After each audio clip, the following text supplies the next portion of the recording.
Hey buddy, how are you all doing today? Hopefully you guys are having a good day. Well, there we go. Hopefully you're having a good day today. Are we excited to get back to solving cases with the bad British accents? Hopefully. And thank you for the lurk, RGB. Let me go ahead and get everything ready. Let me see.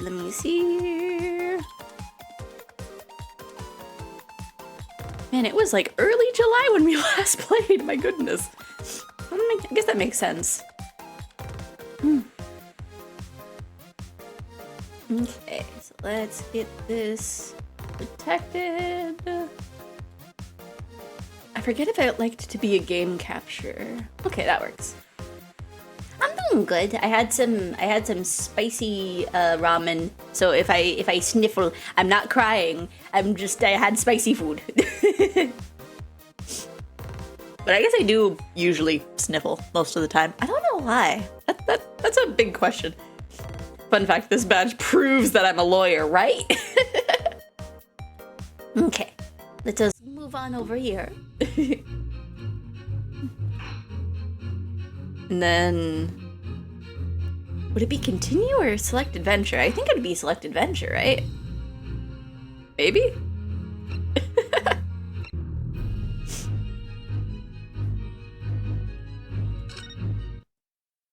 I think so. Because I know we just finished the first half, so we need to start on the second half. I'm gonna leave for 30 minutes and I'll be back. Okay. You're gonna miss this beautiful cutscene, though. That's animated with the models. Standing here in the bright sunshine, looking out over the vast ocean. Those days in London seem like a dream. But I do miss my time in England's vast capital. I think they changed her voice to sound more like she wasn't natively British. Into a truly wonderful lawyer. I think. But it sounds more Scottish now. At this very moment, he's fighting some noble cause in court.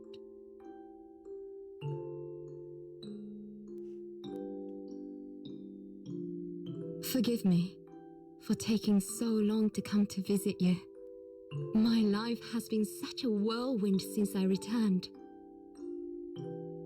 And no one could have predicted what has happened. Just 2 months after arriving home. I find myself faced with another awful crime.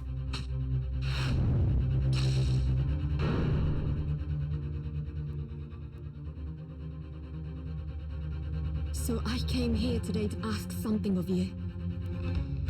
Tomorrow, I shall be standing in court. For the only time in my life. As a lawyer.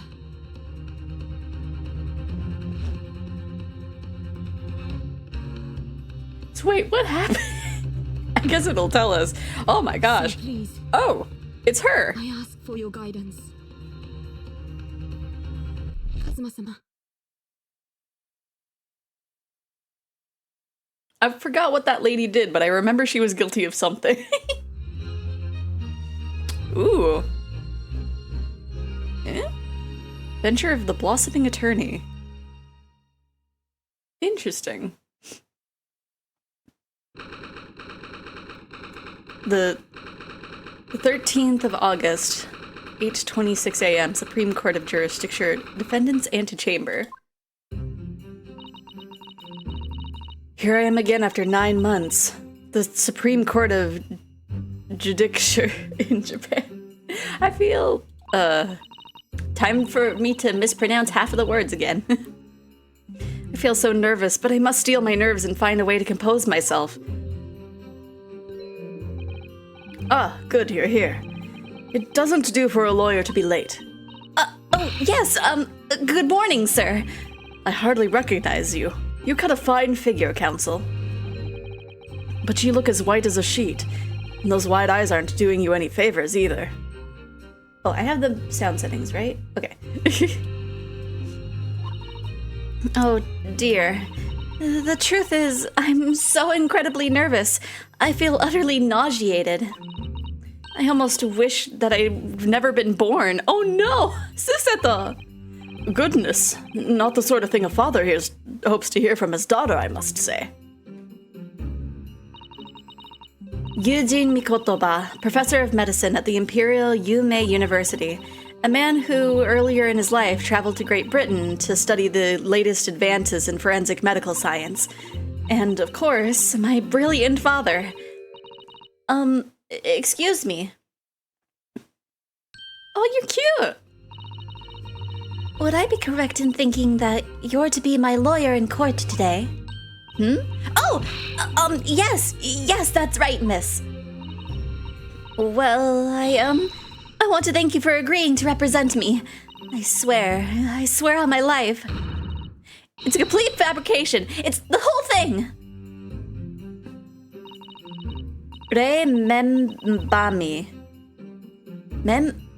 Remember me. Born in the same year as I, and my greatest friend. Though unusual for a woman in our time, she works at the university research laboratory helping my father. And sadly, she's the defendant in today's trial. Accused of committing a truly awful murder. Sorry, I keep, moving the camera. Let me see. Yeah, if I move that... There we go. Are you feeling all right? Since we started talking, you seem... well, to become a little flushed. Oh, my... well, it's just that... you look so gallant and dashing. Sorry? And when I fall under your intense gaze, it makes me feel rather bashful. Goodness. I don't think she knows. She hasn't realized who I am. It would seem our little plan for this trial is going to work. Oh, what do you mean, Professor Mikotoba? If even your best friend can't see through the disguise, I think we can relax. Disguise? Yes. I've never tried dressing this way before, of course, so I wasn't sure how convincing it would be. But this does make me feel a little relieved, as you say, Father. Father? What? Is that you, Suseta? I'm so sorry I didn't say something sooner today. It's just that— No! What are you doing? What's going on? What? That varsity uniform, that varsity cap, that varsity cape, that varsity badge. Look at you. You look for all the world just like a student of the Imperial Yume University, a male student. I'm so glad you think so. It means all my preparations have been worthwhile. I woke at 4 this morning to make a start. But I don't understand. Why are you dressed like that? Well, you see... It was the only way. The only way she would be permitted into the Supreme Court to take on your defense in this trial. My defense? Never before in my life have I felt so frustrated at having been being born into this body. Courts in Japan are barred to women. We're not so even allowed to set foot inside the courtroom, despite the fact that the laws of the land apply to all people, male and female alike. Oh yeah, I do remember that being vaguely brought up in the first one. But women are forbidden. Well, I mean, you're going in there too, aren't you? Just for today, I'll be leaving my true self at the courtroom door, so that I can act as your lawyer. Oh, Susato, you'd go to such lengths for me? Of course. You're my greatest friend. I just worry that I shan't be the lawyer you deserve. Oh no, I have complete faith in you. Rei. It's so strange, though. I mean, you're such an accomplished judicial assistant already, and yet just because you're a woman... What a wretched reason! I mean, why shouldn't you be allowed in court? You're so gallant and dashing.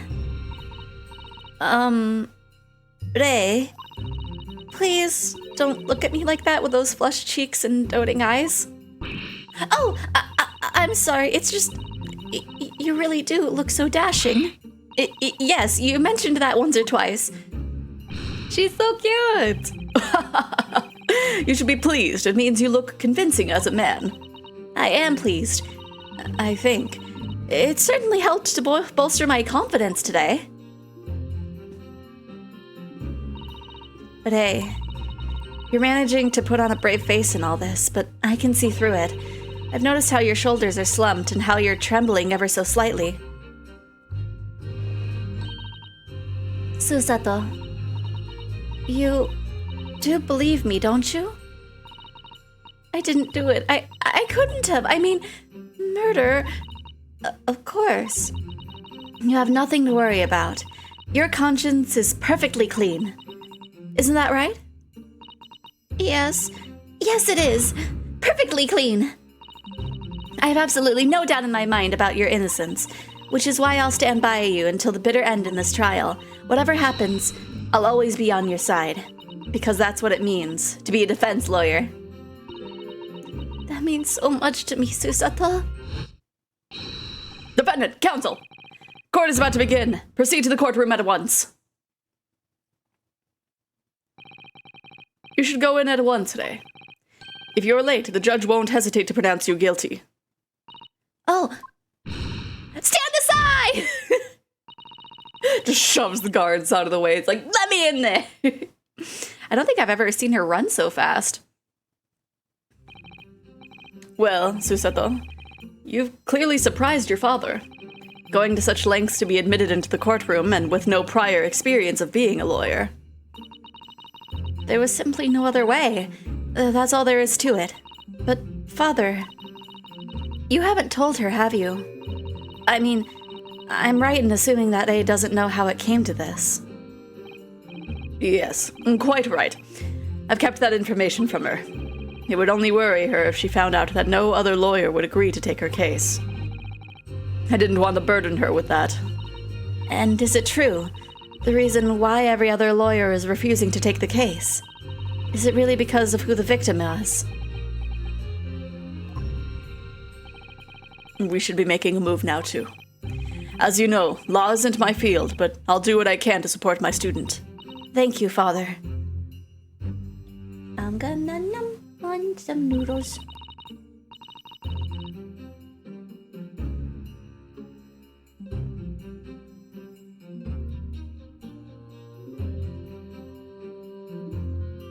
I'm Susato Mikotoba, a judicial assistant. 8 months ago, I accompanied a student of law on the study trip to Great Britain. But 2 months ago, due to unforeseen circumstances, I found myself back in Japan. How many times have I wished that he were here, I wonder. Still, I have no choice now but to steel myself for the trial ahead. Wish me luck, Naruhodo-san. Best of luck, Susato. This was not Naruhodo's voice, it's just me wishing you luck.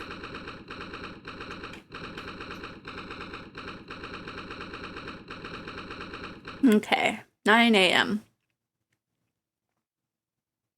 Were we in there for over 2 hours? I thought it started at like 6:40 or like 6:40 something. Oh gosh, him. This court is now in session to hear the trial of Remember Me. The prosecution is fully ready to proceed, Your Excellency. Oh, she's so cute. Almost squish her face.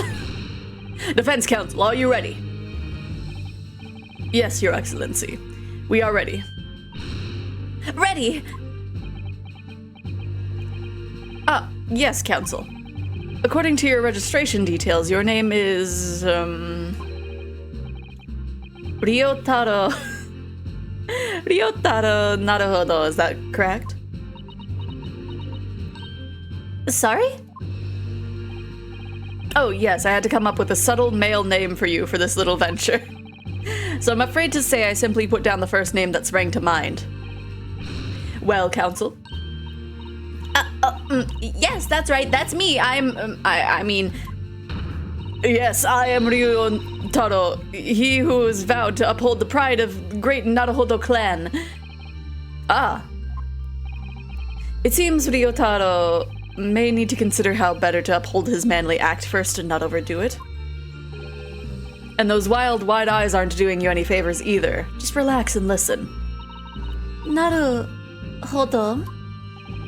A fresh face in this courtroom, if I'm not mistaken. But the name Naruhodo, would that perchance be? You may be thinking of Ryonosuke Naruhodo, currently in Britain as part of a study program. This is... His cousin! That's right. Ryotaro here has been studying in the provinces, but was called to the capital for this trial. I assure you, in matters of law, his knowledge rivals that of any Tokyo preeminent lawyers. Any of them! What a pitiful situation. Having been rejected by every lawyer in the capital, the accused has had to call in a country boy. How dare you! Susato is every bit of gallant and dashing as any of your Tokyo attorneys. I won't have you making fun of her. Her? Please be careful, Ray. What an unrefined tomboy we have here. But I wonder, is your gallant and dashing lawyer up to the challenge of defending you? His wide, skittish eyes very much suggest that he is not. Hello, Bailey. How are you doing? I'm so nervous. Now that I'm standing in his shoes, I'm starting to understand why Naruhodo-san, or what Naruhodo-san goes through.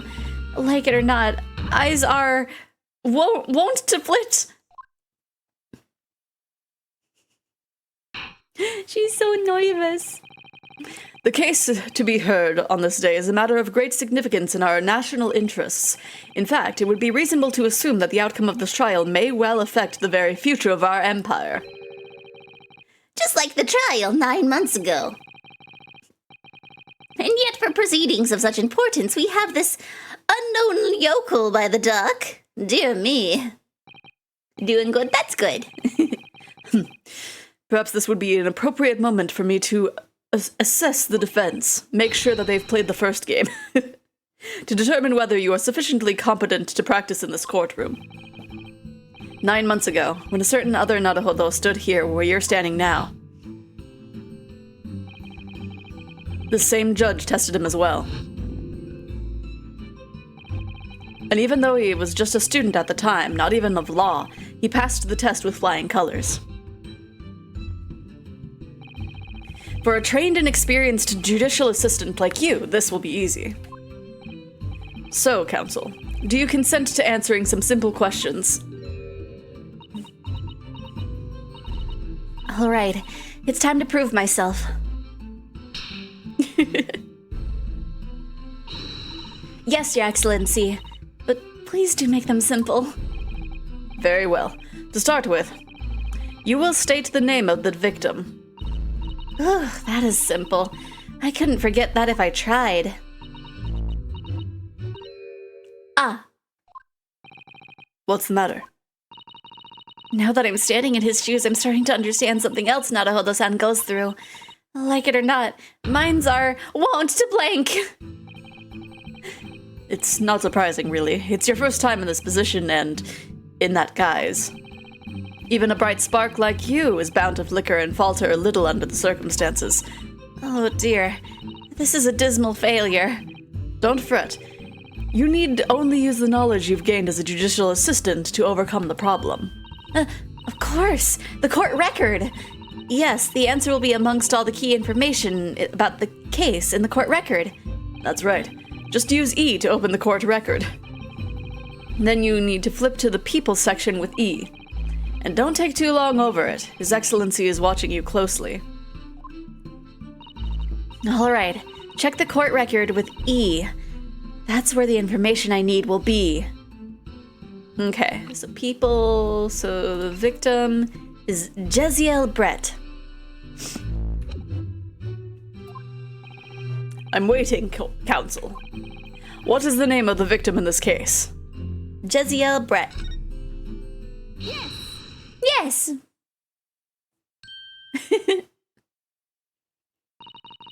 The name of the victim who lost her life in this case is Miss Jeziel Brett. Jeziel Brett. A name that will never be forgotten in the courtroom of our country, I'm sure. Correct. And being a member of our empire's judiciary, you will be well aware of the significance of that name. So, let me pose another simple question. As you know, Miss Brett was a visiting student from the Empire of Great Britain.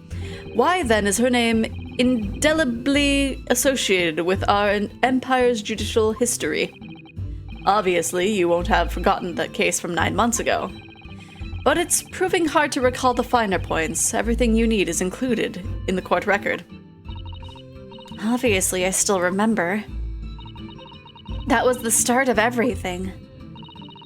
Jeziel Brett, behind the woman's student persona, was the face of Queen Victoria. Phoenix Wright with T, absolutely. How are you doing, Dr. Blobs? Face of a killer. Yes! 9 months ago, a visiting professor of medicine at the Imperial Yume University was killed, and the culprit was Jeziel Brett. Yes, she was a killer. At the time, our country had just signed a new treaty with the Empire of Great Britain, and it was in the midst of this delicate diplomatic situation that the incident occurred. An Englishman, Dr. John H. Wilson, was shot dead. I believe he was an associate of yours, Professor Mikotoba. Queen is no longer an option unless the killer looked like a ghost. Oh no. I mean, this game came out, I want to say 2017, but I don't think that's right. But it came out a while ago. Yes, I was indebted to the man. He'd been my mentor when I went to London to study forensic medicine. Indeed, it was I who invited him here to Japan as a visiting professor at the university. Naturally, the murder of an Englishman on our soil was a matter of the government wished to resolve rapidly.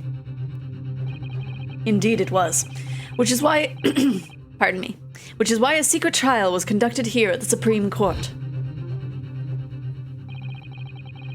A student of the Imperial Yume University was arrested on suspicion of murder. A second-year English language student by the name of Ryonosuke Naruhodo. With the help of his best friend, a student lawyer, the accused conducted his own defense and exposed the despicable crime committed by Miss Jeziel Brett.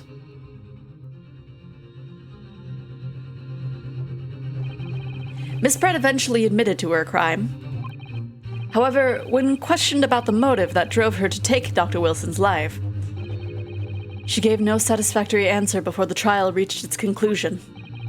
Immediately after the trial, the British government brought its consular jurisdiction into play. We are unable to sentence Miss Brett according to our empire's laws. It was decided that she would be removed to Shanghai, China, instead. Why Shanghai? There's a British consular court there. Correct. I oversaw the negotiations personally. The date of our transfer to Shanghai was finally settled upon only last week. It took 9 months to settle that. All that remained of our empire's obligations was to see the woman safely on board a steamship. And yet, the very day before her departure, the Englishwoman was killed. Only the day before? Her little shocked pose is so cute. That will do. I'm satisfied that the counsel for the defense is sufficiently capable of representing the defendant. Oh! Thank you, Your Excellency, over the first hurdle. Now, a summary of the incident, if you please. Prospector Ouchie. As is your wish, Your Excellency. The repugnant crime took place on the 11th of August in broad daylight. The post she makes when reviewing the details of a horrific murder is so cute. It is! On the outskirts of the imperial capital, under a bright blue sky at a secluded bathing spot by the sea. The incident occurred inside a small beach hut, erected for bathers to rest or change their clothes. The cause of death was a single stab wound to the posterior abdomen that pierced the victim's lung, an injury that proved fatal. two persons alone together in the beach hut at the time of the victim's death. Miss Brett in her bathing attire, and the accused, remember me. Accordingly, there can be no doubt of the accused's guilt, especially when we consider she had a powerful motive. The police arrived rapidly at the scene and promptly arrested the young lady.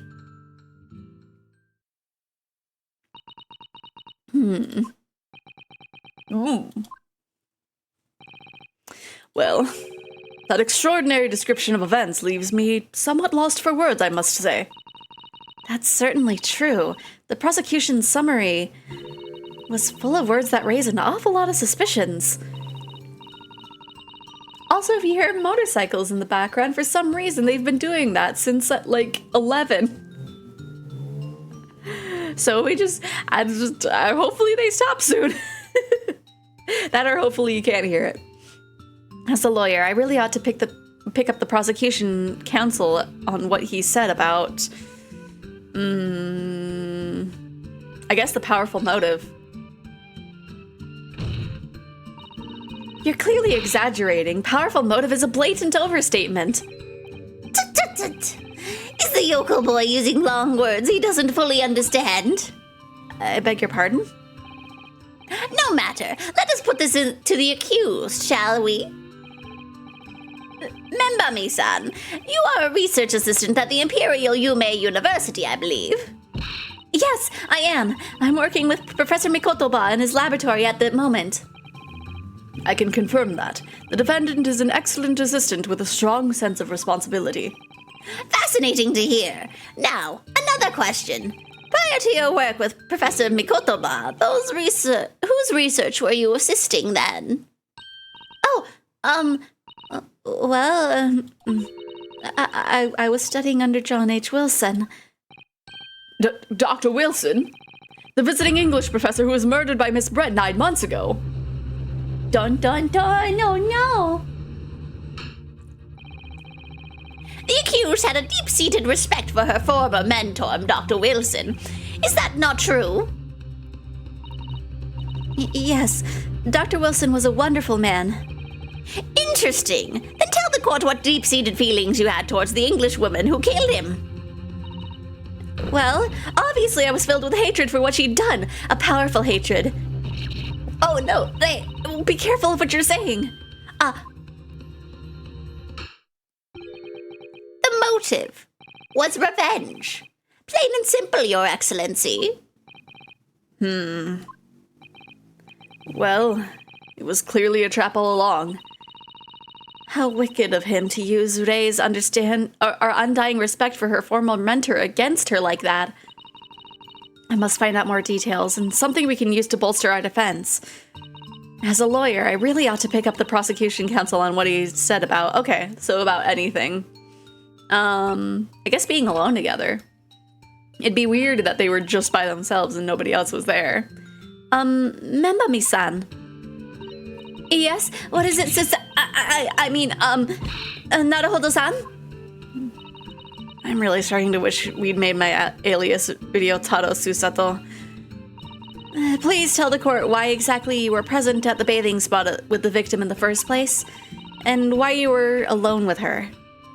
Oh, well, no, that's not true. It wasn't like that at all. There were other people present, a detective who was guarding Miss Brett for starters. I was just asked to accompany Miss Brett as a companion, that's all. But let us be clear. At the moment of her death, you were alone together with the victim in the hut. You and no one else. The truth is, there is only one reason why this young woman accompanied Miss Brett in her bathing sojourn. It was the accused's last chance to take the victim's life. No! Because, as we know, the following day would see Miss Brett extradited to the British authorities in Shanghai. And the accused would never have the opportunity to dispatch her again. I mean, y'all are jumping to conclusions, but that's just the series.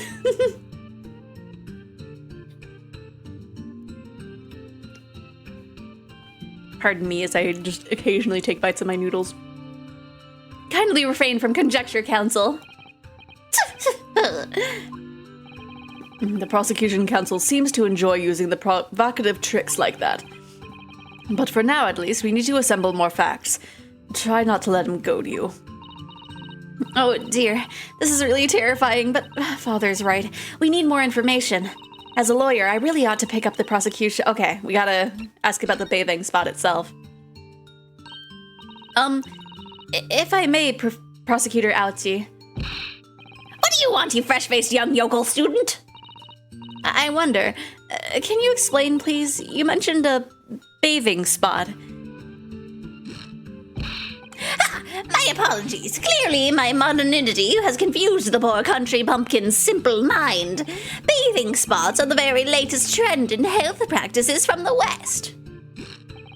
We are told that bathing in the water of the ocean is curative, therapeutic, and excellent for the skin's... No, that's not what I meant. I was referring to the fact that Miss Brett had, to all intents and purposes, been found guilty of murder. Why would a known criminal have been relaxing by the sea? That's a good question. For old time's sake, I believe. Sorry? Miss Brett was to depart for Shanghai the following day. Her final wish, as it were, was to enjoy a day at our country's wonderful coast. The British Embassy put extreme pressure on our government to comply. But on what grounds would we agree to such a request? Because, as usual, our government is unable to stand up to foreign powers. In matters of diplomacy, it seems we don't even have the courage to decline the whims of a known criminal. Don't look at me, Professor. It was the government who granted the permission, not I. In any case, it was decided that with a dedicated detective on duty, nothing could go wrong. But in fact, a murder took place. I said don't look at me. It was the young student girl who did it, not I. No one has proved that yet. I wouldn't provoke the man if you don't need to. I believe we have a clear picture of the incident now. Despite her guilt being determined 9 months ago, Miss Brett managed to avoid incarceration, instead continuing her research work at the university. Obviously, over that period, she and Ray would have encountered each other on a number of occasions, seeing the murder of a mentor for whom she had such great respect, enjoying such undeserved liberty. Yes, even if it was only temporary until Miss Brett's extradition to Shanghai. You can hardly blame Ray for her feelings of anger and resentment. Poor Ray. So, Your Excellency, if you'd be so kind as to peruse this exhibit, a photographic print that shows the scene of the crime immediately following the grim incident. Oh my gosh. Yes, thank you, Counsel. A tragic image. As you can clearly see, there is nowhere within the hut that anyone could have hidden. The court will accept this photographic print as evidence. Okay. As I understand it, then, the victim and the defendant were alone in the beach hut at this time. This is deeply troubling, I must say. The finger of guilt points firmly at the defendant. Well, Your Excellency, naturally the prosecution has much more to its case. We intend to prove the accused Appalling's actions beyond all possible contention. To that end, I can confirm that we have multiple witnesses to the crime, damning evidence. Witnesses? But who? You just said that nobody else was there!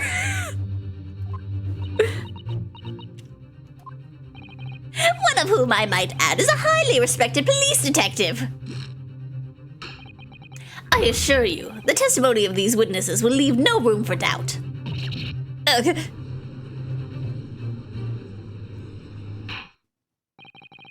Very well then, Counsel. Bring forth your witnesses. About that! Takatsuchi Aochi, have been waiting for this moment. Sorry? Oh yes, I haven't forgotten. That trial 9 months ago here in this very courthouse. When that irreverent little student boy utterly humiliated me.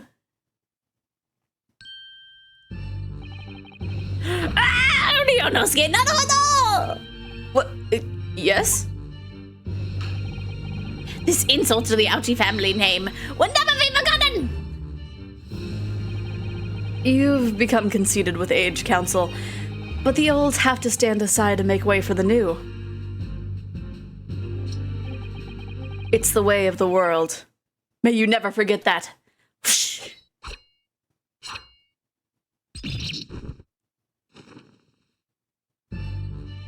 I was never able to get another hair tie ever since. Strike the head of a samurai whose top knot has been cut, and the bell of cultural enlightenment tolls. Yes, that on that fateful day my former self died. The start of your own mini May-Day revolution. Are you modernizing as well, Council? Silence! Since I swore revenge back then, there has been a minor miracle atop my head. Observe the ouchie growth. You see? You see the seed of hope sprouting forth from the barren expanse of my crown? I think that tiny growth is trying to tell me something. I'm afraid I can't really see. Where is the hope exactly? I said silence! Today I face another yokel student of the Naruhodo clan. Well, I will vanquish you! And my victory will be fertilizer to the seed of hope atop my head. You have been warned. And with that, the prosecution calls the witnesses to the stand. Looks like the stakes are high on both sides of this trial. The prosecution and defense each have much to lose. A haircut is hardly comparable to today's life. I mean, to the ouchie guy. Oh gosh, we know both of them!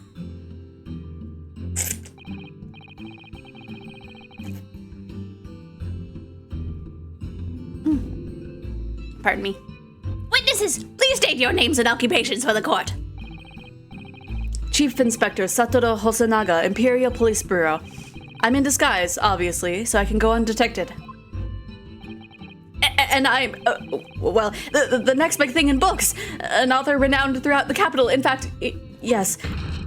Soon to be sold out. A satirical I Am a Cat. Sensational success by Soseki Natsume. Who was the guy behind you? Wait. Sorry, I was thinking of something from Ishin. Oh my goodness. Struggling student from the provinces, please. You needn't be in awe of me. I needn't? It's only natural that you'd feel nervous in my presence. But all of you, please relax. Call me Soseki, even. Yes. What on earth is Soseki-san doing here? I mean, he did travel back to Japan. Tread carefully, Susato. That author fellow knows you from your time in London, doesn't he? If he exposes you for who you really are, this will be over before it's begun. Yes, of course, I know. I presume Soseki-san won't have forgotten about me. I could certainly never forget him. Although he does seem to have changed somewhat in the 6 months or so that it's been since I last saw him. Yeah, he seems more confident. And as for Inspector Hosonaga, that amazing outfit is hard to believe. Do I have something on my face? Well, your glasses for one, although they don't seem to be helping you see. Thank goodness he doesn't recognize me. He hasn't recognized me either. Ah, I suppose it's the disguise, isn't it? I thought that appearing here in the clothes I was wearing at the time would make for a more faithful testimony. It is my guiding principle to carry out all testimonies flawlessly. Well, I can appreciate why an Imperial Police Bureau detective might have been present.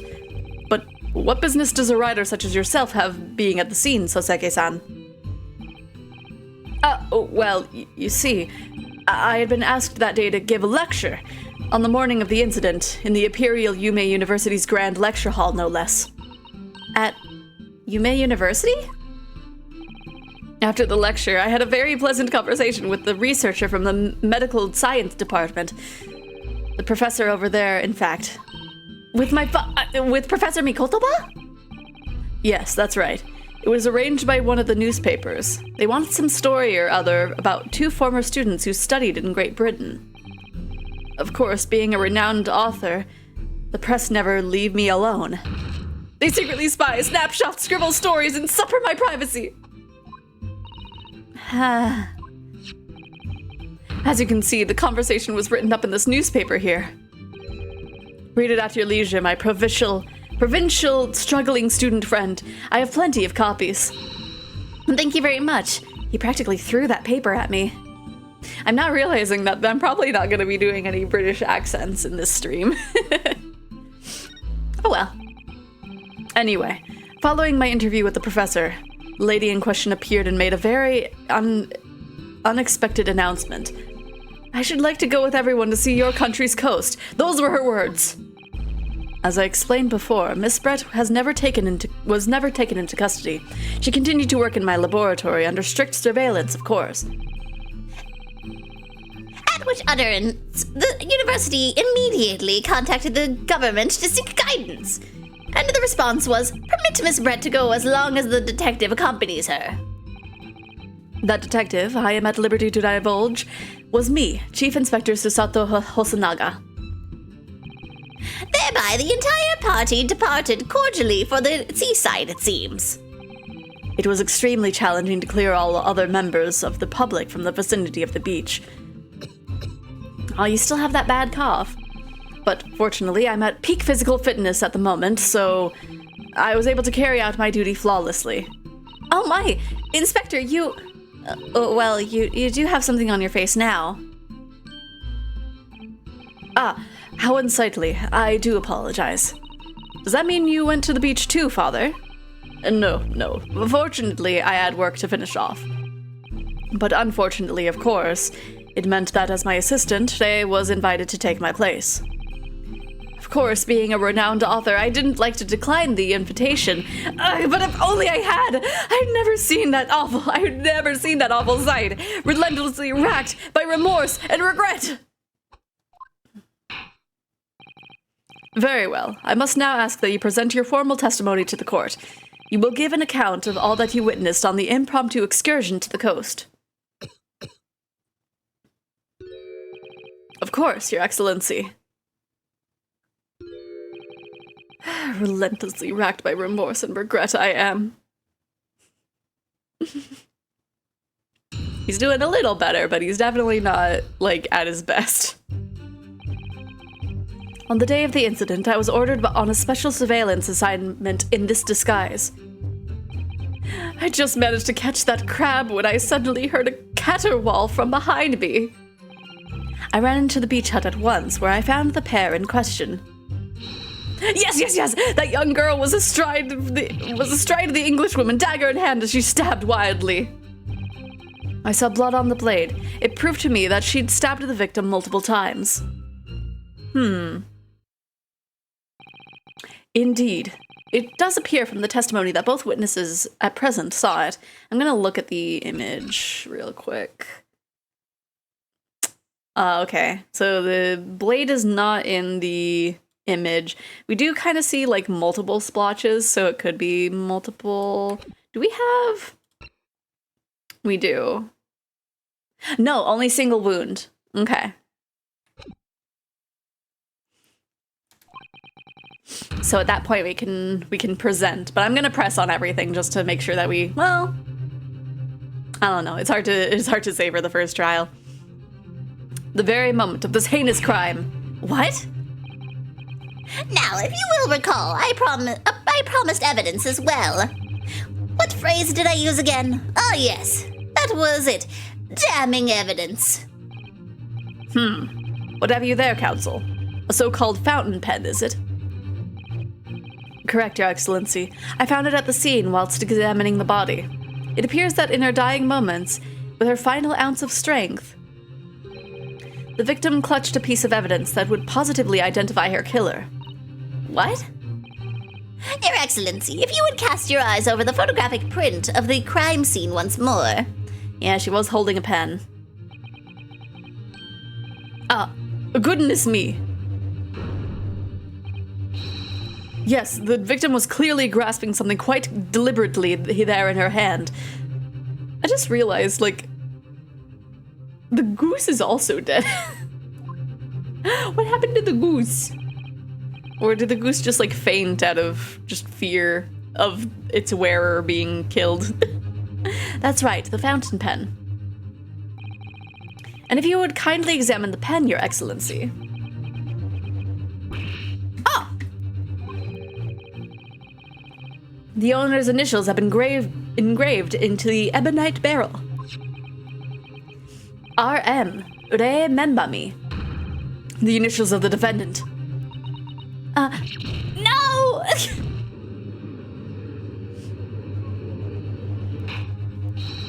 This fountain pen will be admitted immediately into the critical evidence.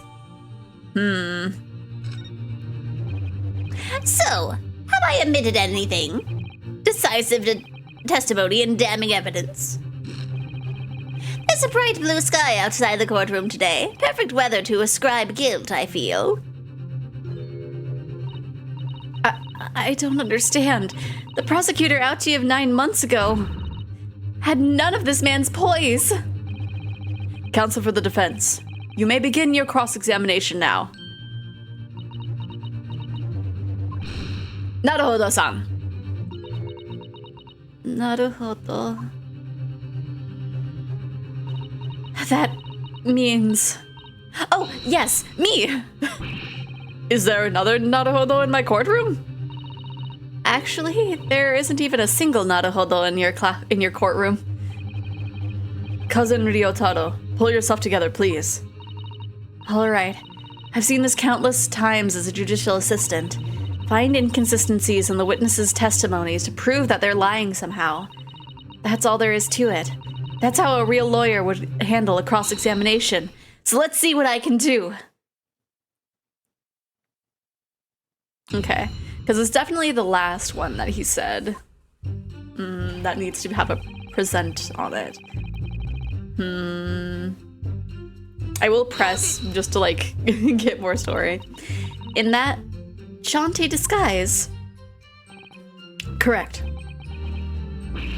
Wait, no. I mean, it wasn't the first time I've worn this swimsuit for a dip in the ocean. It's tried and trusted. Do what must be done to keep the Englishwoman under surveillance. Those were the orders that day. And this tried and tested outfit was the answer? Being able to blend flawlessly into a crowd is an important part of the detective's job. Aww. I submerged myself in the salty water, leaving only Mr. Turtle floating inconspicuously on the surface. Mr. Turtle loves the water. But there was no need for you to blend into the background on this assignment, really, was there? If that made you late arriving on the scene, I think perhaps you had your priorities wrong.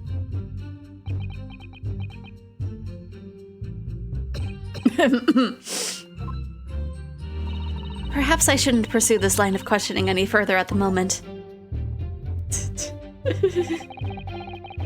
Okay. Just managed to catch the crab that What are those words that you're telling me? You're describing the victim's scream, presumably, Soseki-san. In more literary terms, you might say it was a scream that could have pierced the heavens. Gah! Or the like. Of course, that's just a metaphor. We renowned authors are wont to describing things so. Soseki-san wasn't at all like this in England. Anyway, I spun around at the noise, and the beach hut immediately fell under my gaze. Yes, the beach hut. The area is popular with government ministers. Many have seaside retreats there for rest and recuperation. Locals are prohibited from entering the area, so it's always very quiet. The beach hut is a simple structure erected as a place for people to change or take refuge from the sun. Although the Englishwoman commandeered the hut for herself, which meant that I was forced to change into my swimwear on the sand. I imagine that was rather embarrassing for you. Well, anyway, I tossed the crab aside and headed for the beach hut at a run. Or, in more literary terms, I decrabbed and beetled off hut side. I ran into the beach hut at once, where I found the pair in question. That's... I mean... Yeah, I'll still press you. That's pretty straightforward, but... Wait, by pair, you don't mean to say... But how could that be? No, you misunderstand. Obviously, I mean the victim and the defendant. Remember me. Oh, it would have been helpful if you could have just said that from the outset. If you jump to conclusions, you have to expect to fall flat on your face sometimes. Dear B, pinning your hopes on such an outside chance. Foolish. Very foolish. Zeph, what? It's with the X rocket. It really was an outside chance. I just wish I'd realized that before I said something silly. So, Inspector, why don't you tell the court how exactly you found the aforementioned pair in the hut? Well, it was a sorry sight. A really grisly scene. I parted the Norran curtain hanging in the doorway and stepped inside, only to see the defendant leaning mercilessly over the lifeless body of the defendant sprawled on the sand. My glasses very nearly cracked at the ominous sight that met my eyes. So you're not the evil one, okay? Yeah. I'm not evil. How thoroughly appalling. He doesn't appear to be lying here. Well, Sasaki-san, can you confirm what Inspector Hosonaga is saying, I wonder? You'd like a literary man's opinion? Yes, that young girl was astride the Englishwoman, dagger in hand. She stabbed wildly. How could she stab wildly if there's only one stab wound? I don't know if it's too early to present. Oh, it's too early to present. Okay, whatever. It's the first one. It's fine. Is that so, counsel? Then perhaps you would care to explain to the court precisely how? I would. You can't stab once wildly. How, well, definitively? The contradiction lies in your apparent eagerness to present an empty argument, I feel. Perhaps I need to reconsider. I feel like that is the one, so maybe I need to press it and he'll like reword it slightly, and then we'll present it. Stabbed wildly? You actually saw her do it? Oh, indeed. The terrible specter, the terrapin inspector, the bloody torrent, the author's torment. Eek! Every sight and every sound is still carved in my melancholy memory. That was my impression, at least, as a future literary sensation. Counsel, what on earth was that shrill, effeminate scream? Oh, no. What are you insinuating? I'm as manly as a Japanese man as you. I wonder if I might interject here, Soseki-san. Something you said is troubling me. That was my impression, were your words just now, I believe. Oh, his eyebrow wiggle. So, do you mean to say you're not confident that you really did see what you've described? No, I mean, yes! I know what I saw! My ears didn't deceive me when I heard that scream, hence my eyes didn't deceive me either. I could describe everything I saw vividly. I could publish it in tomorrow's newspaper serial.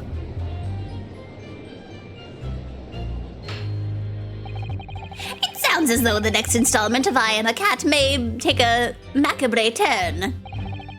I think this is a fool's errand. The more we press your author friend on what he saw, the more entrenched he's going to become.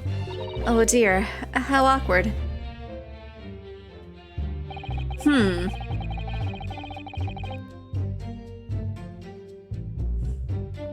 Oh, I saw the blood on the video. Okay, it was yours that I was supposed to present this on. Oops.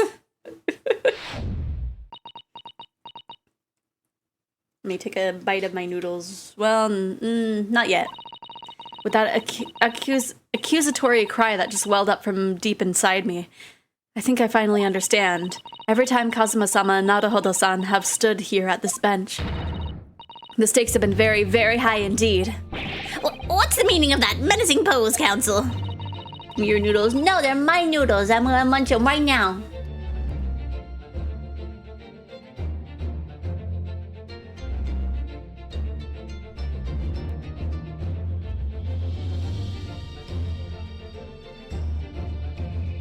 They're my noodles. I'd like the witness to testify or to clarify something for me.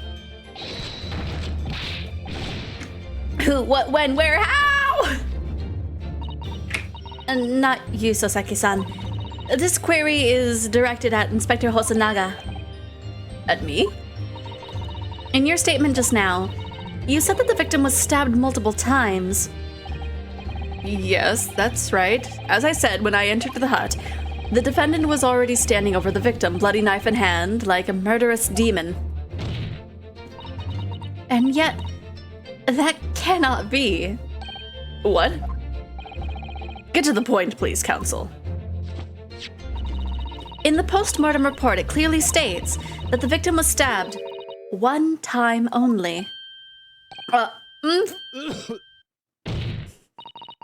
In other words, Inspector Hosanaga's testimony is clearly flawed. And Soseki-san, me? You claim to have seen Membami-san in the throes of stabbing the victim. Yes, I did wildly. But both you and the inspector confirmed the same point, that there was already blood on the knife that you saw the defendant holding.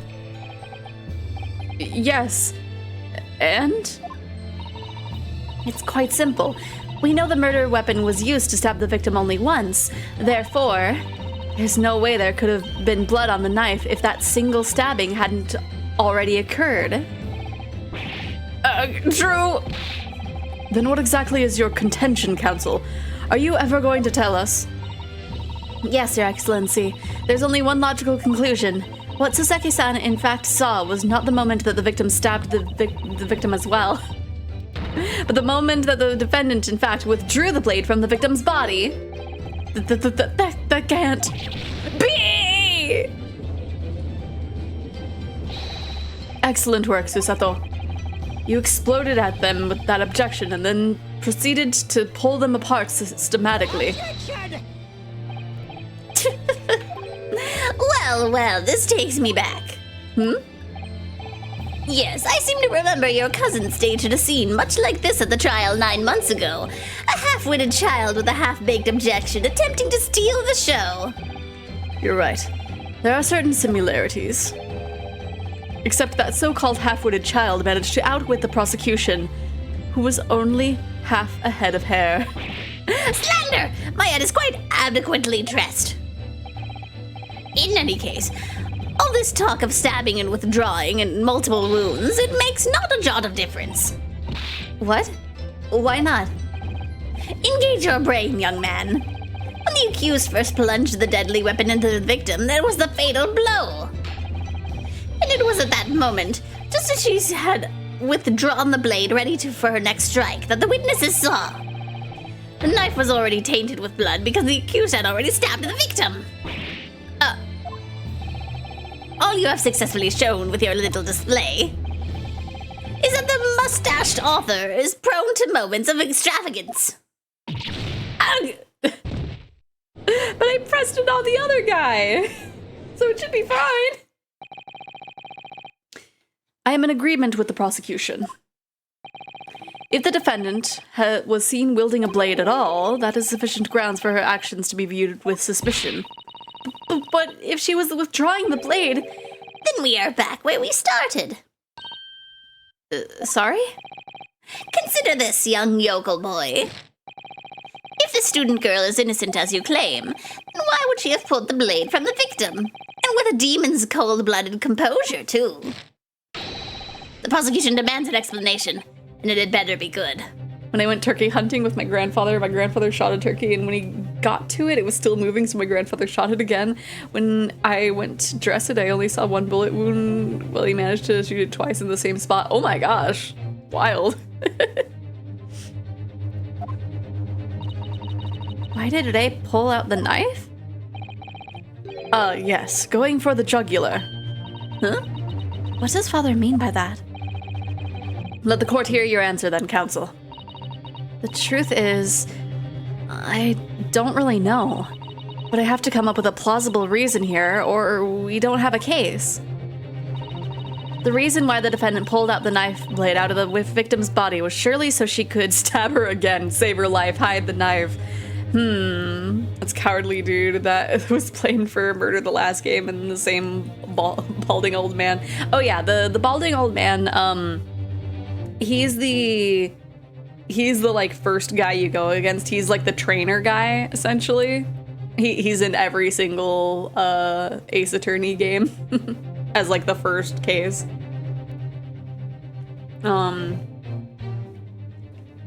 But yeah, the people who are the witnesses are the same. The victim for this one is actually the killer of the first trial. So yeah, it's kind of just, you know, reintroducing.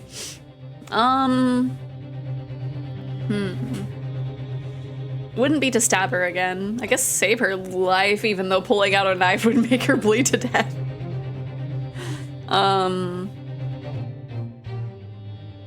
Small world, right?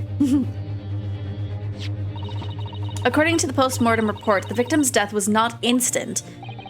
That's correct. It's thought that she would have remained conscious for a short while after sustaining the injury. Indeed, giving her the time to take hold of this piece of evidence that clearly indicates her killer. The point is, being a medical research assistant, Memba Mi-san was compelled to act when faced with the wounded victim. Instinctively, she pulled the blade out in an attempt to save Miss Brett's life.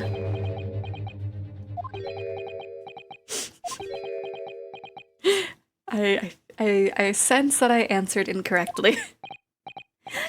Did you hear that, Your Excellency? It would seem this is the best we could expect from this young yokel. Indeed. Is it just me here? Does it suddenly feel much colder in here? Your Excellency, if I may. Speak, witness. I would like another opportunity to testify. In respect for the slipshod assertion just put forward by the Yokel Defense Council, I mean. Slipshod? An excellent idea, Inspector. Our young local hopeful has a modicum of knowledge when it comes to the law, it seems. But in matters of medicine, he appears to possess not one iota of common sense. Very well, Inspector. I will permit your request. You will testify again before the court on the subject of the Defense Counsel's assertion. Yes, sir. I will do so flawlessly. I mean, like, you can tell, since it's progressing, that was the answer it was wanting. But it's just...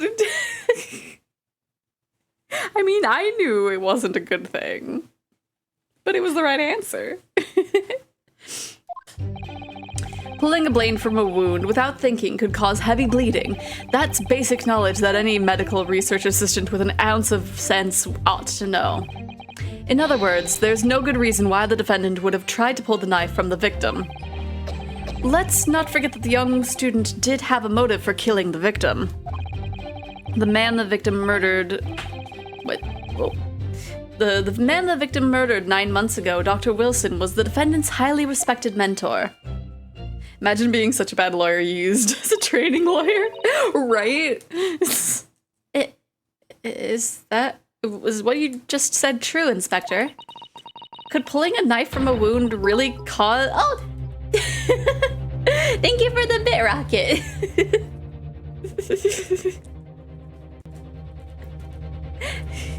Sorry, I was just like, everyone give some love and hype for a total of 1377 bits. But thank you, Rocket. Could pulling a knife from a wound really cause the wound to bleed heavily? Yes. Think of the weapon itself as a stopper in the wound that prevents excessive blood loss. Until a doctor is ready to provide proper treatment, that stopper shouldn't be removed. Oh, I see. This is why yokels should stay on the farm. Even a quack from an obscure mountain village would have such basic knowledge. Anyone who's ever given someone a little poke with a knife and pulled it out again knows it. Sir, you're bleeding a lot. Yeah. He has a little bit of internal bleeding of some kind. Oh, well, I've never stabbed anyone, you see, or pulled a knife out of a wound, so... Of course you haven't. I didn't bring you up to behave like a bandit. Father, is it true, what they're telling me? Yes, it's basic remedial knowledge for medics. They would have been well aware of it. If she were to claim ignorance of such fundamentals, that would prove fatal in many ways. But then, why would Ray have done it? Could she have pulled out that knife in full knowledge that it would be fatal for Miss Brett? I don't know. Ray never once mentioned anything about the knife to me. It seems almost impossible to believe, but... Could my friend actually have... Susato! Yes? Pull yourself together. We mustn't lose sight of why we're here. I hope the other lawyer says he gets giant Japanese hornet infested in his office. Oh gosh. Oh no. Counsel, it's time for your cross-examination. Oh, yes, Your Excellency.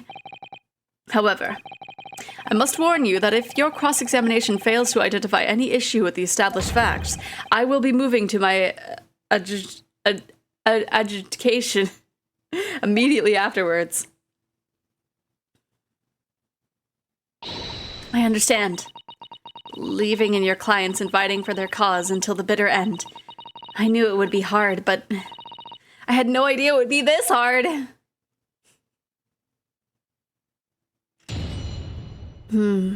Okay. So... Cause heavy bleeding, basic knowledge. Other words, no good reason. Cause like I could only think of like maybe she was gonna like take the knife out to fix her up and then they just stopped her. So these two are technically the reason why the victim died?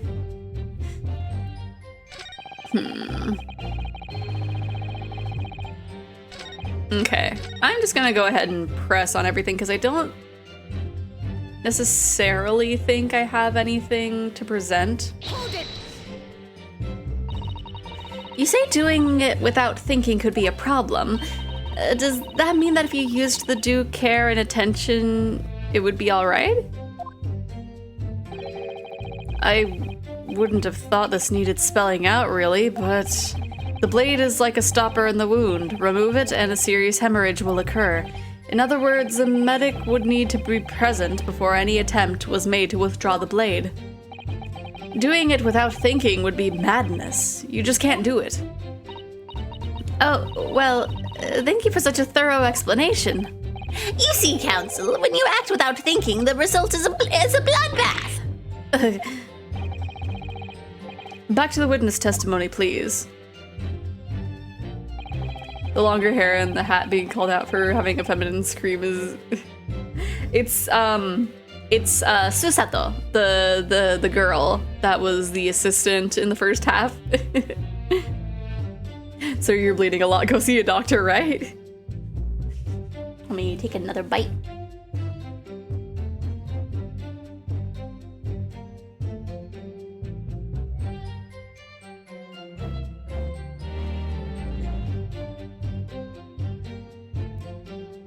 Well, it's more of a thing of us following her, because, the first half ended with her having to go back to Japan to do something, and so now we're in the Japanese court. Hold it! I don't know what it's gonna do after this one, then. I wonder if we're gonna be mostly just playing as her. In that case, there's an obvious explanation here. Which is... Clearly, the defendant, remember me, does not possess an ounce of sense.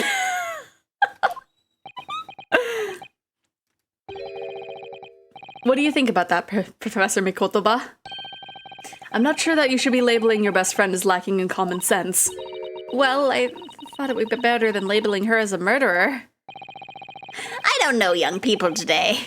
If that's friendship, I don't understand it. Careful, Counsel. A lack of common sense can be a very dangerous thing. Oh dear, that recoiled on me rather badly. That's life, I'm afraid. A lesson everyone must learn. Hopefully you can see now that this is really basic medical knowledge. Being involved in medical research, Memba-mi-san would certainly have been aware of it. But what if there was a good reason? But the defendant had suddenly encountered somebody she knew lying on the ground bleeding to death. Welcome back, Crimson. You took a little bit longer than half an hour. Oh gosh!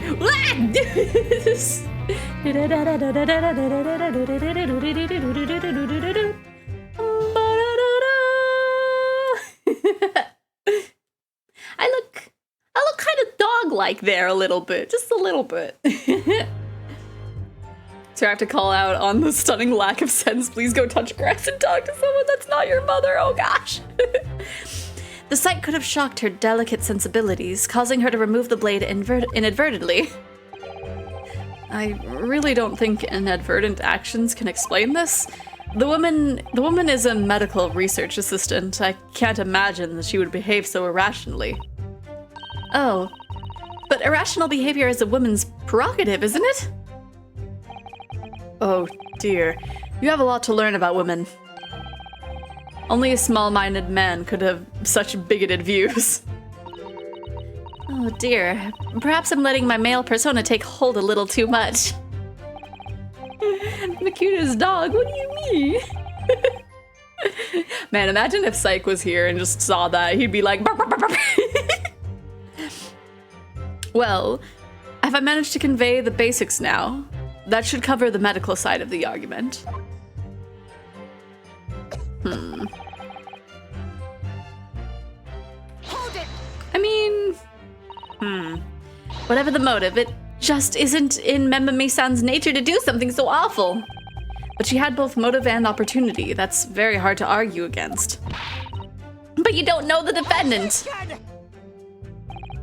And you, counsel, do not appear to know the law. Speaking of Psych, how Pumpkin Spice doing? I haven't seen him lately. He was here Friday, I think, if I remember right. I think he's streaming with Elisa right now, though. hence why neither of them are here right now. I think they're playing Oxenfree, if I remember the post. Yes, evidence is the only way to convince the court of your argument, not feelings. With this, fledgling to defend her, I would almost say I pity the accused. So do I. Inspector, you'll reiterate your point about the defendant's motive, please. Oh, okay, we're getting, okay. Oh yes, Miss Brett was in many ways the sworn enemy of Memba-mi-san.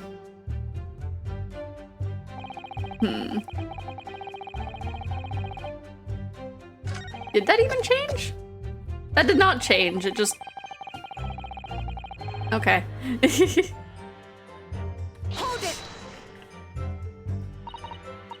Well, yes, that's true. Dr. Wilson recognized Memba-mi-san's talent and offered her the position of assistant despite her being a woman. She was extremely grateful to him. Yes, the Englishman appeared to have been a very broad-minded individual. Dr. Wilson had no time for outdated traditions. He met with opposition, of course, but he believed firmly in Memba-mi-san's abilities. Clearly, the defendant was in the man's debt, which only serves to prove my point. Nisa, every time she's brought up on conversation, my voice in the back of my head goes, little bunny foo-foo hopping through the forest. Oh no, don't pop Risa on the head! This is hopeless. I can't find a single crack in this testimony anywhere. If Ray knew that withdrawing the knife from the wound would threaten Miss Brett's life further, I just can't think of any way to explain why she did it. Susato. It's at times like these when it's especially important to remember the fundamentals. The fundamentals? Evidence is what counts in the courtroom, isn't it? Of course, but I've been through the court record dozens of times already. Benoy, yeah. I think perhaps you're forgetting something, though. You needn't take the evidence at face value. You can and must examine it in greater detail, too. Ah! I realize this is your first time playing the role of a lawyer in the courtroom. So if you need reminding of the rudiments, you need only ask. I'll do my very best to help. Examine the evidence in the court record? It's an idea, certainly. What should I do? I know what to do. I've been through this song and dance many a time. Come to think of it, Kazuma-sama and Naruhodo-san were always turning evidence over and over in their hands. Yes, I need to examine things in greater detail with space. Ah, by the look in your eyes, I see it's coming back to you. Go through the court record again and have a thorough look at everything. You may just find a clue. Yes, I'll do that straight away. I like how it was like, yeah, I know what I'm doing. It's like, okay, just in case. Just in case, though. Okay.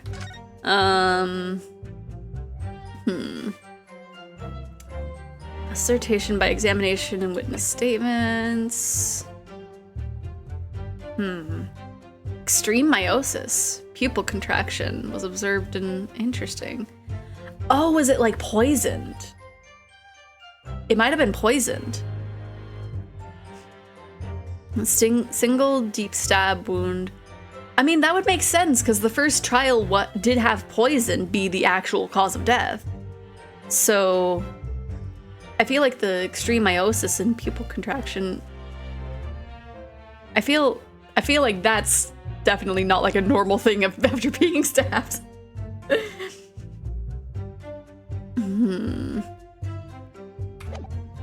Okay, anything else? This is just one that you can just look at, but nothing really comes of it.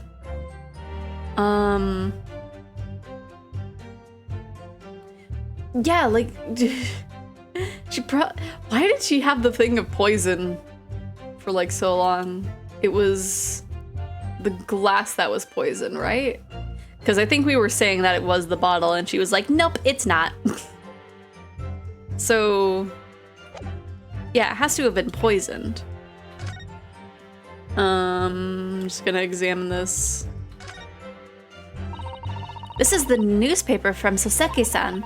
There seemed to be an important article on the back page as well. Exclusive, deadly poison stolen from Yume Medical University. It's poison! It's poison again! From Yume Medical Research. Father, isn't that your lab? What the? Let me see that. The poison's been stolen? It's this morning's paper that Soseki-san gave us. Are you saying you didn't know? And as embarrassing as that is for the head of the laboratory, I didn't. I've never heard of any such thing. Where on earth could the reporter have gleaned this information? Come to think of it, there was no article mentioning the story in our paper this morning, was there?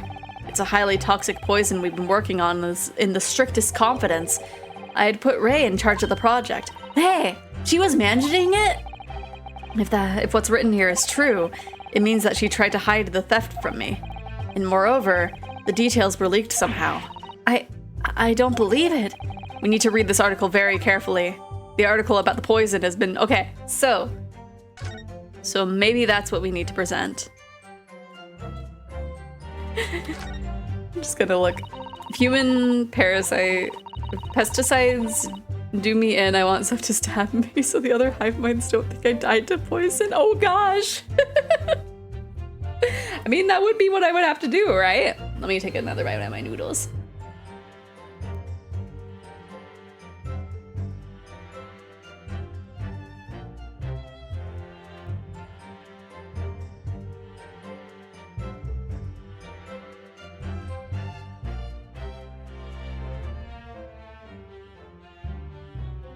Sorry, that was a big bite. Raucous England returnee tells all. This is the interview with you and Soseki-san. Is it, father? That image is so fun. It looks as though it was quite an exchange. Yes, he became a little over-animated when he was talking about his time in England. The photographer managed to capture the moment his hand karate chopped me on the neck. I do hope you weren't hurt.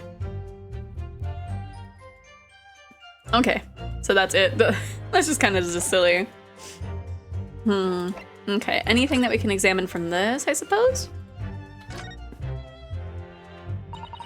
If we take off the pen's lid, Which is kind of a regular pen. Nothing appears obviously out of the ordinary here, does it?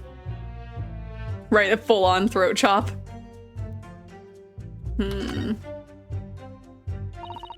Now let's unscrew the barrel, shall we? That's very interesting.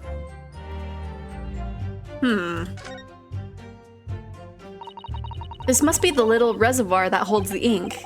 Yes, you fill it by drawing ink from the bottle up through the nib. Is something wrong, Father? It's just there doesn't actually appear to be any ink in there. That's all.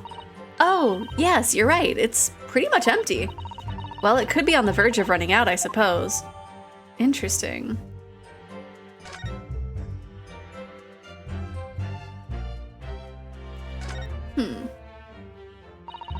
There's some sort of emblem here, look.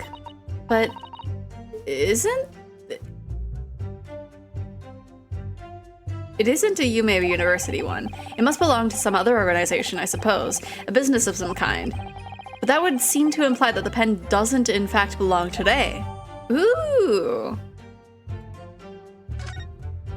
Very interesting. Okay. Might as well look at the RM. Wait. Wasn't there something else with similar initials in the first half? It was like a knife, right? So I wonder if the initials aren't necessarily for a name, but like for an organization. Careful, don't end yourself trying to prove cause of death. Right. The RM initials are very clearly engraved here, and the fact that Miss Brett was clinging to this pen in her dying moments was very clearly a message too. To identify her killer, you mean? I don't think there can be any doubt that this is a key piece of evidence in this case. Okay, I think that's all we can discover from this pen, but we've discovered a lot.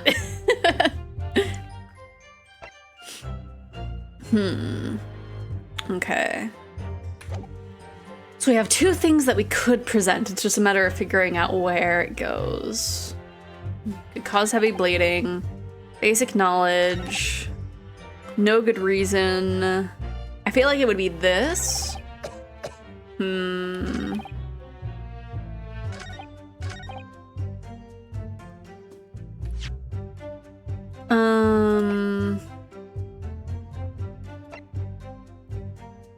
Quite possibly the article? Whoops. I wanted to present it. Objection! Yay! Okay. No, there is one possibility. One very good reason why the defendant might have decided to withdraw the knife from the victim's wound. What? Ha! The yokel not only has a poor grasp on the law, but also a poor loser. Tell us then, what possibility do you think you've identified? It's here. In this newspaper article. An article about a deadly poison having been stolen from the laboratory at the Imperial Yume University. The victim perished from a stab wound. Poison has no relevance in this case. But... Prosecutor Ouchie, you will let the defense speak. But a newspaper article. The court cannot rely on the kind of heresy these wretched publications carry. Counsel for the defense. I am going to need some tangible bias for your claim. You will indicate to the court precisely what part of the newspaper article mentioned affirms your assertion.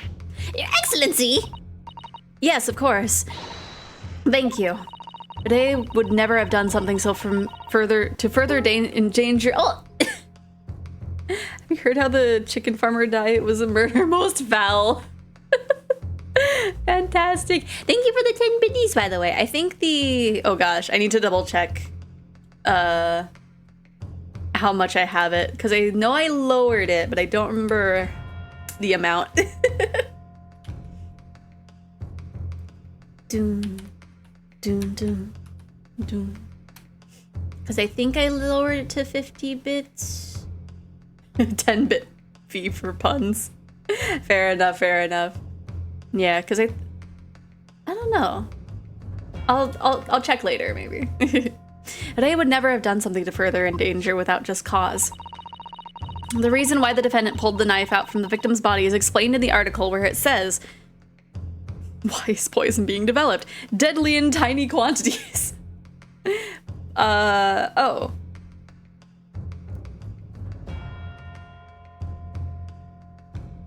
Does it say deadly in tiny quantities? Because we know it is.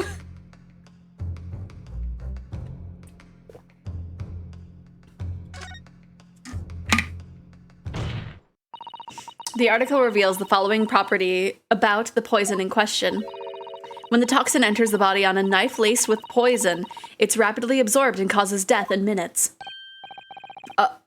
Are you suggesting if the knife used to attack Miss Brett was laced with this very poison, it would explain why the defendant, Memba-me-san, would have withdrawn the blade as soon as possible?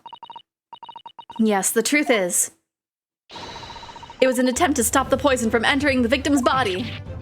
What? Objection! This is complete and utter nonsense! Not at all. This is nonsense! Nuh-uh! The defendant withdrew the knife blade from the victim's body not to accelerate the woman's demise, but to save her life, and the prosecution cannot deny the possibility. Have you not heard the post-mortem report? The cause of death was hemorrhage. The word poison appears nowhere in the document.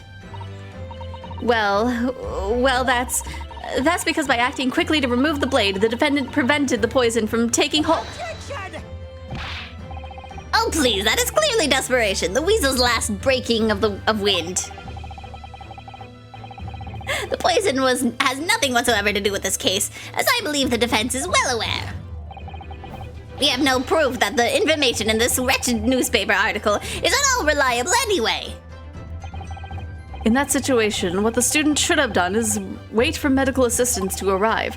But instead, you claim she suspected poisoning and took the potentially lethal decision to remove the blade. She must have a strong reason for her suspicions then, or the argument makes no sense. Exactly. Well put, Inspector. On what grounds did she do it, yokel? Why did they suspect the stolen poison was involved? If you want grounds, I will give you grounds. What? You can't possibly. From your expression, counsel, it would appear those are not empty words.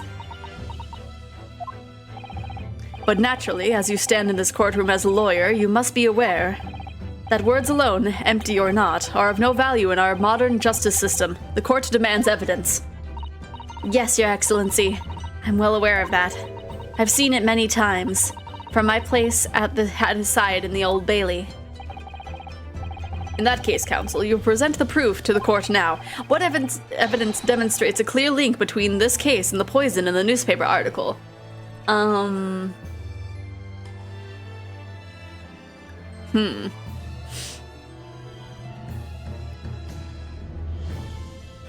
mean, it would be the eyes, right? Because otherwise it would be the fountain pen, but I don't think it's the fountain pen. I feel like it would be the post-mortem, like, eye thing. Sister isn't too pleased with me. I bought 2 taxidermied bugs, a Goliathan centipede, and a death head moth during her lunch, and I failed to mention they're already dead. Oh gosh, no! I mean, yeah, some people can taxidermy bugs, like, really well. I think it's that, right? Yeah. I would ask the court to refer to the notes section of the post-mortem report, which means extreme meiosis pupil constriction was observed in the victim. Ah.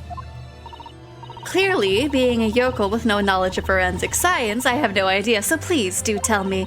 Presumably, the fact that this condition of the victim was noted in the post-mortem report means that it's an unusual symptom of death? Well, under normal circumstances, the pupils dilate when someone dies. If there was an extreme constriction instead, that's most certainly unusual, yes. What are you doing, you yokel detective? In the newspaper article, there's the following information about the stolen poison. Onset of symptoms occurs in minutes, ending with acute contraction of the pupils prior to death. What? If the defendant, upon seeing the victim stabbed in the back, happened to notice that the pupils of Miss Brett's eyes had constricted severely, yes, as a medical research assistant, she would have suspected poison immediately, without doubt. Prosecutor Ouchie, I think you'll agree, this is very compelling evidence. You. Yokel student and yokel professor!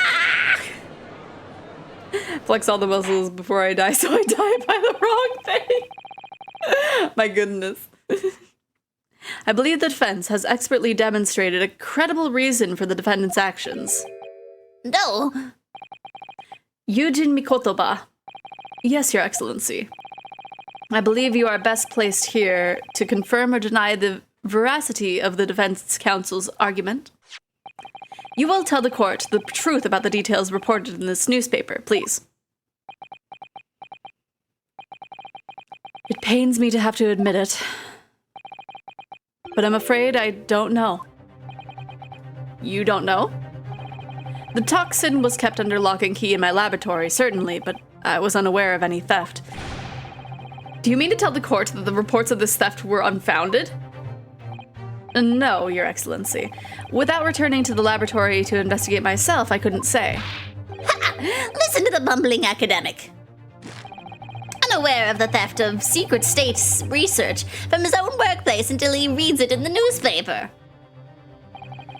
I take full responsibility for the incompetence of my supervision. Father. A pitiful situation for the university professor. You should have more control over your students rather than allowing them off on killing sprees. That's totally unfounded.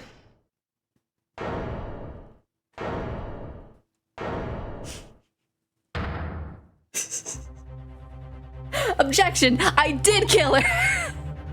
None of this is Professor Makotoba's fault. It's all my fault. But hey. Remember me, son. You stand accused here. Outbursts like that will not be tolerated. Better bumbling academic than a premature balding man, right? I mean, does it say how old he is, I wonder? I think it should, right? He's 52, so I think in theory that's maybe when someone would usually be balding? I don't know. But it was me. I was the one who noticed that the poison we were developing had been stolen that day. What? So you knew. I'd been placed in charge of overseeing the project. It was the day that the professor and Soseki-san were interviewed together for the newspaper. That's when I noticed that some of the poison was missing, just a tiny amount it was. Why didn't you let me know immediately? I was nervous.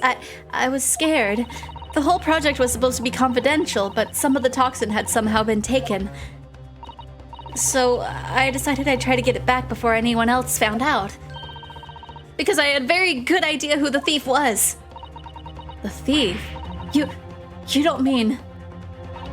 Yes, of course. It was the dainty Englishwoman, Miss Jeziel Brett. That's why I decided to join the little group of people going to the seaside. Inside the beach hut, I confronted Miss Brett. But she just sat on a stool at the back of the hut, smiling sweetly at me as if she knew she was untouchable. 52 God, he really didn't age well. I thought he was 60, right? Well, I think, baldness runs in the family. He might be the start of it. Because I know, each other iteration of him in the other Ace Attorney games, like, he's either balding in the same way or he has like a little toupee that gets blown off. I know it was you who stole the poison. Well now, whatever do you mean? And then she suddenly got to her feet, and before falling to her knees in front of me and then collapsing on the floor. I mean, not everybody can age as wonderfully as Majima. That's when I saw the knife in her back. I couldn't understand what had just happened. And then, a moment later, I was seized with fear. The pupils of her eyes they'd shrunk to tiny pinpoints.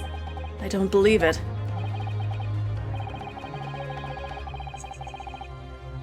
Well, okay, so Majima is, in Zero, he's either 20 or 21, I think. He's like really early 20s in Zero. And then in 1,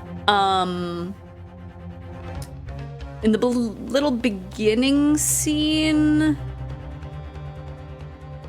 I think he's 31, and then time skip of Kiryu going to jail, and then he's 41. In today's year, he is 59. He's gonna be either 59 or 60 once 8 comes out. I'm pretty well. No, wait, no. He's still gonna be 59 once Mana Erased His Name comes out. When Infinite Wealth comes out, he might be 60. I don't know. In other words, you realize that the victim was suffering the effects of the stolen poison. My mind started racing. I hadn't seen anything past Miss Brett's lips whilst I had been with her, which left only one possible way for the poison to have entered her body. On the blade of the knife in her back. That train of thought was what spurred you to withdraw the blade. Yes.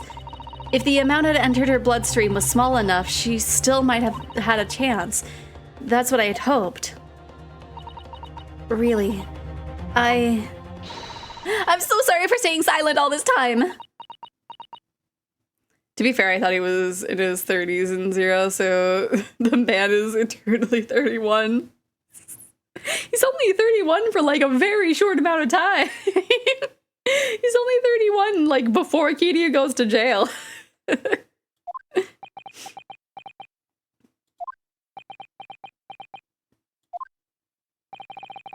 Your attempt to hide the truth of what happened is not something that can be overlooked. However, I have duly noted the courage with which you confessed in the end. Thank you. Your Excellency. Because I'm trying to remember, like, because I know maybe he was 24 in Zero. Because I think Kiryu was exactly 20. And yeah, I'm pretty sure there's the 4-year difference between the two of them. It's barely perceptible, but I do think the balance has shifted a little here, in this courtroom now. Your Excellency, do not be deceived. The victim just collapsed before your eyes, you say? Well, Memba-mi-san, if that's the case, perhaps you could explain how Miss Brett came to be stabbed. Well, you have no answer because of the simple truth is that you stabbed the victim motivated by revenge.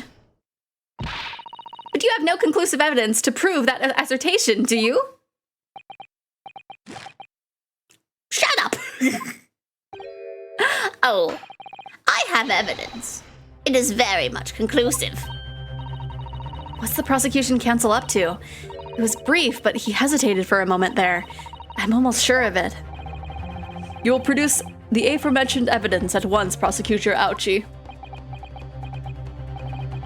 Perhaps some praise is due, young yokel student. What? I had imagined there would be no need for me to submit this evidence. But you brought this on yourself! Oh! Well, that's just the shot of her trying to pull it out! What the? Could a more damning shot exist? The cruelty in the air on that beach is almost palpable. This evidence, more than any other, reveals the true extent of the accused's murderous nature. For it shows the precise moment that Memba-mi-san plunged her dagger into the victim's back. No, that's not true! No! I don't believe it. Ah! How could my best friend have stabbed a woman? Order, order, order!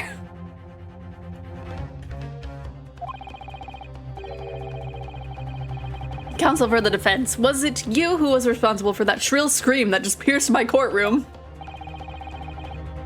Francis' voice has yet to break. These yokels are slow of mind and slow to mature.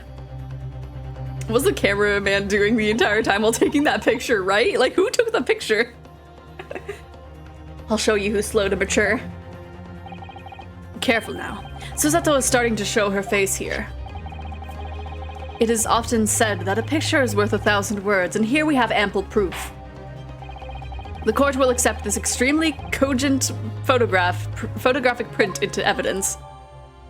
The incriminating photograph has been entered.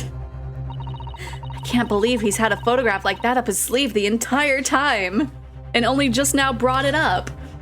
Oh, it's another one that I just have to, like, have a magnifying glass for. Like, she...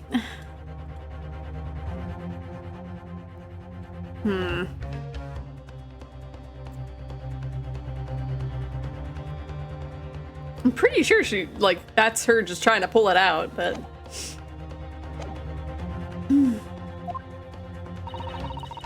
It's such a stark image, I'm genuinely lost for words.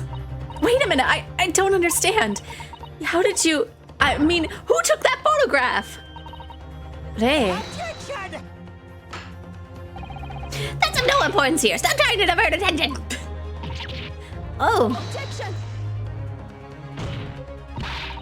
That's an absurd thing to say. It's crucially important.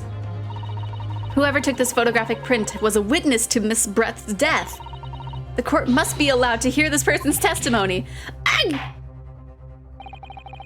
will uphold the defense's demand. The prosecution will reveal the identity of the person responsible for taking this photograph at once.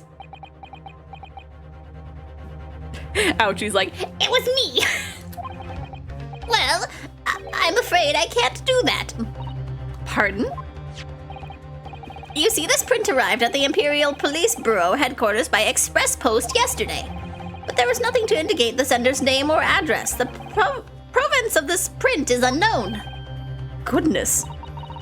Are we to understand then, counsel, that in full knowledge of the fact that this photograph has the murkiest of origins, you nevertheless believe it fit for submission as evidence to the Supreme Court? When you first produced that print before, I noticed that you hesitated for a brief moment, because you knew that it wasn't completely reliable evidence, didn't you? Silence, you local students and blabbering professor! What matters is the blatant truth that this print is so eloquently expresses. But the defendant was already admitted to pulling the blade from the wound. Clearly, this isn't the moment that the knife was plunged into the victim's back, but The moment it was withdrawn. Don't waste this court's time with your ramblings. indeed, without knowledge of who produced this print, we have no means of verifying the claim, and the scene it captures is without doubt the most compelling evidence presented to the court. If the defense is unable to shed any further light on the matter, I believe the conclusion is clear. Oh no. Susato, this is the time for you to fight. If what you've established so far is true, then there can be no doubt. This photograph shows the moment that they withdrew the blade from the victim. Yes, we just need to prove that somehow. You'll have plenty of time to rue your defeat in the slow train back to the provinces. And to rue the day you came up against Taketsuchi Aochi in a court of law. If I can't determine who took this photograph, then the trial is going to come to an end. There must be a clue somewhere. There must be some way of working out who took it. Well, counsel. Your Excellency. The burning question is who took that photograph, and the truth is... I mean...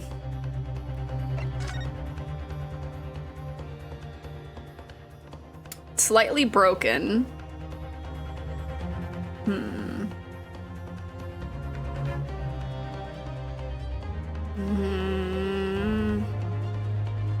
Do we know of anybody having a broken photograph?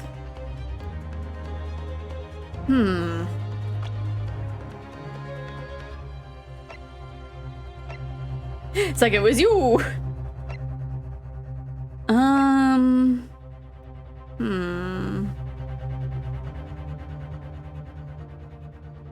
I mean, Yes, you are under arrest. I mean, gosh, I feel like somebody had like a broken camera.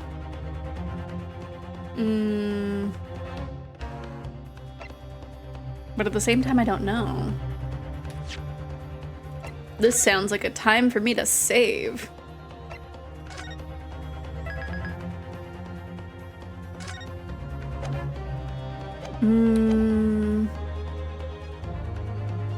I might have the answer.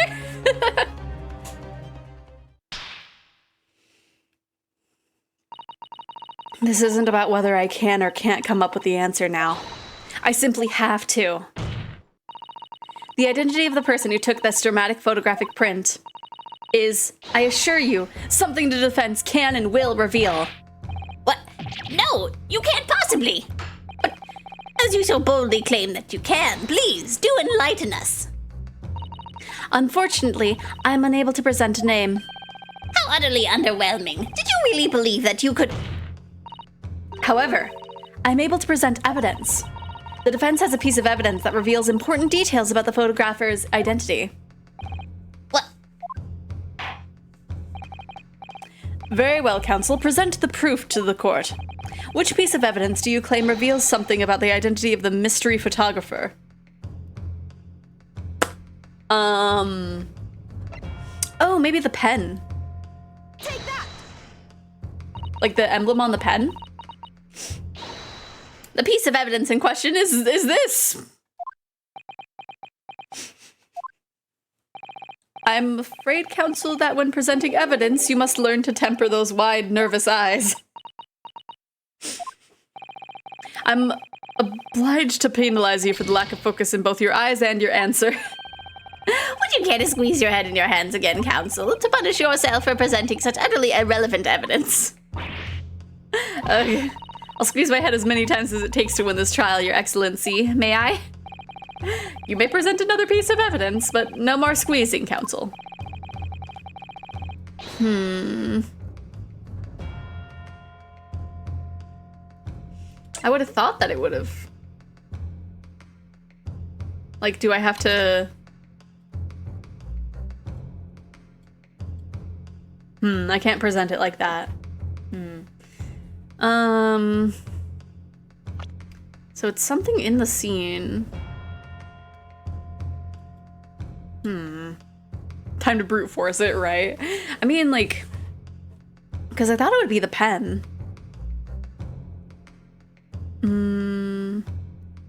Like the crack in the lens seems like very important, but I'm not 100% sure.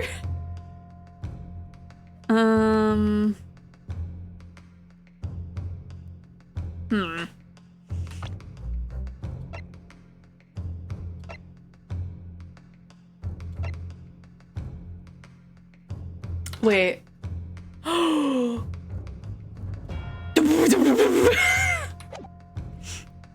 It's this one. Take that! What is that? The newspaper again? Rausch's England returnees tell all. It's not the headline that's relevant here, Your Excellency. It's the photograph. If you look at it closely, you'll notice that there are some white lines on the right-hand side. Oh, yes, indeed. They had already caught my eye as it appeared, or as it happens. Ha! What of it? A shadow of some kind of, presumably from the branches of a tree or the like. What? There are no trees growing inside my laboratory at the university, I can assure you, and shadows don't cast white lines. Now, if you look closely at this photograph...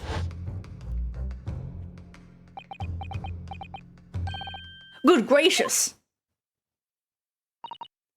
Yes, exactly the same pattern of lines is present on this photograph, too.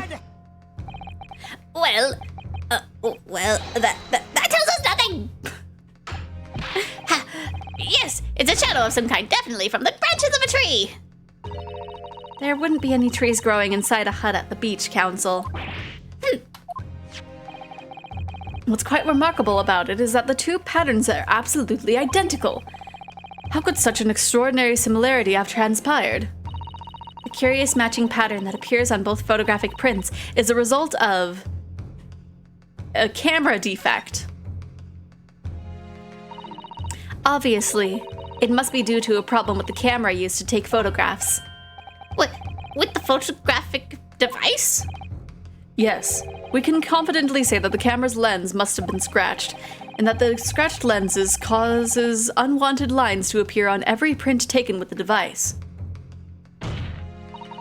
In short, the two photographs under consideration here were taken with the same camera.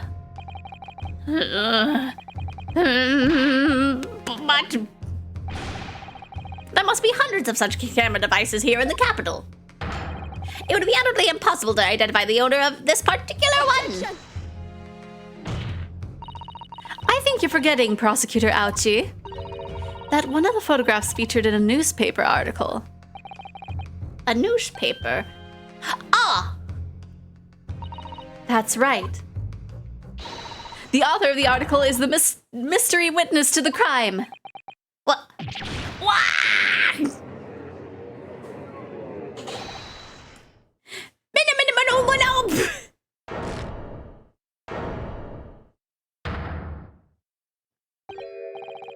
I see why you were called a raucous England returnee.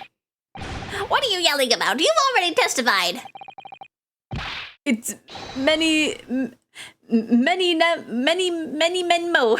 I tell you, many memo. Memo. Soseki-san, what was that? Did you say many memo? Ever since I returned to Japan, a reporter from the Shoyu News has been hounding me, following my every move. A reporter by the name of Raiten Many Memo. Yes, he hounding me from dawn till dusk, writing many memos. Ah, now that he mentions it. They secretly spy snapshots, scribble stories, and supper my privacy. Oh, is it you? Could that same reporter be? A camera to the left of him, a notebook to the right. There I am, struck in the middle with right and many memo. So you're saying that this picture was taken by many memo? Yes, my lord, your excellency, Esquire. Officer, find this newspaper reporter at once and bring him to my courtroom. We will adjourn for a short recess in the meantime. Oh, yes, Your Excellency. As you say, Your Excellency. And one more thing. I want this knife, the murder weapon, examined for traces of poison. You will solicit the assistance of the Imperial University's medical department for the task, understood?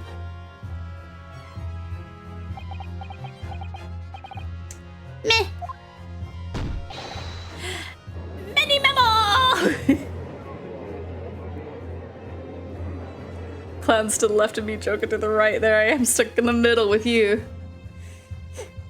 Stuck in the middle with you. I haven't listened to that song in forever, I think.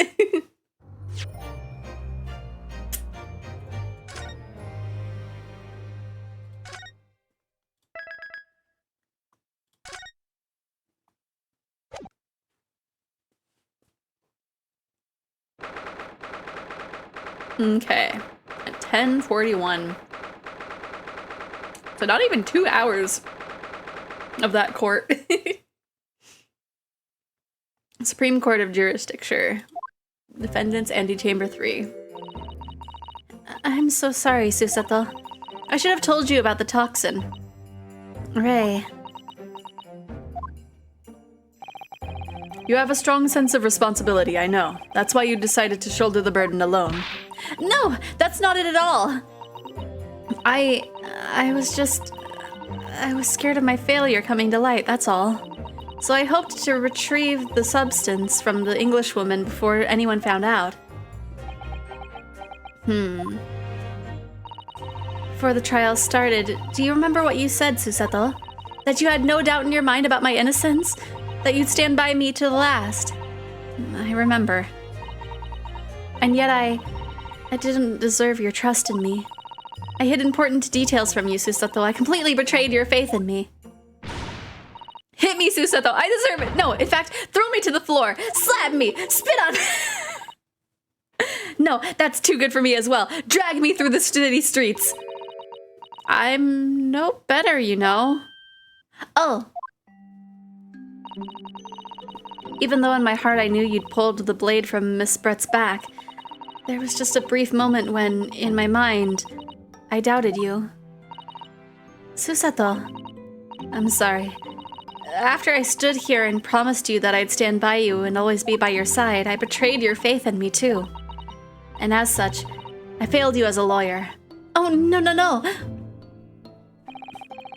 I think the situation has taught both of you a valuable lesson. Placing your unbridled faith in another is no easy task. Yes, Father. That fact has certainly struck home. Which is why I can see more clearly now, so... Rei. Yes? Can you find it in your heart to forgive me?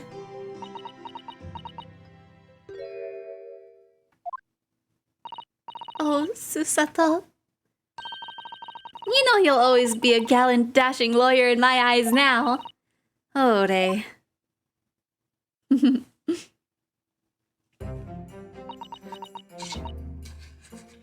Okay, I'm gonna finish my noodles real quick. Give me 1 second.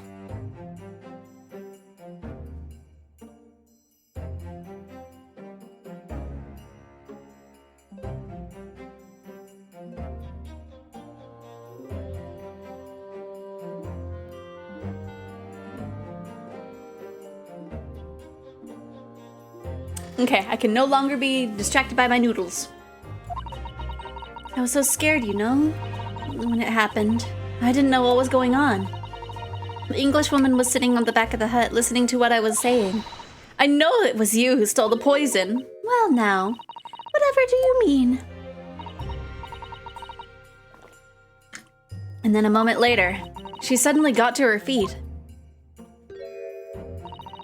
Before collapsing on the floor in front of me, with a knife in her back. It all happened right before my eyes.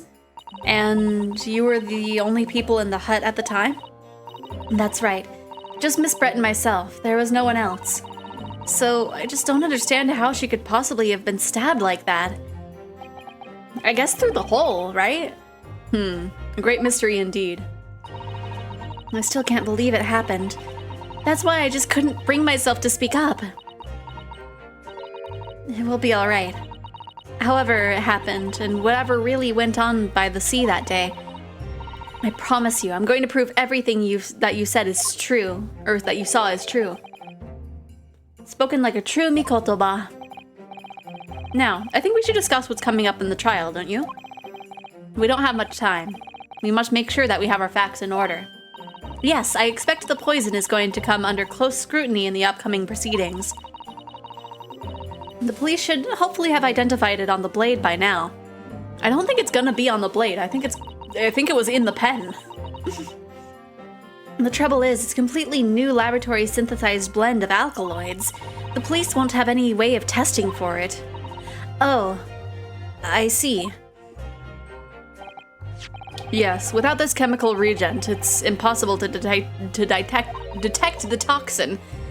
Chemical reagent? I sent a colleague of mine off with some earlier to deliver to police headquarters. I think perhaps you should have some as well, though, just in case. Cool.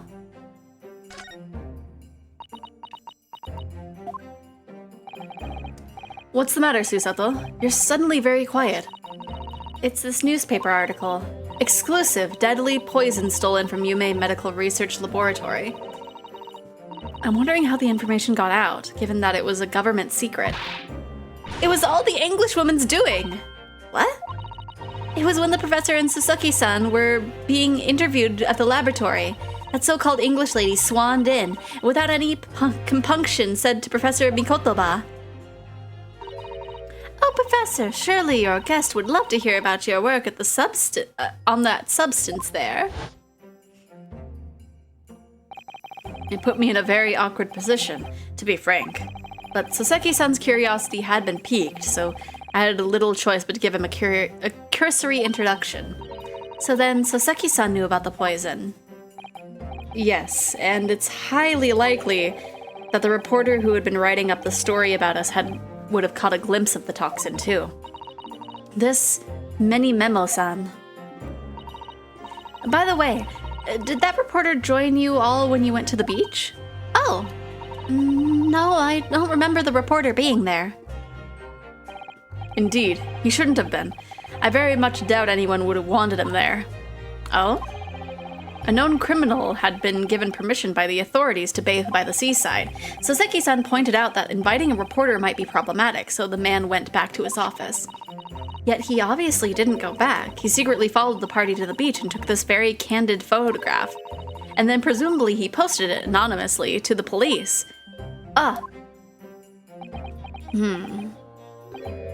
Yes, that must be what happened.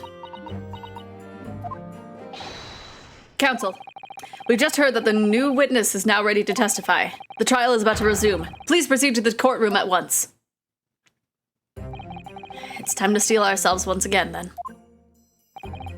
Defense attorney Ryotaro Naruhodo. Yes. They has put her faith in me now and told me everything. So I can't let her down. I have to prove that she's telling the court the truth. I have to prove what really happened that day. Stuck in the middle with you.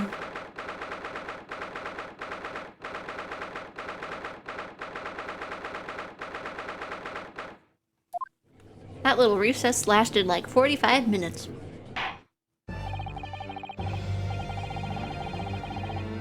I hereby call this court to order as we reconvene to continue the trial of Remember Me. Prosecutor Ouchi, have you summoned the new witness? Before I address that question, Your Excellency, I have some very important news to share. Oh, I didn't ask. What news? And why does he look so happy about it? During the recess, with the collaboration of Professor Mikotoba's laboratory at Yume University, police re-examined the knife that had been used to end Miss Jeziel Brett's life. Excellent. I admire your rapid handling of the matter. Oh, too kind, Your Excellency, too kind. I was merely carrying out your instructions, of course. I had the regent delivered to the police headquarters by rickshaw, so it would be there in good time. But judging by the man's swagger, I fear we might need to brace ourselves for the inevitable. And counsel, what were the results? This dagger, which was so cruelly used to end the life of the victim, has no trace of poison anywhere along its blade. What? Are you sure about that? I would stake the reputation of the police on it. Armed with the regent, the test is extremely simple. They couldn't have made a mistake. The murder weapon has been entered into the courtroom. Okay. I figured it wasn't going to be on the knife. In short, the accused's feeble excuse earlier. Let me just interrupt you while I look at it.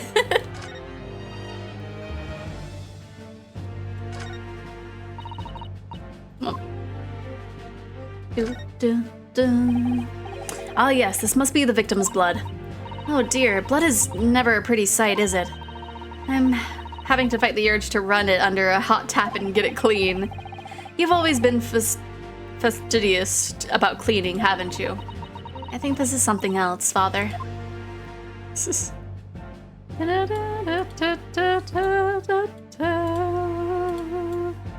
feel like we've come across this exact knife before. So that's how we have to look at it, then.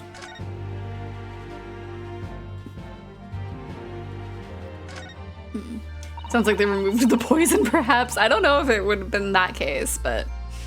The label appears to be written in a foreign language that I don't know. It's German, so your knowledge of English is going to be of little help here, I'm afraid.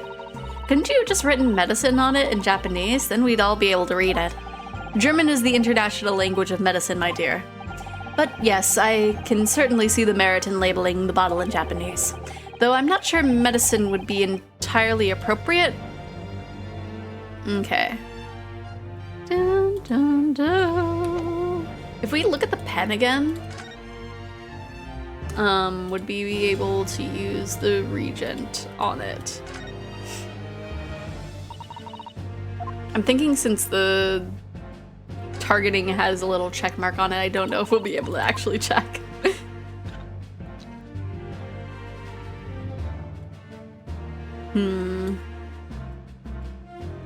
It's like I just want to be able to like try and combine them, but it won't let me. It's probably waiting until later. Has been utterly destroyed.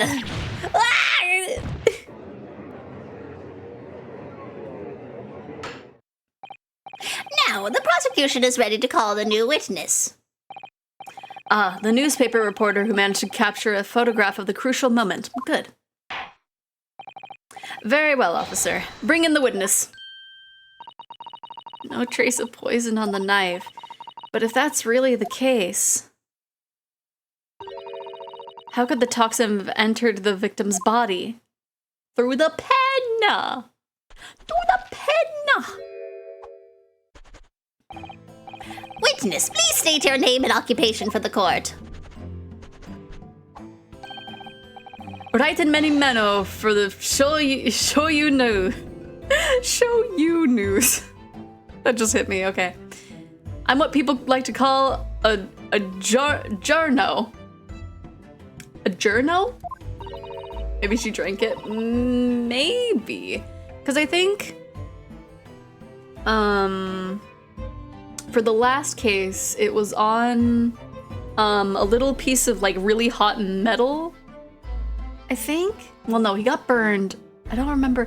It, like, it has to, like, go through wounds, if I remember right. But it might be a slightly different poison than the one that was in the first case. What's a journo, Father? Do you know? It's simply a contraction of journalist. I'm here where the news breaks, putting pen to paper to catch those scoops so they are in print in the next morning.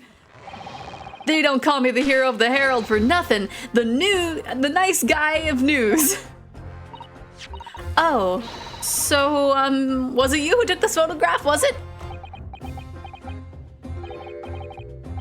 Wait, he has the symbol on his thing. He has the symbol on his armband. It's his pen.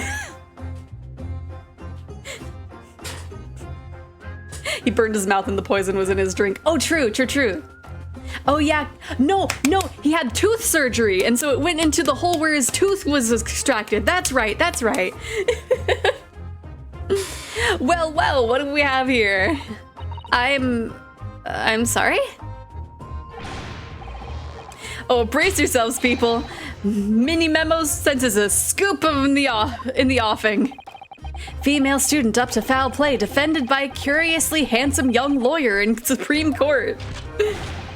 The readers will lap this up. We'll set it above the folds at 72 point in a 5-leg format in the morning for the morning edition. What? I'm gonna have to ask my elf if this is actual terms. Just like my sweet elf, what is 72 point in a 5-leg format? Is that a real thing? Huh? Right then, let's start with your name. It's Ryotaro Naruhodo. Next, what made you want to become a lawyer? I wanted to reform our country's legal system, I suppose. Ryotaro has suddenly become very ambitious, I see. I just borrowed Kazuma-sama's dream for a while. Sounds like Ace Attorney jargon. I doubt anyone talks like this in real life as a journalist. Maybe, I don't know. Because I think 72 point, like, is like the size of the font, but I don't know what the leg thing was. By the way, my name is Takatsuchi Aochi. That's Taketsuchi Aochi. The so-called dark horse of the Supreme Court, my objections strike fear into every defense lawyer's heart. I wasn't talking to you. No, the readers won't buy that. What? Witness. Yes? What this court demands to know is whether or not you were responsible for the taking of this picture. I was also thinking of the fact that he had like a lot of ink stain on his hand, which could happen because he writes many memos. But I don't know. It was delivered anonymously to the Imperial Police Bureau only yesterday. Yeah, because that is his writing hand, but like his book is so small, so you wouldn't really like smudge it too much. I don't know. Yeah, I wouldn't be a journo if I didn't click quick when presented with a scoop like that now, would I? Sometimes stories call out to me, sometimes I have to chase them down, but either way, you've got to be fast. Fast legs to run with and a fast hand to write with. It's no good if you don't note it down, I always say. That's what I call my many memoism. Many memoism? Yes, I remember your face. We met that day when you were interviewing myself and Soseki-san. Yes, right, that was me, many memo again. But you were supposed to be going back to show you news offices after our meeting. But the scoop is, I didn't. Because that Englishwoman's words had piqued my journalistic interest. Miss Brett's words? A criminal left to do as she pleases just because she happens to be a British citizen? It's horse dung. Oh right, he's writing with a pencil, so that even proves it more so that the stain is from the pen that we have in our inventory. It's horse dung. This country's judiciary is rotten to the core. The Supreme Court's rulings aren't worth the paper they're printed on. The police are just imperial pawns. Stay your tongue, young man. There's a complex political issues at play. Well, anyway, I quickly jotted down those notes, she said in my mini memo pad. Are you ready? I'll read it out. It's all here. Right, here goes. The only thing that strikes fear into others is your hairline, but dark horses for someone else is not the effectiveness of your practice. Oh gosh. I should like to go with everyone to see your country's coast. A serious criminal going on some junket. What? People need to know about this. That's why I decided to sneak after them. To get to the woman's story so I could hammer her in the press. Do you mean to say that you did indeed witness it firsthand? The grim scene portrayed in this photograph? Oh yes, I saw it with my own journo eyes. From start to finish. Through the viewfinder of my trusty camera. Thank you, Mini Memo-san. You will now give a formal testimony before the court. You will state exactly what it is that you witnessed on the events surrounding Miss Brett's death. I'm gonna move my mic just a little bit. Okay, I think that maybe should be better. I don't know if I have been quiet or not, but I just... The camera never lies. Let me know if the sound is better or worse or what. The beach hut was made of shoddy old reed screens, so there were plenty of gaps I could see inside through. The English woman was sitting on a stool when the student girl came in and started arguing with her. Seconds later, the girl pulled out a knife, throwing the Englishwoman to the floor as she stabbed her in the back. My smoldering journo spirit burst into flames. Quick as a flash, I whipped out my camera, ready to click. I pulled apart the rough weave of one of the screens and poked the lens through for the perfect shot. Reed screens, you say? Right, you can see them clearly in that great shot I snapped. The hut walls were just screens made of coarsely woven reeds. Yes, it allows the breeze to pass through and bring some relief from the summer heat. And it was a breeze for me to poke my camera through to see the whole thing hotted up. Ignoring for the time being the appalling vision of invasion of privacy involved, did you witness everything that happened from the moment the defendant entered the hut? Oh yes, I saw it. I saw the whole thing from start to finish. And you say that you took the photograph through a gap in one of the screens? Luckily for me, they were pretty shoddily woven. I pulled the reeds apart and thrust my camera thrust the lenses of my cameras through the gap. Would I get away with it, or would I be seen? It was a gamble of a lifetime. A tenacity of purpose that's considered admirable in the journalist, I suppose. Run a risk one day, run a scoop the next. That's many memoism in a nutshell. At last. It would appear we have a genuine witness to this wicked crime. The evidence and testimony are extremely compelling. I believe we may be close to a verdict. No. Wonderful news, Your Excellency. Wonderful. Nevertheless, it cannot be denied that this testimony begs one very large question. What question? The exclusive news, a startling photograph, all the makings of an exceptional story for the reporter. Why then was the story never published? Oh, that's right.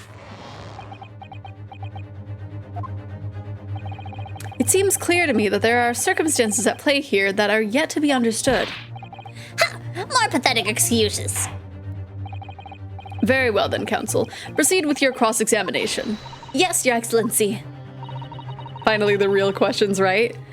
There's more to this reporter than meets the eye. He's keeping something about this case very close to his chest.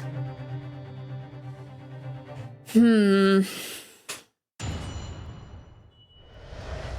it's just a matter of how we get that stuff revealed.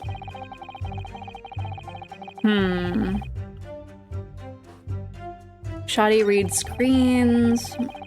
I mean, I might as well just actually press on everything. Hold it! There's no reason not to. What made you want to see what was happening inside the beach hut in the first place? Call it journo instinct. Can you think of a better reason? I have a feeling the reporter is the murderer and he created the murder for his own big scoop. Maybe. I think...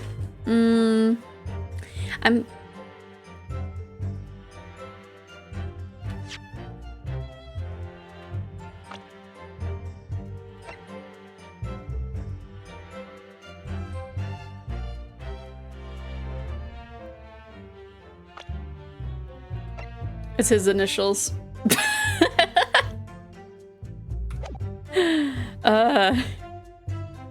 So I'm thinking... I'm thinking either you're right, he, like, you know, he's been having, like, a really slow news day, he's, like, wanted a big scoop to, like, get his name out there, and so he made this. Or, like, he teamed up with her. To, like, I don't know, to assist in her death, I guess? Oh, I don't know. Perhaps because, as well as being a proven criminal, the person inside was a young woman? Ah, I see where you're going with this. Brace yourselves, people. He's painting a journo as a voyeur. It's hardly slander, sir. You had a camera and you were taking pictures without the woman's knowledge. Nope, you've got it all wrong, little student boy. Sorry? To my mind, all that was inside that hut was a scoop. Nothing more, nothing less. Scoops know no gender, man or woman, it's all news. That's not even many memoism, it's basic journalism. If only the courtroom was as indiscriminate. Right, so if that's all buttoned up, can we move on? Tell the court then, witness, what sight befell your eyes when you looked inside the hut? A sight that vindicated my journo instinct, that's what. Staged to death gone wrong, probably, yeah. When I pulled back the reeds, I could see it all, it's clear as day. Okay, sitting on a stool when the student girl came in and started arguing with her. So you actually saw Membami-san entering the hut? Yep, and she was raging like my journo spirit. And the argument you mentioned, what was that about exactly? You stole it. I didn't steal it. That kind of thing. Talking about the poison, I suppose. The student girl walked right up to the English woman and really started laying into her. I mean, if she'd laid into her anymore, there would have been eggs. Oh. Wait. The man should have been an author. His descriptive talents are wasted on journalism. But the student's rantings fell on deaf ears, like a Japanese person listening to English for the first time. He really ought to work on his similes first, though, to be honest. Anyway, the point is, that woman in the dock was mightily angry. And her temper finally got the better of her, it seems. Dear me. Which was the climactic moment that I caught on film. Seconds later, the girl pulled out a knife, throwing the Englishwoman to the floor. She stabbed her in the back. Do you swear before this court that you actually saw the precise moment when the stabbing took place? Ha! The precise moment? I didn't see just that. I saw the whole hellish scene play out, from start to finish. I have here a simple plan of the beach hut. Perhaps you could use it to explain to the court exactly what you, witnessed. Nope. Right you are. It's all here in my many memo pad. I don't know why I'm having such a hard time saying many memo. When I first peered into the hut, I'm sure that the Englishwoman was on this stool in the back hut here. Would that make sense? I guess that is the only really place to sit, and that is where that little gap is. Yes, the accused's own testimony confirmed that. She just sat at the back of the hut, smiling sweetly, is what I have noted down. It's my turn to testify now. Try not to interrupt. Then, the next moment, as I was watching, the evil student girl entered the hut. After a while, the pair of them ended up in the middle of the hut, arguing furiously. The Englishwoman went for the student, but the girl dodged out of the way. And in a flash, plunged the knife into her adversary's back as the two passed each other. Interesting. What you describe is a grim scene indeed, or grim crime indeed. I never sugarcoat the truth. That's what many memoism says. Okay. By the way, Many Memo-san, whilst you were watching that terrible scene unfold before your eyes through the gap in the screen, did it not occur to you to try to prevent the tragedy rather than capture it on film? Journals have to be observers. We can't get involved. That's our raison d'être. I can't pronounce French. So you didn't converse with Miss Brett at all? Obviously not.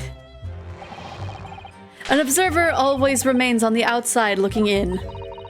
And that's something to be proud of, is it? If you can get your camera lenses into the reed wall, can you get a pen into it, or how about a knife? I think so. Man, actually asking the real questions, right? Your Excellency, if I may. A raisin the tray? I don't know how it's pronounced. Yes, Professor. I think the witness's last expertly phrased statement should perhaps be added to his formal testimony. Father, what are you? I will grant the defense's request. Many Memo-san, you will supplement your formal testimony with the aforementioned statement. Well, nihilism is the foundation of many memoism, but I'll gladly prove that the words aren't meaningless. Okay, I never once stepped foot inside the hut, nor spoke with the Englishwoman. I was there only as an observer.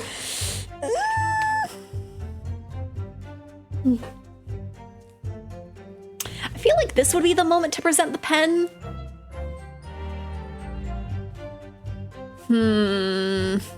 But I don't know for sure. I'll just... Hold it! Really, you didn't set foot inside the hut at all? Are you quite sure about that? I think you may have the wrong impression of me. We're talking about a murder scene here. My nerves were stretched to breaking point already. Oh, I see. You were scared? Maybe I did have the wrong impression of you, yes. It was all I could do to stifle a scream and hold my hand steady enough to snap the shot. You really should have summoned help before thinking of your camera. Many memoism and humanism don't really agree, and most of the time in those instances, many memoism comes up on top. As a sculptor of stories, sometimes I have to be cruel for my art. Yes, that's spot on. Surely he's making all this up. Okay, now they're gonna talk about like, wow, I can't find anything. He claims to have spied the whole affair from start to finish. If true, his testimony is devastating. But it does seem as though he's holding back something, doesn't it? If that's how you feel, I suggest that you trust your instincts and press him on everything he's said. As you've no doubt seen done many times before in your role as judicial assistant. Yes, I have. I've seen witnesses like this pressed often. I know exactly what to do. Okay. So yeah, this is where we press about the pen.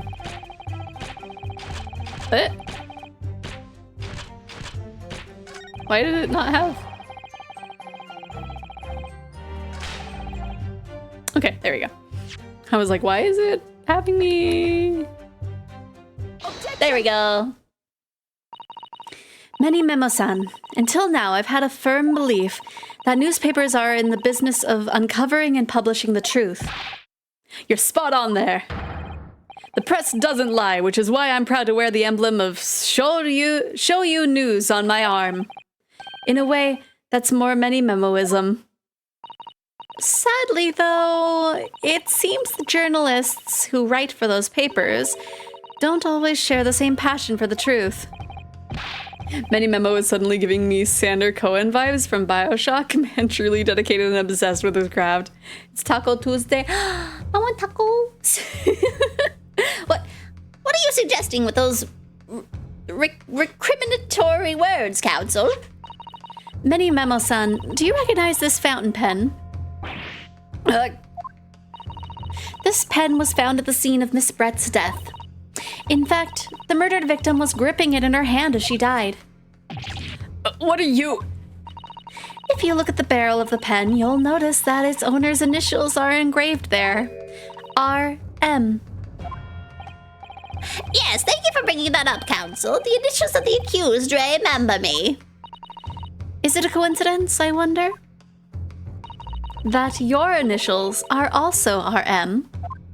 No! Right in many memo, R.M. That's horse dung. Can't you see? One of the central tenets of many memoism is being a pencil user. And yet, as the court will clearly be able to see on your right hand, there is a very obvious blue ink stain. It would appear that you must have rather carelessly left it somewhere recently. Raimi Manderson. He's got a point. Your favorite fountain pen, that is. Horsey horse dung. Many Memo-san, is it not the case that before she died, you met with Jeziel Brett in that beach hut? Why should we listen to this absurd nonsense? It's nothing but another excuse. Exactly. Show You News will stand behind me all the way. I deny everything. There must be as many people with the initials RM as there are stars in the night sky. The defense has neither the time nor the inclination to count every star in the sky. Huh? And there's no need anyway, because this pen has more to tell. Yes, there is another clue. A clue that undeniably proves who its owner really is. In that case, Counsel, the defense will now show the court where the alleged clue lies. Of course, Your Excellency. The clue on this fountain pen that clearly reveals its owner's identity is... Let me flip it, thank you. Whoops. There's some sort of emblem here, look, but it isn't a unit. Okay, we saw this already. We saw this already, please. Ah! There we go. As well as the initials, there is also an emblem on this fountain pen. An emblem that you will of course recognize, Many Memo-san. Goodness me, it's the emblem of the Shoyu News. In other words, the owner of this pen is an employee of the Shoyu News, whose initials are RM. Suddenly the stars in the night sky don't seem very numerous, do they? Well, Many Memo-san, how do you respond? No!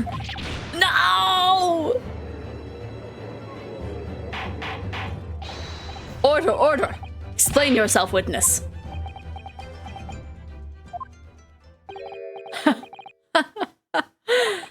So, this is how the mighty Supreme Court works, is it? Using coercive tactics to have well-meaning citizens reveal harmless secrets? I've used nothing but honest tactics. Alright then, fine. I won't try to hide it anymore. Yes, not long before that grim tragedy unfolded,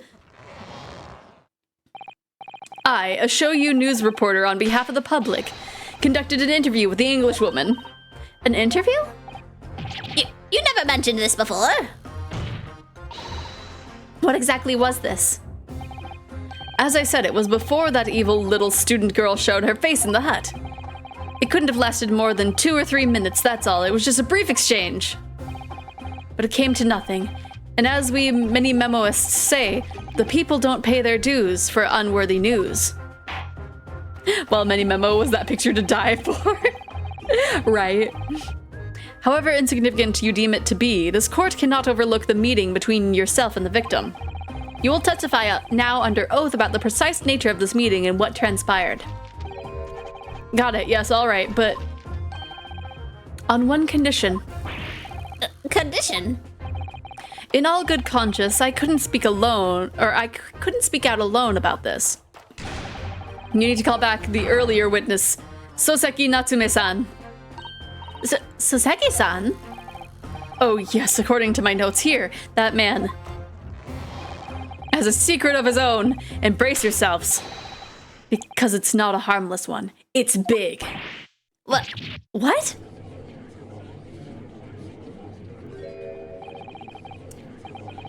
Is it gonna be revealed that they were like a couple or something? Many Memoism states that one man's secret is every other man's front page story. Very well, I will grant the witness's request in this instance. Officer, summon the earlier witness back to the stand. Soseki-san, Hiding something?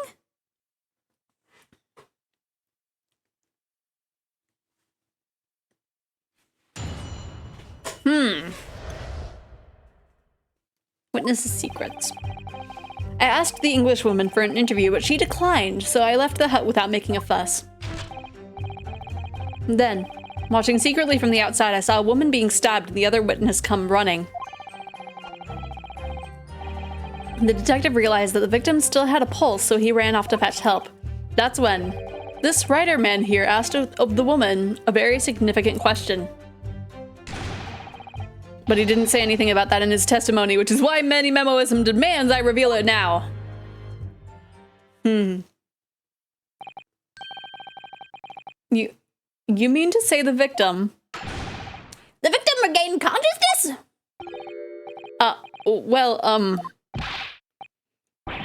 And when she did, you decided to ask her a question? That's, true, yes. He did. And that's not all. The woman gave him a very definitive answer. An answer that incriminates the accused. That's preposterous! Why am I only now hearing about this? Why didn't you mention this before, you yokel hack? It wasn't even a conversation! Yes, I did pose the withering English Rose a question. I don't deny it, but she could no longer speak. She was barely conscious, even. Counsel for the defense, I expect a thorough cross-examination to be conducted here. This court must and will know the truth. Absolutely, Your Excellency. The reporter is claiming that Miss Brett implicated Ray somehow? What on earth could have happened in that hut?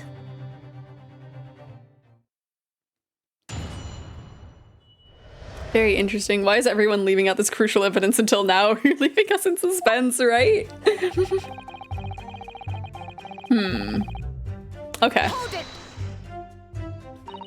You asked her for an interview, but you say, well, of course I did. I wanted to ask her about the incident she was involved in at the end of last year. About the case in which Dr. John H. Wilson lost his life. That's not the way I phrased it. Many memoism calls for straight talking. Why did you murder Dr. Wilson, is how I put it to her. Although technically being defeated as just a realm of chaos, the warp us, the manifestation of all emotions, the good and the bad. Same goes for the chaos gods like Slanesh is excess odd emotions, but she represents all emotions. Zit is change and hope, and Crone is violence and loyalty. The warp's issue, it reflects the thoughts of the people. So if everyone claims it to be evil, that's what the warp becomes. What lore am I dropping? Yes, that sort of talking is as straight as a ruler. Ask every question as if you're asking for a menu in a restaurant, I say. It's the best way. A veteran at the paper taught me that. And how did Miss Brett answer? With one simple phrase. Mystery is a woman's charm. It's testing Warhammer lore. Ah, I see. Makes sense. I guess any kind of lore would be Warhammer from you. Whew, that told me. So I waltzed right out of there. Really, something about that doesn't quite seem to fit together. Leave every room as if you're waltzing in a dance hall, I say. It's the best way. A veteran of the paper taught me that. Then watching secretly from outside, I saw the woman being stabbed and the other witness come running, or other witnesses. That was very persistent of you, considering that Miss Brett had just turned you away. Persistence wins the prize. Many memoists will tell you that. Let them think you've left, then just when they lower their guard, that's when you swoop in for the scoop. And the fruits of your labor are all too apparent in this telling photograph. Though I'm sure the young yokel student would rather not be reminded of this damning evidence. Actually, it's thanks to that photograph that we managed to identify this witness. And now that you found me, I'll tell you whatever you want to know. I've got nothing to hide. I'm sure. Please, do go ahead, witness. The court is eager to hear what you have to say. Try to stop me. There's a story to tell here, and I'm going to tell it. Okay, the detective realized that the victim still had a pulse, so he ran off to fetch help. And Sasaki-san remained behind in the hut? That's right, yep, our author friend here was a blabbering wreck, shaking all over from his head to his toes, mustache twitching, eyes bulging. What do you expect?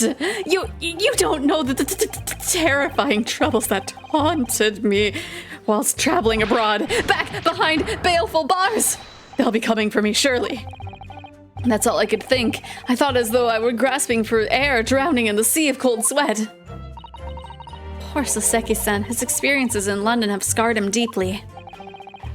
As the world seemed to close in around me, I quietly recited a prayer to Amida Buddha. Eternal emptiness, empty eternity. The end is coming for me, surely. No sutras are to resound in my courtroom, please. And now, we've come to a crucial part. That's where it happened.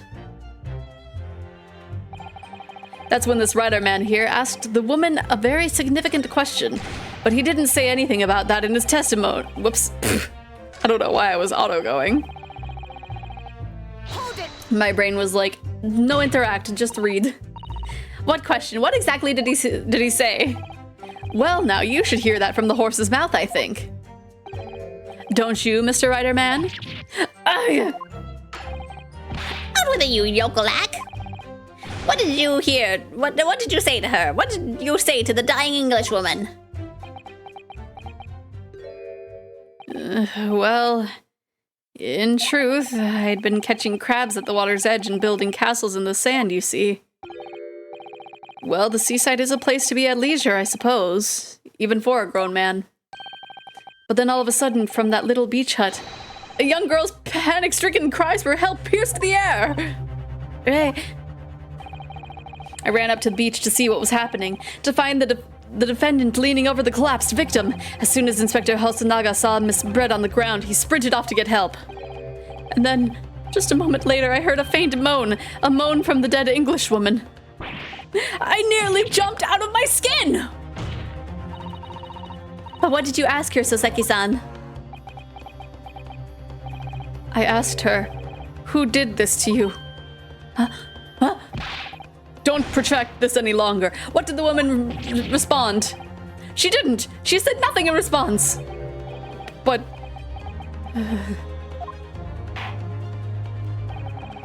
when in the stand, you will answer the questions asked to you unambiguously.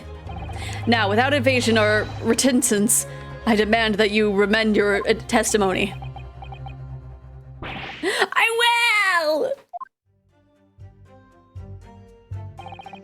I asked her who did this to you, but she never replied. Hold it! What do you mean she never replied?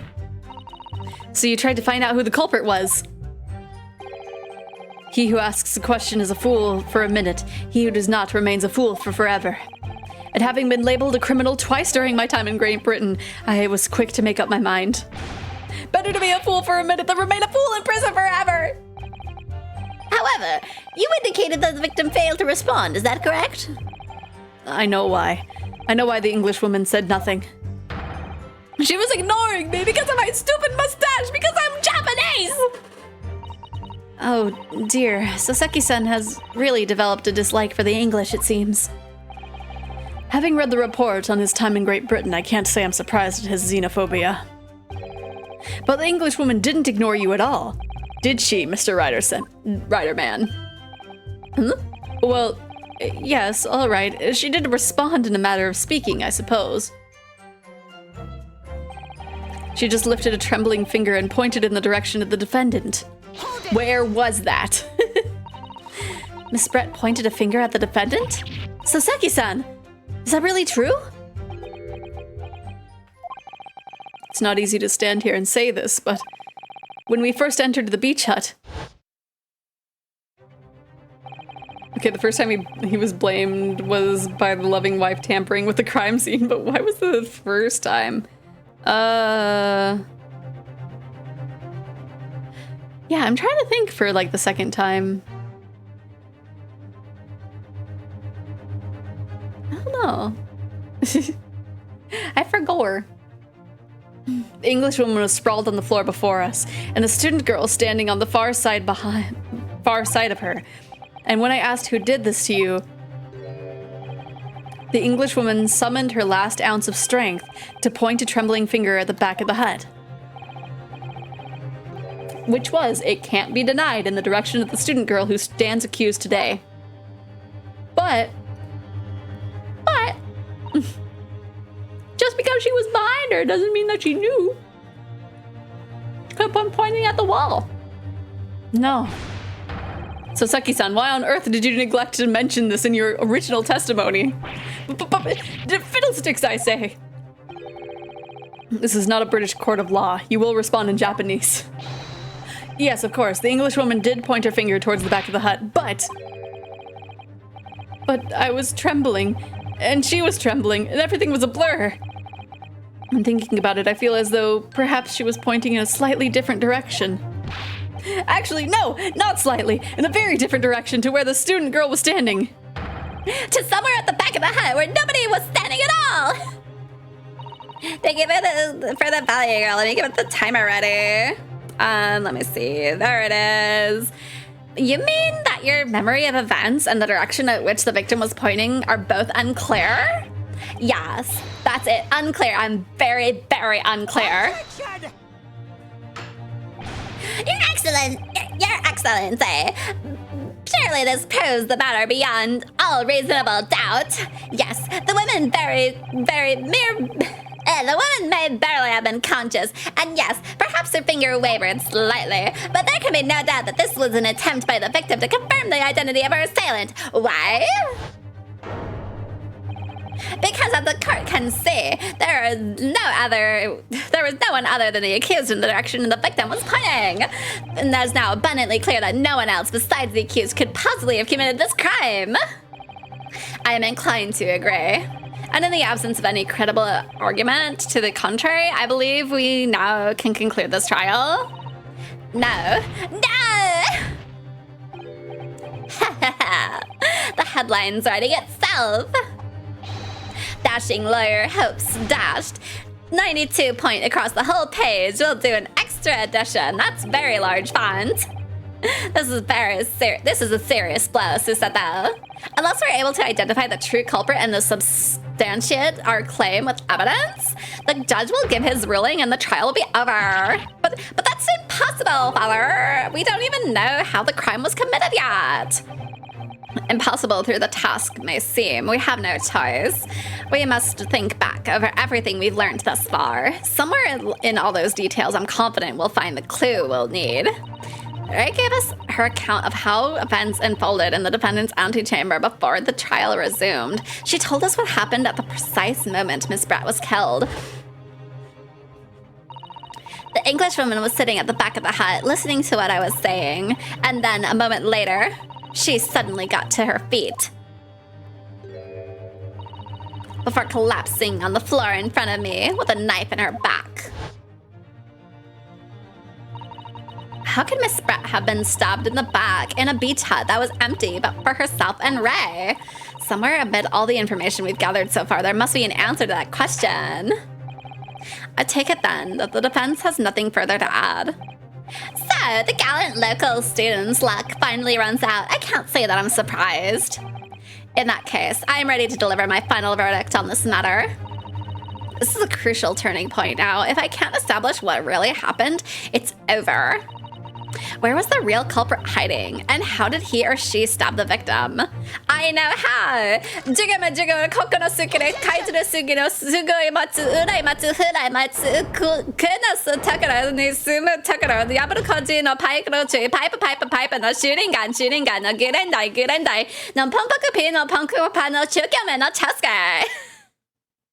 How would you get a photo at that angle? That's a good question. Well, there was a stool there, but like, I don't know. That is kind of weird. Your Excellency, I respectfully ask you to postpone your adjudication for the time being. Very good. It's an A- because of the. Oh my goodness. Oh, to what end, counsel? The defense would like to present the court with an alternative theory that can explain who the victim was actually trying to implicate with her dying gesture. Alternate theory? Ha, none exists. There was someone else present at the scene who could have committed this crime. What? And the victim, Miss Brett, tried to reveal who it was to those around her at the time by mustering all her remaining strength and pointing a trembling finger in the killer's direction. This is fiction, fantasy. Very well. As you seem so sure of yourself, counsel, I'm prepared to hear your alternative theory. So, young Ryotaro Naruhodo. Yes, Your Excellency. You'll present your latest theory to the court by means of this plan. At the moment the victim was stabbed, where exactly are you proposing the culprit was concealed? Obviously, like right here. Take that!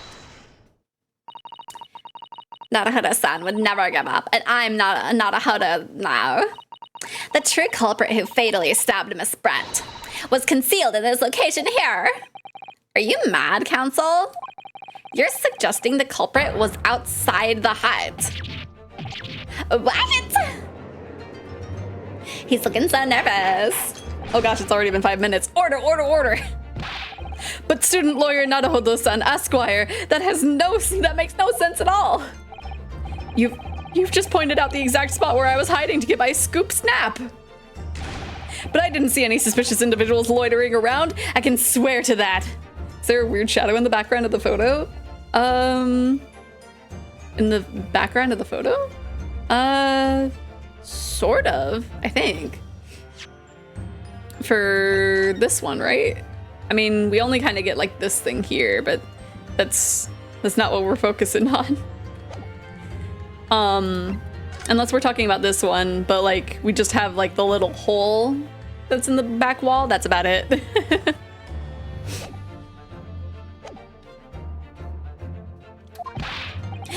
Obviously, if the culprit had been outside the hut, there's no way that he or she could have stabbed the victim who was inside the hut. Actually, Prosecutor Ouchie, there is a way.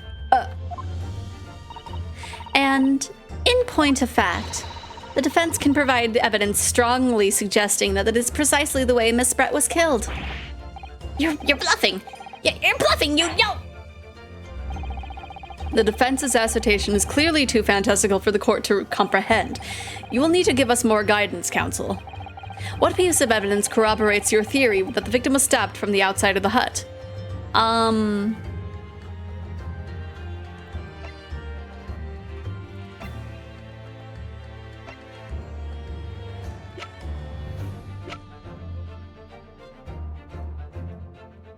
mean, the murder weapon could slip through the hole in the wall?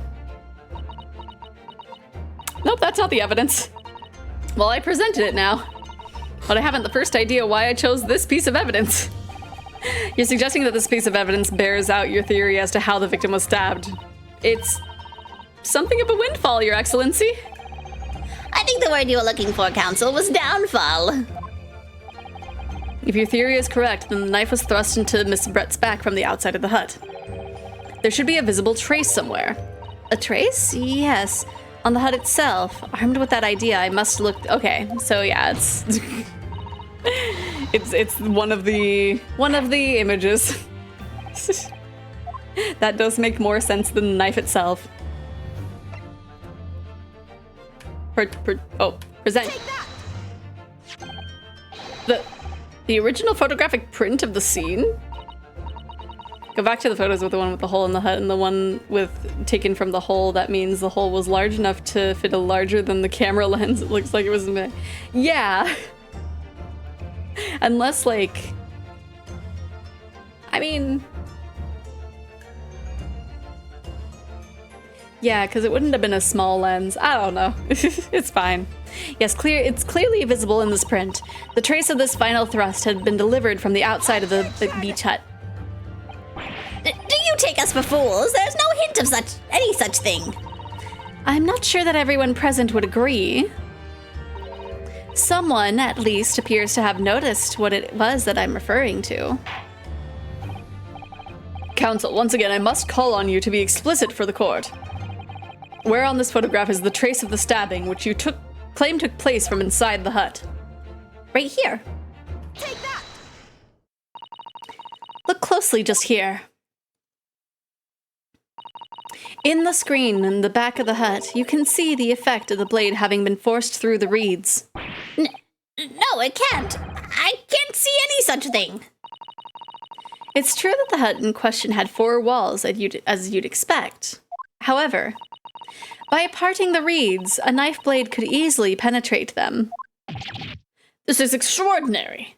This is pre-World War, so camera lenses weren't that small. Yeah, they're not that small. Yes. The true culprit actually stabbed the victim from outside the beach hut. And of everyone present at the scene, there is only one person who could have done that. Only one person who was directly outside the hut when Miss Brett was killed. Raiten mini memo-san. It could only have been you.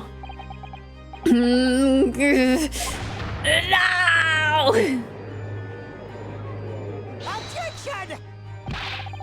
This preposterous idea leaves me almost speechless. Just look at the photograph itself. The victim lies almost exactly in the center of the beach hut, does she not? Are we to assume, as part of this far shield scenario, that the assailant was a knife thrower? No, of course not. We're not? If you recall the testimony of the defendant about the events just before the victim's death. The other lawyer's VA is perfect, right? Inside the beach hut, I confronted Miss Brett.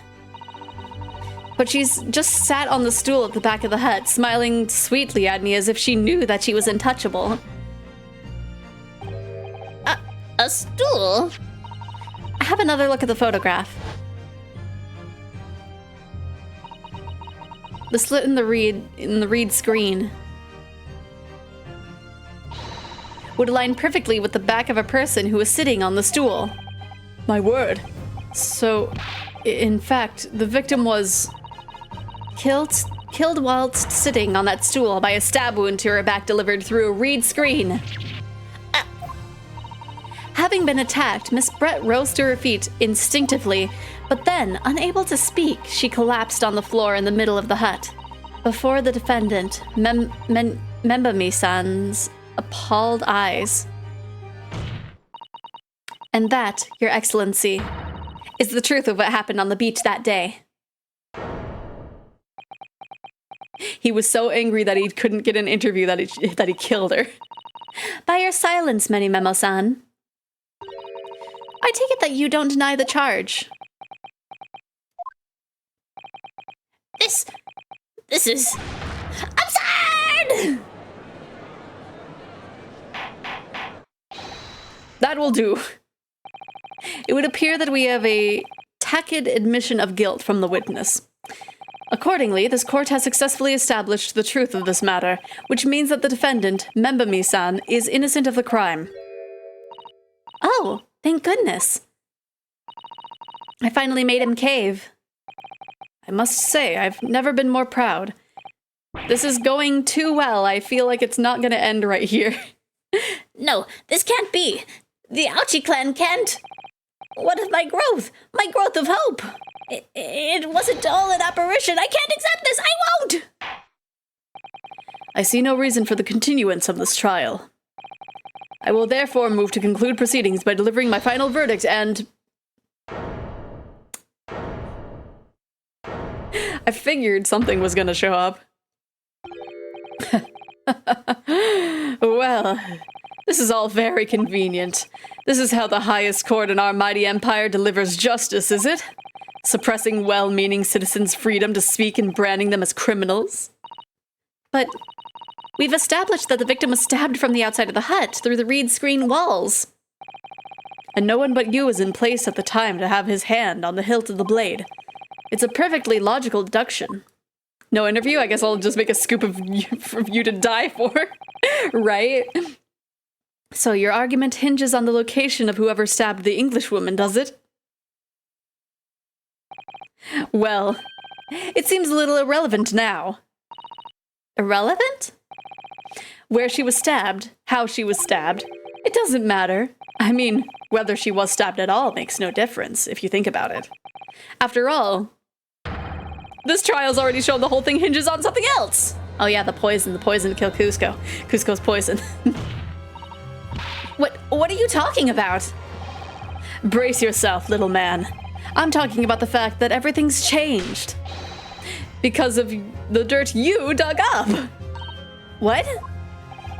Enough obscurity. Explain yourself, witness.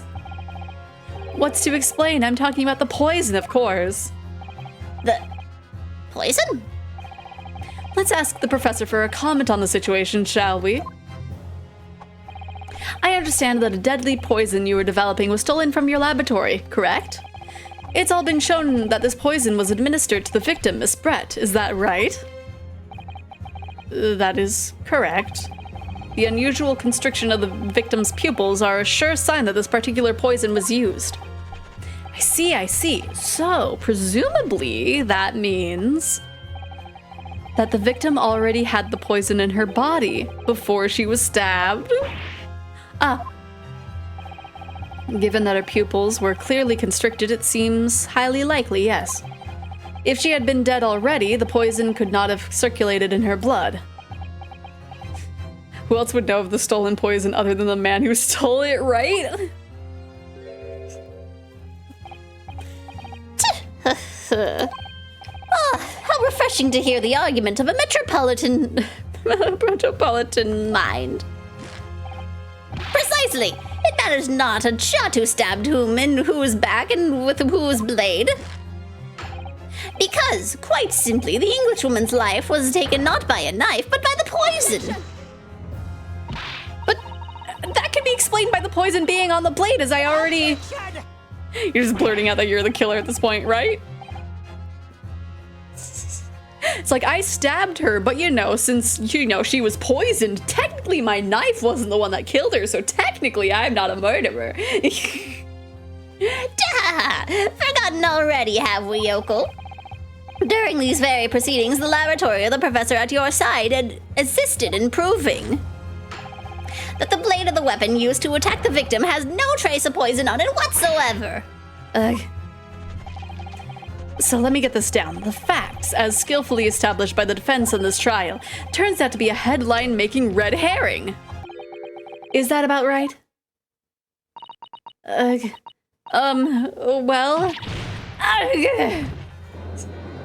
Kind of funny that they brushed poison as the real cause of murder, and now they're bringing it back like they care now, right?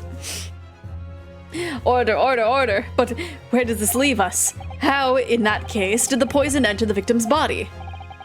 There is an undeniably obvious answer to that. The lady most likely imbibed it. You mean she drank it? Have another look at the photograph here. As you can see, a bottle of the carbonated water and a glass that had been knocked onto the sandy floor of the beach hut. The poison could have been slipped into either. Oh, so somebody made Miss Bet drink it. Well, what do you know? Look at those dashing eyes. This will make a great front page shot. Hey, why the bewitching stare? After all, I am the last person you should be looking at. It would make no sense at all that I poisoned the woman, would it? I mean, that's been established already. Established? What are you talking about? Don't tell me you've forgotten. That's a little hard to believe, given that the person who established it was you. Me? What on earth does he mean? Oh, let me capture those wide eyes as a prime press spotter, that is.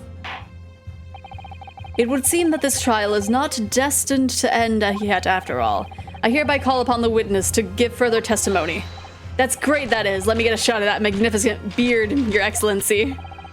You claim it to be impossible that you were the one responsible for administering the poison to the victim.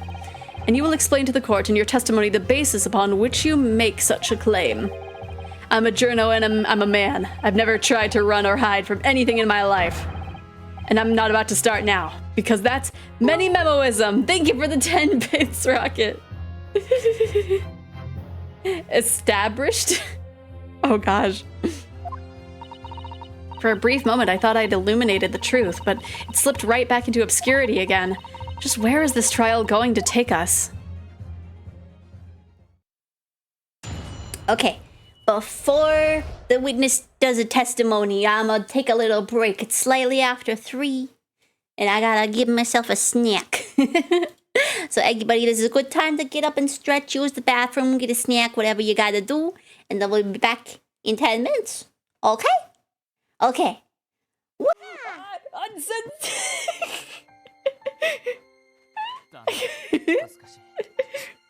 Oh no, hand holding the lewdest of actions.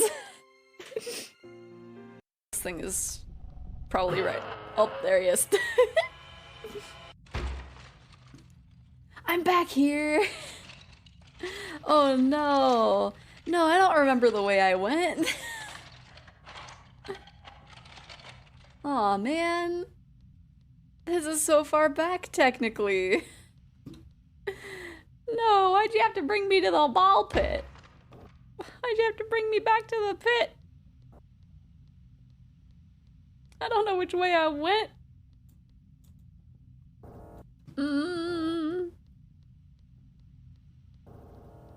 Is there a gem in the fridge? No? Hello? Okay, bye.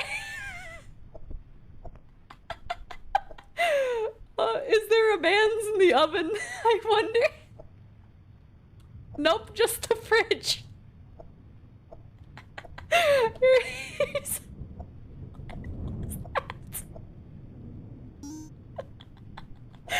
Why was there a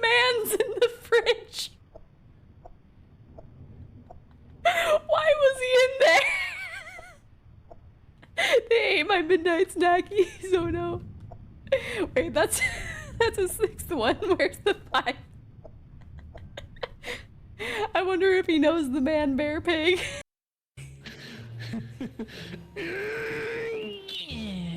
Zephyros, we're not in the Harry Potter universe. I don't think you can just get that get that away.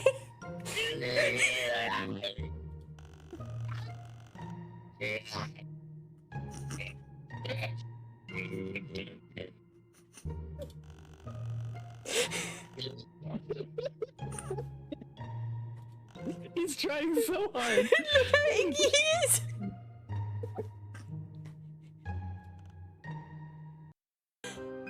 Does that mean that I get to kidnap you? JK. Oh, please let me not get stuck over here. Not on me, don't stop. Oh no, I'm being squished. 0 health in a dream. Yep, there we go. Okay. It's good because there was a save thing. So I'll just be in the middle of the fight with full health, yeah?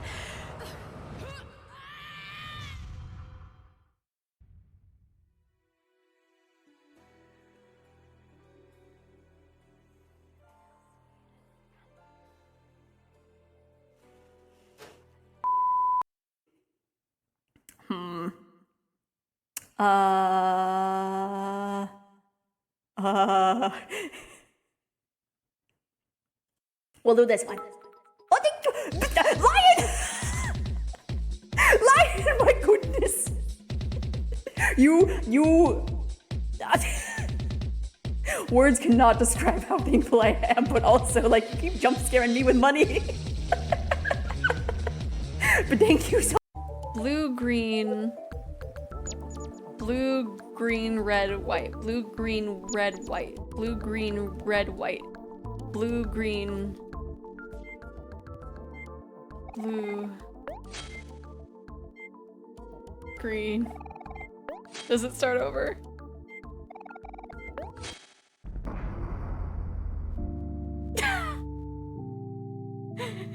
It's like I couldn't restart the thing. Hydrate.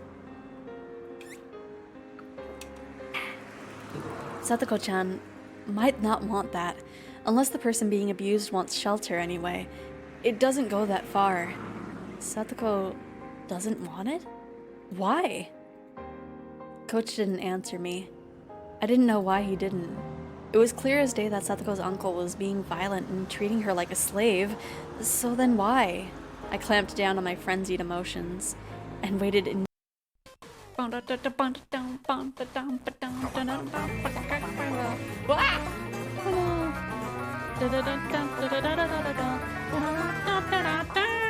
Whoops. I didn't have my my game zoom thing. Just there we go, real quick. It would all be over very soon. Everything would end. Yes, when the Higurashi cried.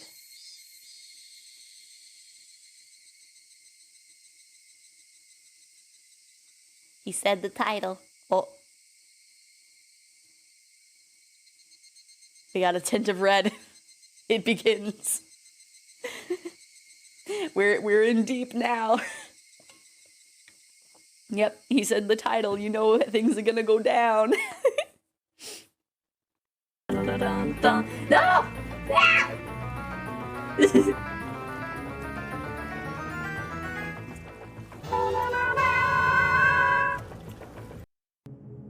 There she is.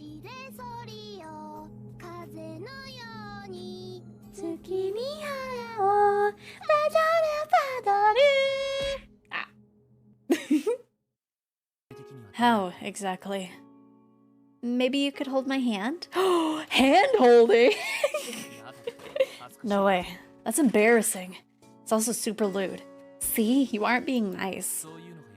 You call that kindness? I seriously don't get it. Even if you don't.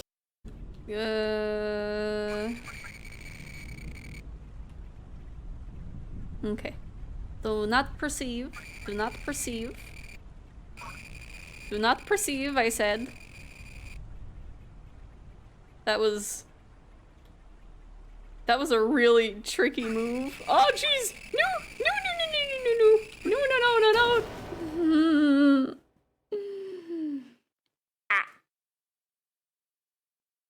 Who is the milkman? Someone has to get this information to the people. You can pass it over the counter, but that don't make it over the counter.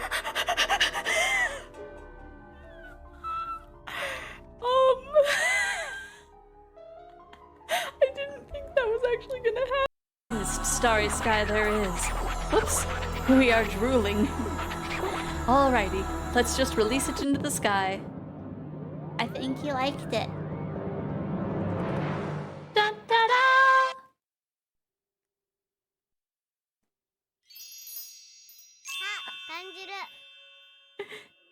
I feel the cosmos. Answer came.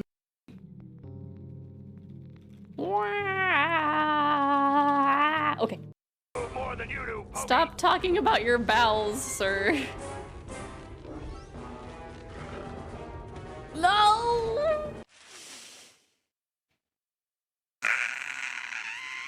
Okay. And then I blacked out. Quack, quack, quack, quack, quack, quack, quack, quack, quack. That was the chirping of the Higurashi telling me it was evening. I see. When it's another time of day, it's quack, quack, quack, quack, quack. Now it's quack, quack, quack, quack, quack. Say cheese. Ah! Oh gosh, we got a tiny face. We got a tiny face.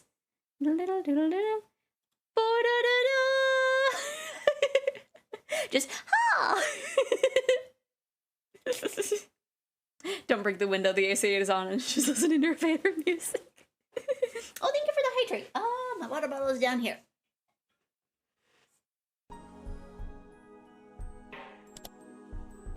We found hair, pieces of skin. No, guys, I have to read this fact. And blood for the four missing people in the Sonozaki in the torture room that was discovered in the basement of the outstanding Sonozaki family property, supposedly that had killed. Concluded that the victims were tortured in that torture room. However, the remains have still yet to be found. Sorry, I didn't get a chance to zoom in. According to one of her imprisoned classmates' advice, the body should be somewhere in the basement of the... Oh, good up there. Oh no! Oh no! We're being scanned! Oh no, my face. And nobody, if you missed it, this is linked in the Nintendo Direct if you want to watch along with us.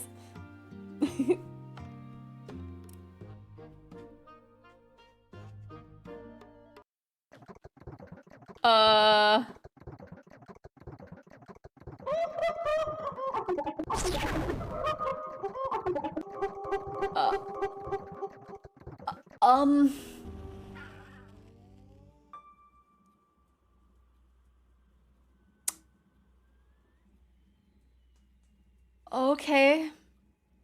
Okay then. Anyway. And we are back. Hopefully everybody had a good break. I grabbed a snack, but hopefully it shouldn't be something that I have to like mute to snack on. Okay, so let's see how this guy is gonna talk himself out of this one. Oh yes, I stabbed the English woman, and it's that very fact that proves that I'm innocent. Because why would I have bothered to stab the woman if I had already poisoned her?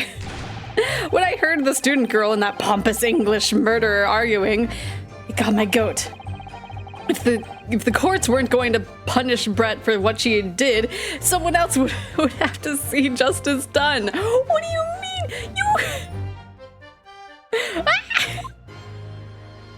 Oh my goodness, such a pathetic thing of defending himself. A smack what? No, a snack. A snack. It's fries and then a chicken wrap. So, you admit it then, that everything happened as I described. that you are the one who stabbed Miss Brett in the back through the read screen. You can blame this miserable country of ours. Huh?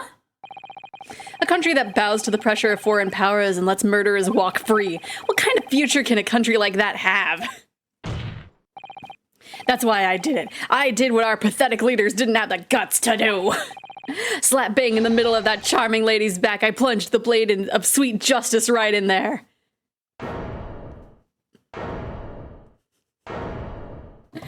Just the fact that he's like, yeah, I stabbed her because I wanted to kill her, but I wasn't the reason that she died. So it's fine. As someone who spends his life seeing that the truth is told, I feel really, really awful about giving those false information in my testimony before. But as it turns out, there was somebody else who had it in for the victim and got to her before me. That's right, you guessed it. That pretty little student girl. Now there's a woman after my own heart. Someone else who wanted to kill the same woman I wanted to kill. You're implicating Ray again. She's the one who gave the poison to the Englishwoman and ended her pitiful existence. And suddenly, snap! This journo here is off the hook. The argument is sound, certainly. If the witness had administered the poison himself, he need only have waited for it to take effect. Subsequently stabbing the victim in the back would have been entirely nonsensical. There'd be no way that he would try to make it look like he didn't do it. And therefore, this reporter had nothing to do with the poisoning. Yet, it's all quite logical. That's right, it is. Logical and true. I'm glad you've all seen the light. Justice at last! This is unbelievable. And after I had made so much progress in proving his guilt, is he going to get away with it now?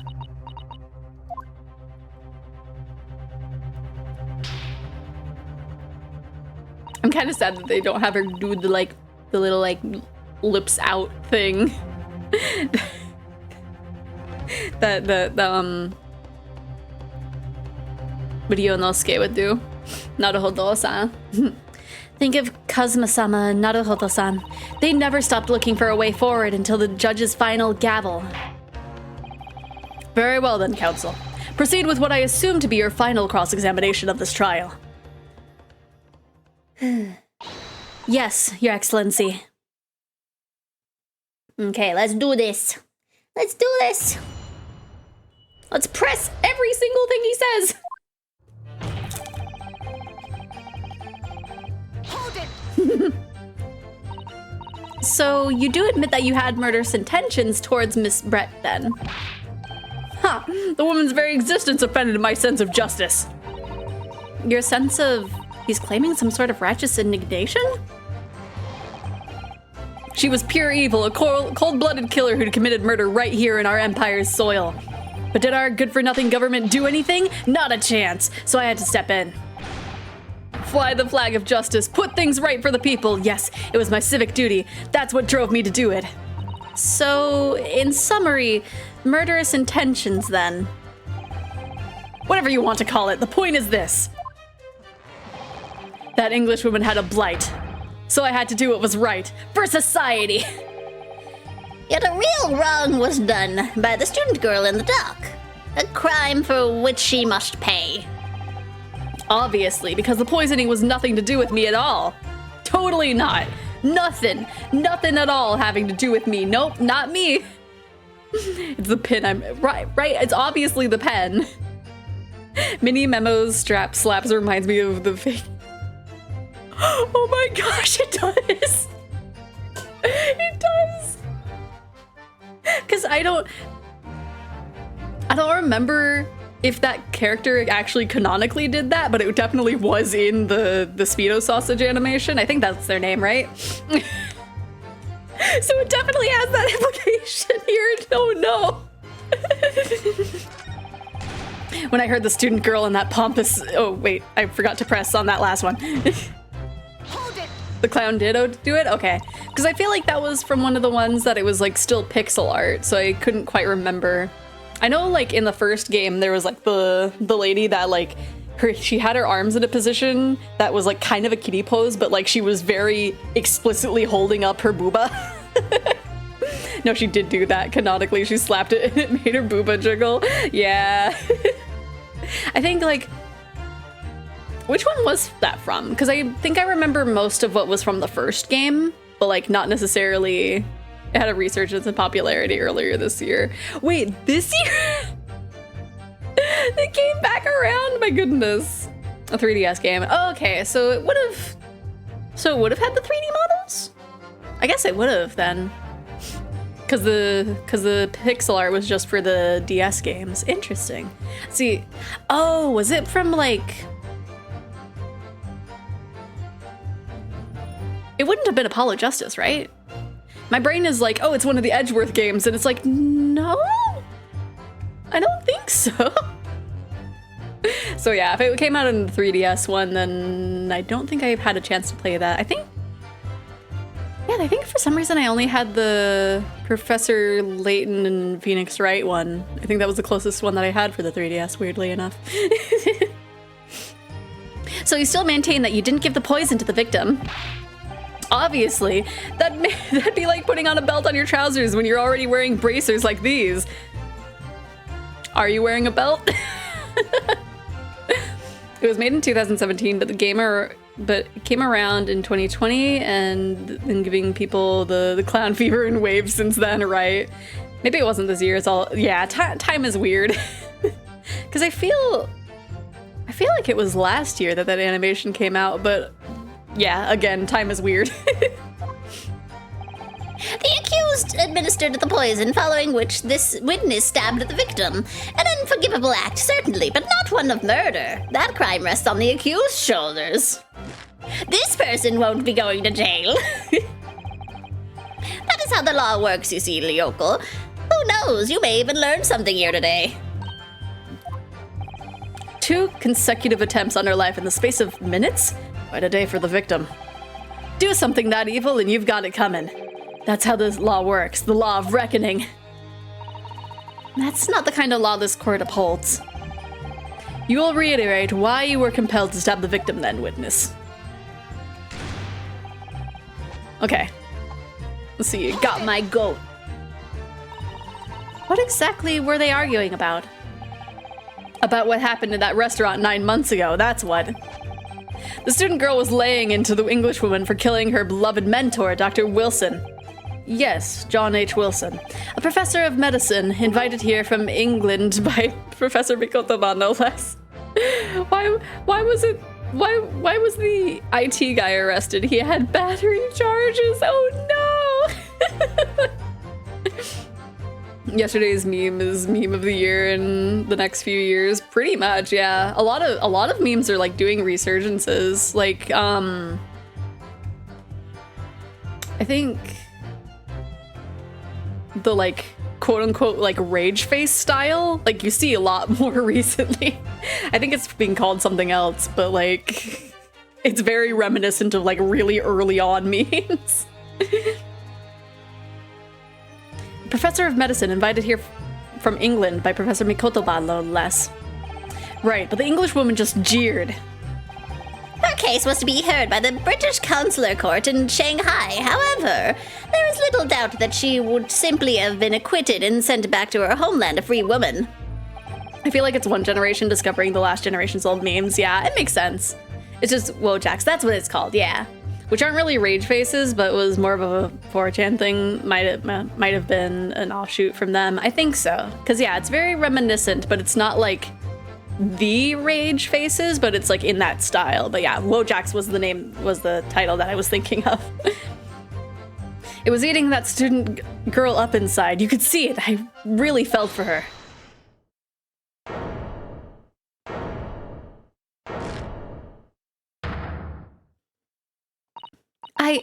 I can't stand here and listen to this tripe. Ray. Young girl, you stand accused here. You can't just blurt out whenever you feel like it. No, you can't. Sorry, but I'm in the middle of some very important testimony here. Just keep quiet and listen. But this awful man is making all this up. Susato, please, you have to make them listen. Return to the dock at once, Membami-san. We are in the middle of a cross-examination. Your Excellency, please, I implore you.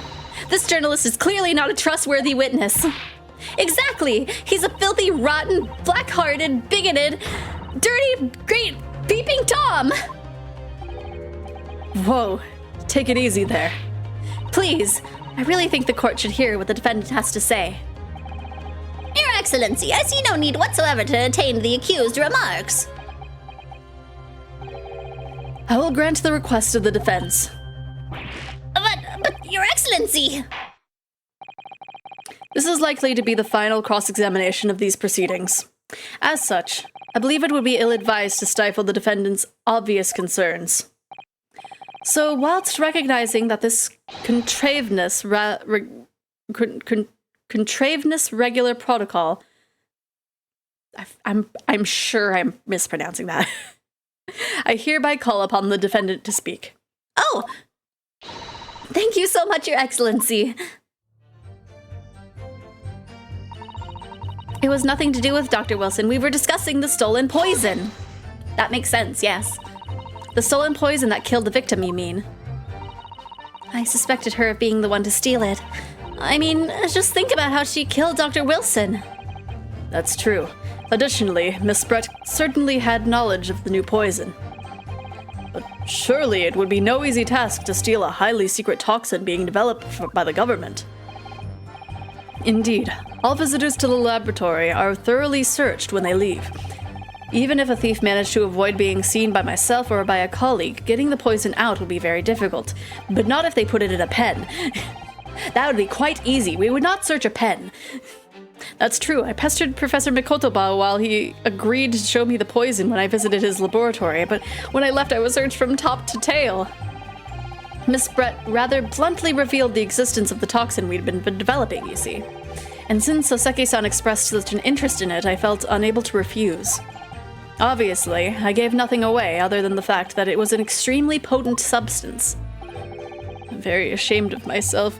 It's just that I've had a singularly terrible experience with a deadly poison. I wanted to look at my old enemy in the eye. Surely you can understand that! To find out if my suspicions were true, I confronted Miss Brett about the poison. I told her that if they were in an incident involving it somehow, it wouldn't just be the university. The military would be dragged into it.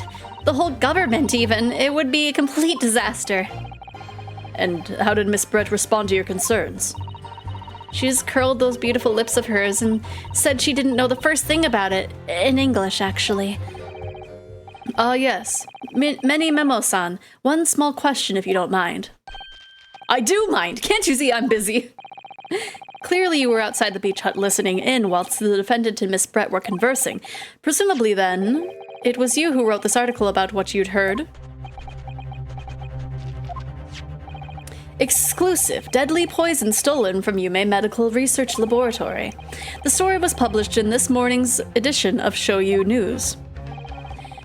The details are too accurate for it to have been written by anyone else.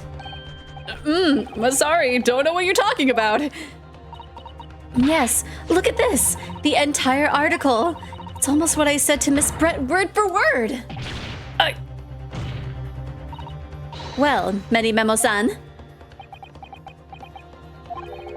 As a journo, and as a citizen of a free country, I don't have to reveal my sources. That's a founding principle of many memoism. Father's clearly right about this. That reporter did write that article, and he based it on what he overheard from outside the hut. The details of the poison. Okay. So that's what this is all about. You were trying to cover up the fact that you were listening in. That's why you came up with that stinking story about me arguing with her. Shut up! My stories never stink.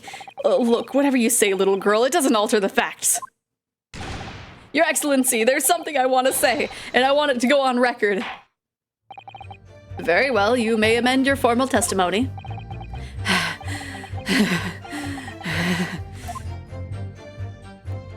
He's so angry, huh? The point is, if you poison someone, there'd be no reason to go and stab the person as well.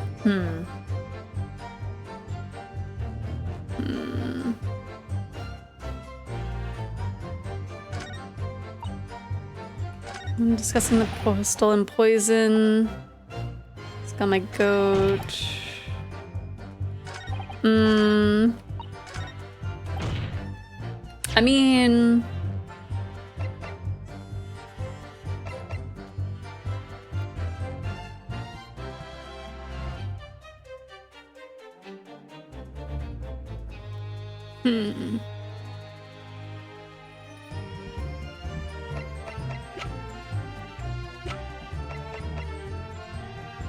I feel like it wants me to present the new information that we just got here. Objection! Yep. Well, I can think of one reason. What? What? But before I explain, I'd like you to confirm something for the court. Did you glean all the information of this newspaper article from what you overheard outside the hut? Of course he did! There can be no question of that. After all, when we were all in the laboratory together, all we were told was that it was a terrible toxin. And there was one more important fact to consider. According to the witness, Membami-san's verbal attack against the victim began as soon as she entered the hut. In other words, it would have been impossible for her to have slipped the poison into Miss Brett's drink. Where are you going with this, counsel? Many Memo-san has made it quite clear that he observed every single thing that happened in that beach hut. If the defendant had somehow found an opportunity, this man would have seen it. Which means that Miss Brett couldn't have imbibed the poison whilst the defendant was present. In fact, it must have been administered to her before Membami-san entered the hut. Yes, very articulately put.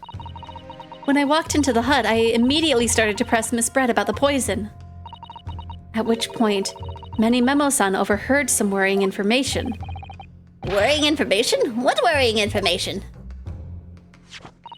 The information which he subsequently included in his newspaper article, namely, that the poison was being developed in strict secrecy and that it couldn't be readily obtained. Absolutely. In fact, that's quite an understatement. The only possible place it could have come from is my lab. And furthermore, anyone afflicted by this poison would exhibit telltale signs of death. Extreme constriction of the pupils. Yes, it's quite stark when you see it. There are other poisons that show similar symptoms, but not amongst new substances that are undetectable. In other words, it would be clear that the victim's life had been ended by the use of this particular poison, which would reduce the number of suspects to only a handful of people. Everyone in my laboratory is aware of the unique properties of the toxin we've been developing. None of them would be foolish enough to attempt to use it for some nefarious deed. Membami-san being no exception. Therefore, we can conclude that whoever administered this unique poison to the victim was a layperson unaware of its telltale properties. In other words, someone like you. Right in many memo. Yeah.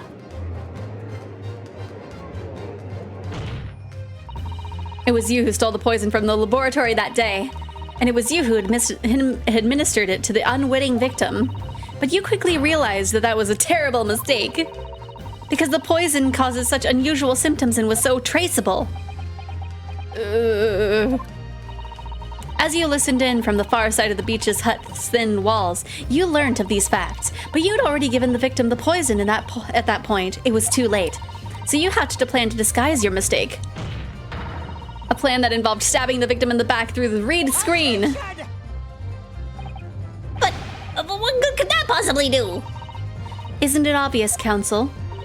The plan was to kill Miss Brett before the poison could take effect. Once in the blood, the poison causes the onset of pupil contraction. But he had hoped to precipitate the victim's death before that happened, hadn't he? Exactly. Because without any revealing signs of the new secret poison's use, no one would ever have suspected. This is extraordinary. Yes, the effects of the poison meant it would be too easily identified, so the killer had to mask its use, which he attempted to do by plunging a knife into the middle of the victim's back. The backstabbing was a red herring, right? It's just to try to cover his tracks. Order, order, order! The argument presented is sound. The court is satisfied with it that it warrants consideration. Does the prosecution have a counter-argument it wishes to push forward? Well, there are a number of... I mean, yes, I counter completely. The prosecution's evasive response clearly shows that in much the same way as he nurtures the remnants of his top knot, he is clinging to last hope. Lost hope! Oh. Who said to hold it? It's one of the people on the defense. Or on the witness stand. Of course it's you. Oh. You pathetic, useless, fallen samurai! Fallen? Oh, what are you calling fallen? My burgeoning growth is... I don't need a counter-argument. What are you talking about? It should be blatantly obvious. I stole the poison, you say? Gave it to the victim, you say? Stabbed her, you say? Lots of fine theories. But I don't need a counter-argument because you don't have an argument yourself. Where's your evidence? Yes, you make it all sound so plausible, don't you? But without evidence, it means nothing. Whereas I base my news on facts. Facts? What do you mean? Explain yourself. I mean, what the professor said earlier in this trial. It's all here, in my many memos, every word, every slip of the tongue, all noted. Oh yes, you foil my plans and go absolutely unhinged as a last resort, right? No innocent person does this. That's what the Show You News is famous for. It's the power of printed word. But surely it would be no easy task to steal a highly secret toxin being developed for the government. Indeed, all visitors to the laboratory are thoroughly searched when they leave. Oh, that was crunchy.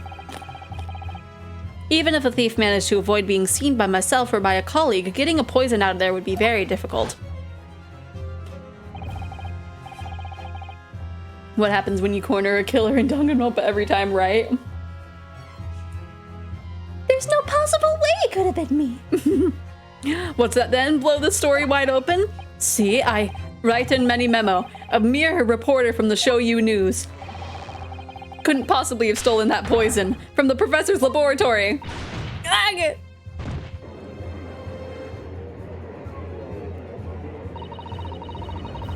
But there can't be any question of it.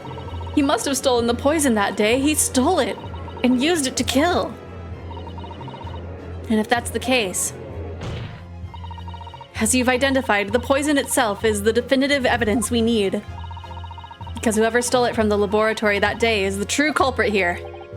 What's your point, you annoying, handsome country bumpkin? My point is, there is one way that you, Many Memo-san, could have stolen the poison that day. Huh? I have heard enough verbal conjecture now, thank you. What the court must be shown is evidence. This man is some strong copium, right? Take that! The proof, Your Excellency, is this fountain pen. A fountain pen? How could that possibly be relevant? Those magical pens somehow seem to have enough ink to write many thousands of kanji characters. I believe they arrived in our country for the first time some 15 years ago. Bah! I swear by a weasel hair calligraphy brush and nothing else. Those newfangled pens are merely a fad. Well, as a forward-thinking man of words, obviously I love my fountain pen. Suck up a soup con of sumptuous ink and one's work is awash with words in the blink of an eye. That's right. Fountain pens have a small reservoir in the bottle, into which ink is sucked up through the nib of the pen in order to write with later. What does all this talking of sucking up ink have? Oh!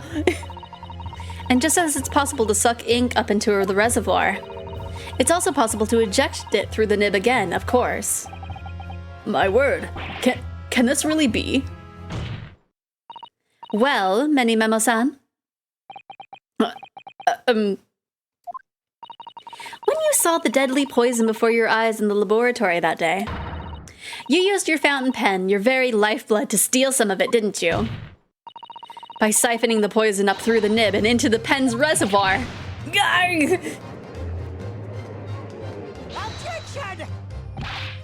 More absurdity! That never happened! True, we've heard that there were procedures in place to prevent thefts like this in the laboratory. But would anyone have thought to look inside a fountain pen of all places? No, I'm a little ashamed to say that for fear of offending our guests, such a detailed search would not have been conducted. Well, this was quite startling, I must say. I remind the court that this pen was found in the clutches of the victim when she died. In other words, it was dropped at the scene by Memo-san. So the crucial question is, when exactly was the pen dropped? Are you suggesting?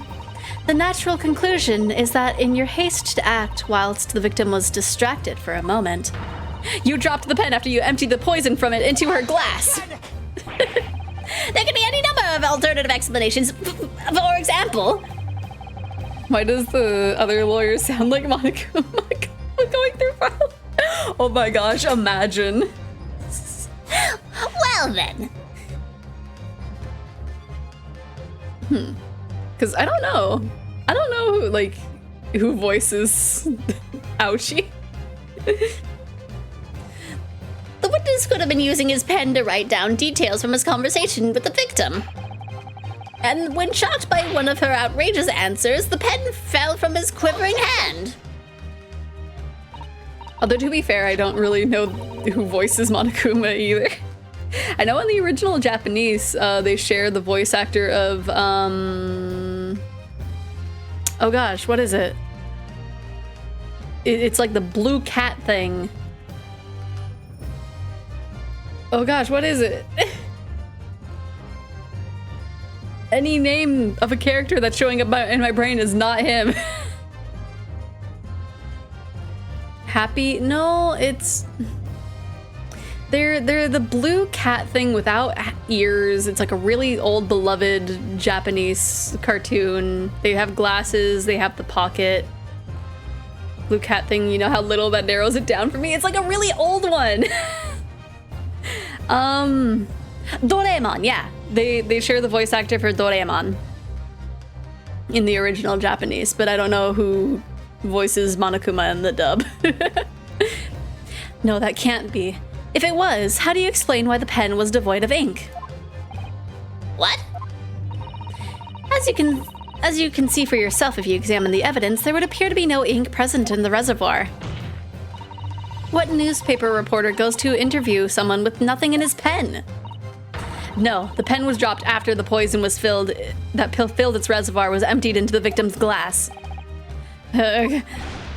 Witness, what do you have to say in your defense?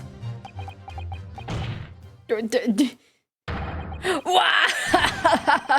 that is how our modern justice system works, is it?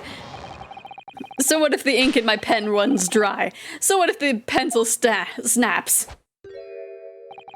I can always claw my way back into the game. I have plenty on reserve. Ah! Oh no. You claimed I sucked the poison up into my pen. That's wild speculation, nothing more. If you thought you could bring down a fine, upstanding citizen with a trick like that, think again. How Doraemon fall into being a psychotic teddy bear obsessed with murder mysteries. You have a detector? Yeah, I do. It looks as though it's going to take one final decisive blow to finish this matter. As I see it, the situation is now very simple. It rests upon whether or not this witness did indeed steal the poison on the day in question, and therefore it all depends on whether or not the defense can prove that he did with evidence. No such evidence can possibly exist. Many Memo-san, this is how our modern justice system works. What? In the courtroom, evidence is everything. Something you would do well to remember. Because we are well past the point of speculation at this stage, I assure you. Very well then. I call upon the defense to present the aforementioned evidence. This is it then. This will be the final piece in the puzzle. The defense can prove, by means of this item, that it was the witness's pen that it was used to steal the poison. Take that! To be fair, I'm a parasite that is possessed with murder mystery, so Doraemon's downfall is understandable. Counsel, what is this bottle? This bottle contains the unique chemical reagent that can identify the poison in question. Yes, that poison is an entirely new synthesis of alkaloids developed by my colleagues and I. It would be impossible to detect traces of it by any other method. Or, from another perspective, simply with this chemical reagent, anybody at all could check for traces of the poison. A reagent? What? One drop of the contents of this bottle on the tip of your fountain pen, Mene Memo-san, is all it will take to solve this case beyond a reasonable doubt. The voice roll you ad-libbed to have gotten a response? What? Eh? Oh, I haven't replied to that yet. Oh no. I was going to do that during the weekend and I didn't have a chance to. Oh no. Or I was going to do that yesterday before a stream, I think. No, you can't. I won't. Your crimes are bad enough, but at least know when to admit defeat. Your Excellency, the defense requests permission to carry out the test on the fountain pen at once. Downfall was more of an upgrade than a downgrade. Murder mysteries are addicting, right? I still need to... Oh gosh! Oh no, his camera! It isn't my fault! The Empire drove me to this! Trying to hold the high and the civilized, bowing my head, hold them, took up arms to the battlefield, justice, righteousness, oh! Susato, with me! I'm there! Hiya!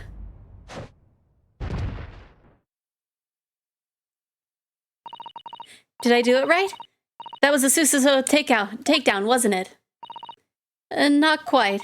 That was a Ryotaro takedown.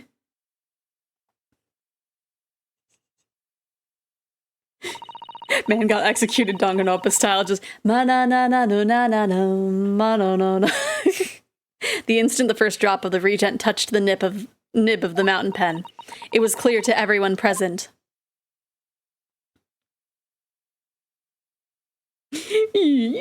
Oh no, I'm gonna be put in jail because I murdered. When I saw it there in the lab, the poison, the devil got a hold of me and I decided to do it on a whim. I excused myself and emptied all of the ink down the sink in the bathroom, washing the reservoir out carefully. And then you waited for an opportunity to suck up some of the poison, didn't you? Into your fountain pen. Yes, that's right. Answer me one thing, Mene Memo-san. Why did you steal it? For what purpose? Isn't it obvious? To find out what it was made of and expose it in an article. I mean, it was a secret project after all. Too juicy for a journo like me to pass up. Then why did the Englishwoman end up dead?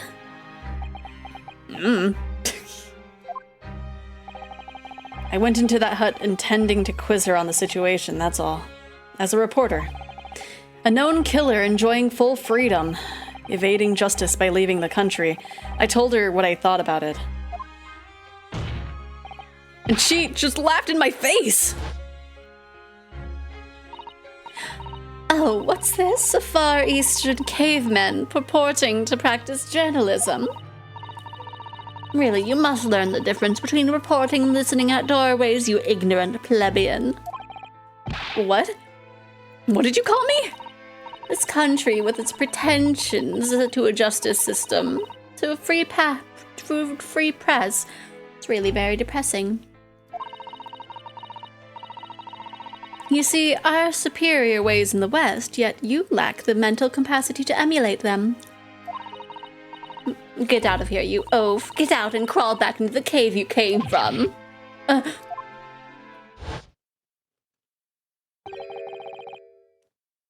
That's when I remembered. About the deadly poison I happened to have in my pen at the time. The 3D attorney games at least don't fall into the trap of the first witness as the killer, but they do fall into the trap that they're a witness instead of Or witness D instead of witness A. Probably. I mean, oh yeah, they do. Because, yeah, I'm thinking of, like, earlier ones, and yeah, it's usually, like... It's usually the first person on the stand most of... Well, not all the times, but... What a terrible tale. In my head, I knew I should just get out of here as quickly as possible, but I couldn't. They really just don't have to report the crime to get away with it, right? I couldn't let her get away with what she'd done. Then she clearly had no remorse at all. I suppose it was my journo spirit getting all fired up.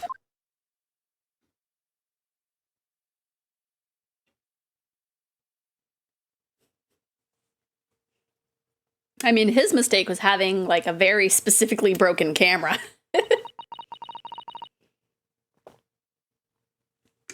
I'd like to ask you something. Yes?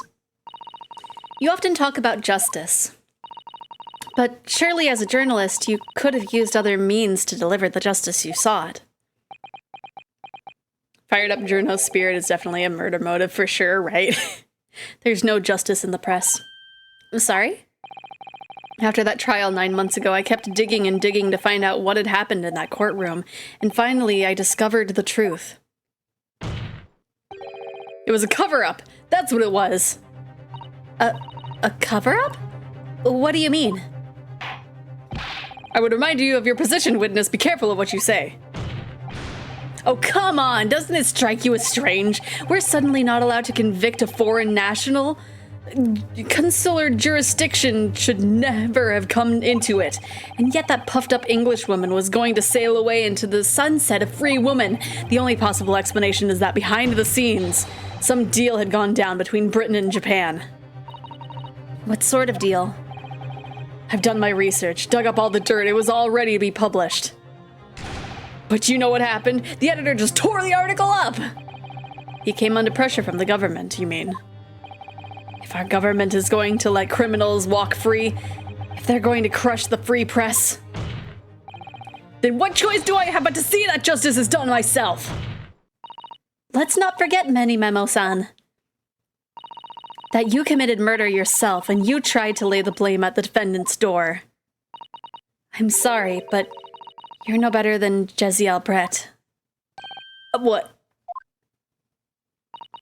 The truth is, you have no right to talk about justice at all.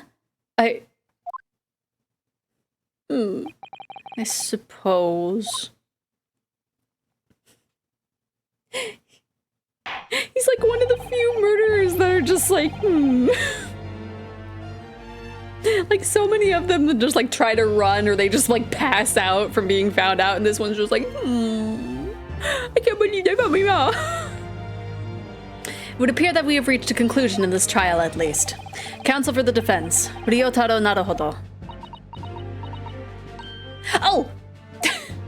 Yes. Sorry, Your Excellency. Just musing in a manly way here. It's almost unbelievable that this is your first experience in the Supreme Court. It was an excellent performance. In truth, it very much reminded me of your cousin's exploits. Oh, Naruhodo, Ryunosuke, you mean? The way he handled the trial 9 months ago, and the way you handled this one, it gives me hope that we are genuinely entering a new era of justice in this land. That's very flattering, Your Excellency. Hearing the defense you put forward today made me feel most keenly that the future of our justice system will be forged by you and your compatriots. Thank you. I would have gotten away with it too if it wasn't for your suspiciously handsome self, right? So, Prosecutor Aochi, do you have any final thoughts? Are you good? Ouchie,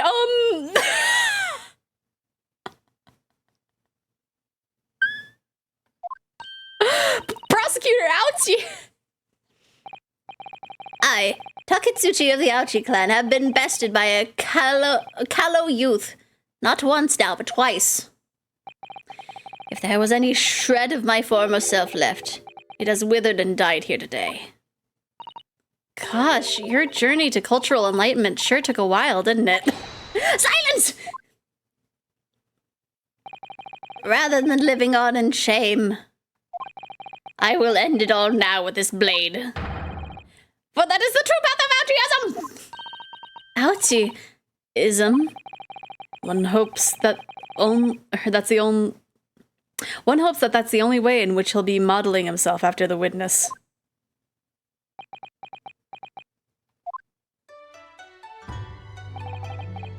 Sprig of my top knot. The time is right for farewell. Hope is lost forever. Takatsuchi. Oh, okay, he's just gonna cut off the little thing on his forehead. Yeah, they wouldn't put seppuku in this game.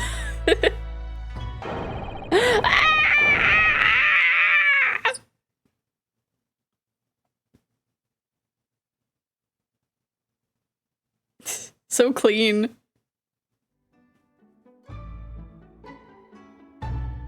My goodness.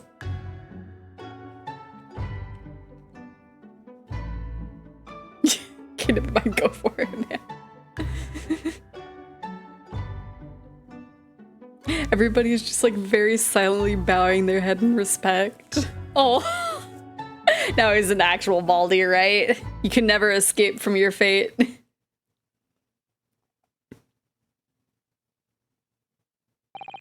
Now, in regard to the defendant, remember me, san. Yes, Your Excellency. I have reached my final verdict. I hereby find you not guilty! Woo! Yippee! Look at those cherry blossoms!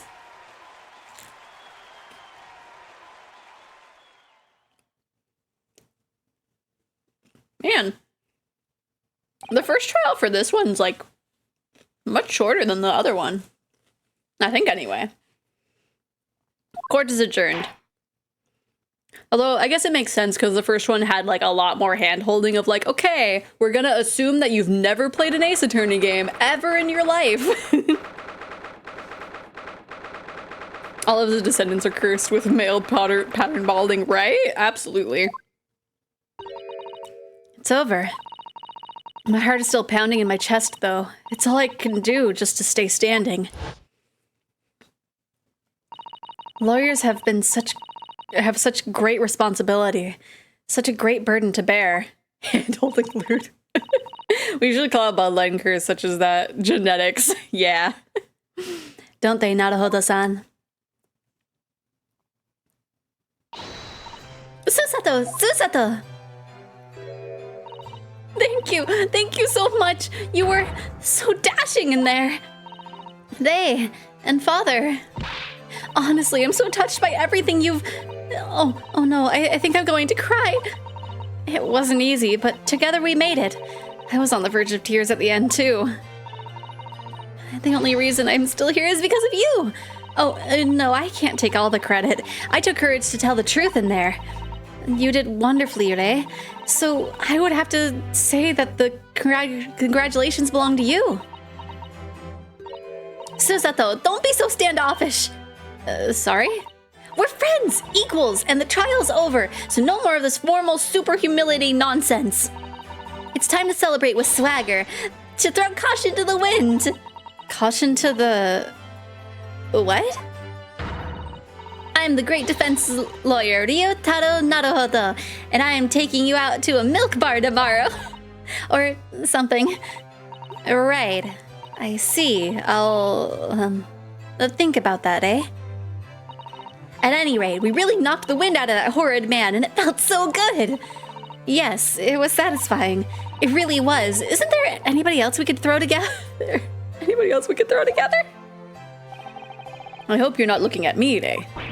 Oh, my goodness. No, of course not. Of course not. But it's funnier if you blame someone for your phenotype. Oh, no. There it is at last. Today's lovely smile. You fought for your friend to the very last. As your father, I am extremely proud of you, defense attorney Ryotaro Naruhodo. Thank you, but I couldn't have done it without your help. Anyway, it's time to bid farewell to Ryotaro, I think. I shall miss him in a way, but it's back to Susato Mikotoba now. So I'll never see him again then. What a terrible shame. What? Oh gosh.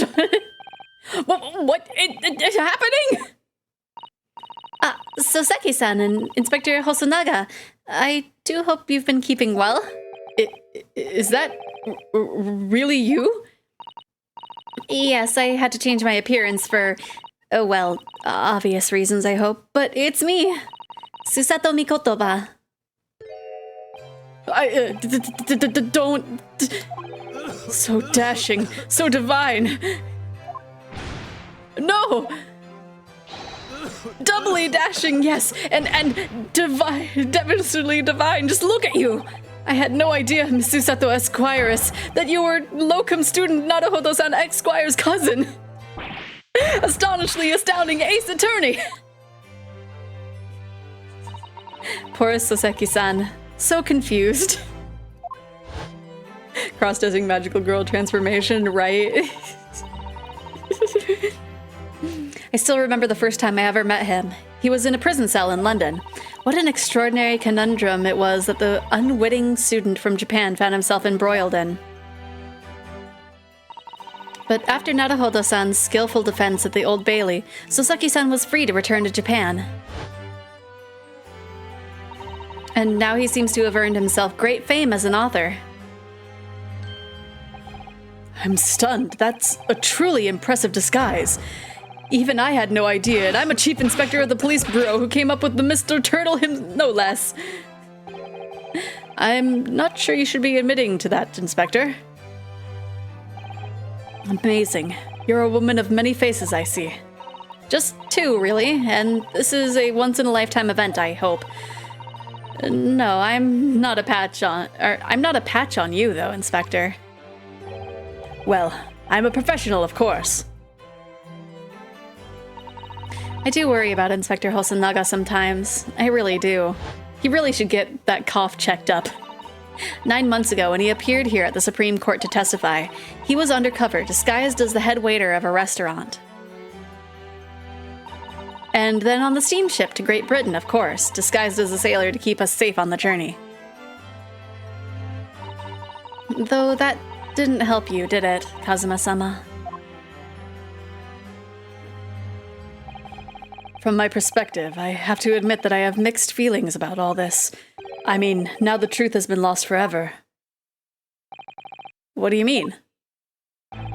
I'm talking about the murder that the English woman committed at the end of last year. Oh, that's true. Ah, yes, it was an English doctor she killed, as I understand it. Dr. John H. Wilson, yes. The man I invited to Japan personally. The mystery is, why did she kill him? And now that the culprit herself is dead, we'll probably never know the answer. On the voyage to Great Britain, we had a most unexpected encounter with Mr. Herlock Sholmes, the great detective, I mean. Yes, I remember Mr. Sholmes well, of course. Ah, my arch-nemesis. How lightly you utter his name. Well, according to the stories published about him in The Adventures of Herlock Sholmes, the detective once had a partner who helped him solve crimes, a best friend. I mean, if you freak me out enough, I'll get a coughing fit, but I think that's more from mild asthma and me taking a sharp inhale, right? And hopefully you're not coughing up blood while you're coughing like that. And that man was an exceptional doctor of medicine by the name of John H. Wilson. What? Dr. Wilson? I just can't believe that it's a coincidence. I think that the English doctor of medicine killed here in Japan 9 months ago must have been a friend and partner of Mr. Sholmes. And if that's really true... No, worst case, if you freak me out, I'm when I'm drinking something, right? Then the poor girl won't ever see her beloved father again.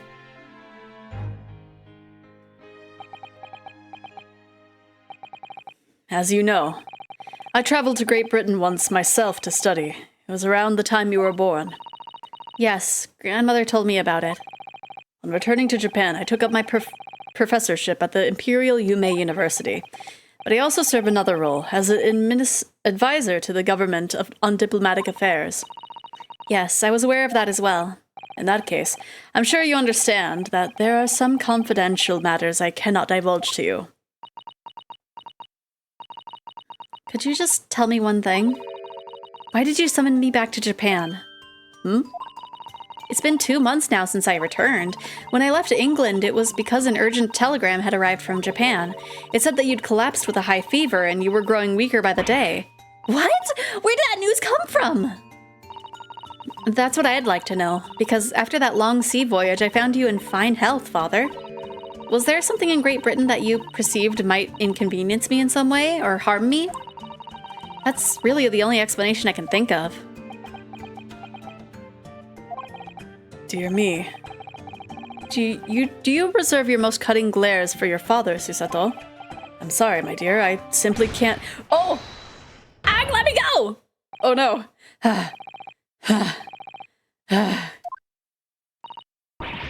Many Memo-san? So one throw wasn't enough for you? I've got one last thing to say before they take me away, Professor. Me? I know the truth. I know you had a hand in what went on. In that visiting student's fate. The visiting student? Jessiel Brett, you mean? No, not her! The student of law who left for Great Britain 8 months ago. What? Student of law? He must mean Kazuma-sama. What are you talking about? What does any of this have to do with Kazuma-sama? Nobody here in Japan knows anything about it. They don't know that the guy never made it to England, that he died on the steamship, and that he'll never— why did the judge throw him? Well, I didn't expect to find him in here. What were you officers playing at? Terribly sorry, Your Excellency. Why does he know? I was coming to tell you that the rickshaw has arrived, Eugene. And it's a good job I came by. I mean, if he run, I'll chase him too, right? Yes, thank you for dealing with him. I'll be there shortly. Oh, Your Excellency. The trial's over. I'm not Your Excellency anymore. Merely your father's friend, Seishiro Jigoku. And may I say that since I saw you last, you seem to have taken on a more dashing appearance, Susato. Did you know all along? From the start of the trial? A judge sees everything, Susato. I couldn't let you take the risk. If Seishiro here hadn't known, then he'd recognized you. So I had a word in his ear beforehand as an old friend. So, Seishiro, shall we? Yes, having ruled on that case, we now have various diplomatic issues to address. Before you go, Father. Sorry, my dear. We shall have to return to our earlier conversation at a later date. But well done again, both of you. You did admirably. Oh, thank you very much. I have a feeling he's gonna be dead. What did you think of my Seishiro sling, eh? It's been a while since I sent a man flying like that.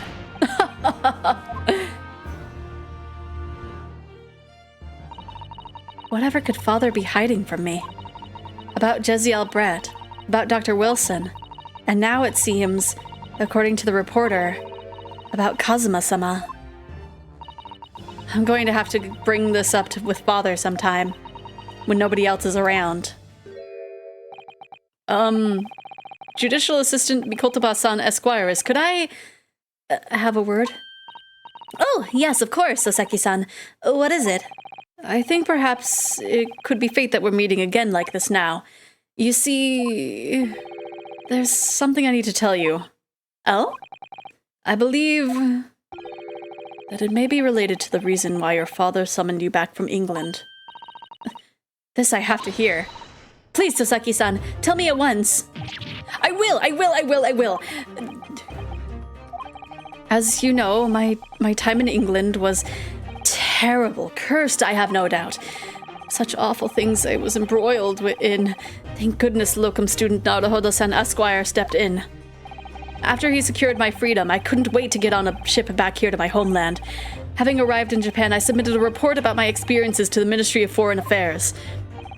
The next thing I knew, I had a visitor. It was your father, Professor Mikotoba. He wanted to ask me all sorts of things about my report. My father. He seemed to be especially taken with a particular part of the report. Anyway, he left eventually, having thoroughly quizzed me. But it was the very next day that he sent the telegram to you asking you to return to Japan. What was it then? The particular part my father was interested in? I don't really know exactly. But do you remember them? Those two terrible cases I was caught up in? Of course, I could never forget. Your father seemed to concern himself mainly with the second case. The second one? You mean the one Mr. Sholmes forbade any of us to talk about in public? Which is why the only case involving you that any member of the public is aware of is the first? Well, I don't care. I don't have to listen to what that dastardly detective says. Anyway, the point is, it seems that case somehow holds the key to all those curious unanswered questions. That horrific, horrendous, heinous crime. The case of the haunted lodgings. Oh, is it gonna do like a time skip?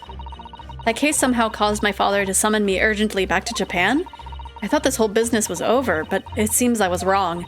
Perhaps that was only the start. Perhaps the story is not yet told. Because I feel like that would be such a big thing for me to forget. So I'm thinking it's gonna go back to that? Maybe? So, the mystery of that English woman's death is solved, thank goodness.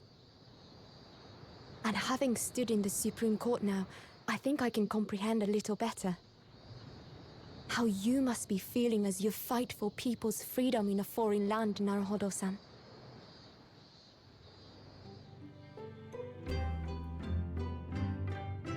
But actually, I'm writing to you today because of another matter. I met Soseki-san and we talked about that second case he was involved in. Father has said nothing to me, but I feel certain of it. That case holds the key to some great unsolved mystery. My notes on the case should still be in the office, tucked away at the back of the shelves on the left. Perhaps you might like to look over them again. Today, for the first time this year, it feels as though summer has arrived. The sky is a brilliant blue. It makes me long to see you again. Yours, Susato.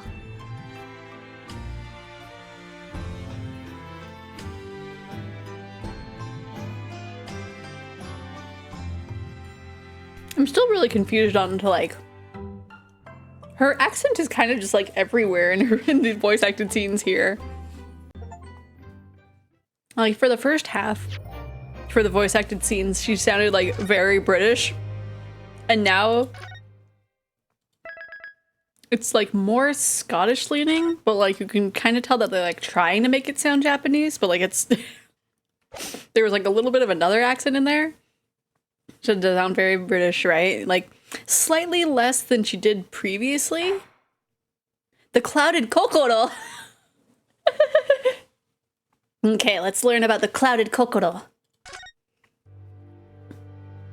Maybe there'll be more voice acting and I can eat more of my wrap.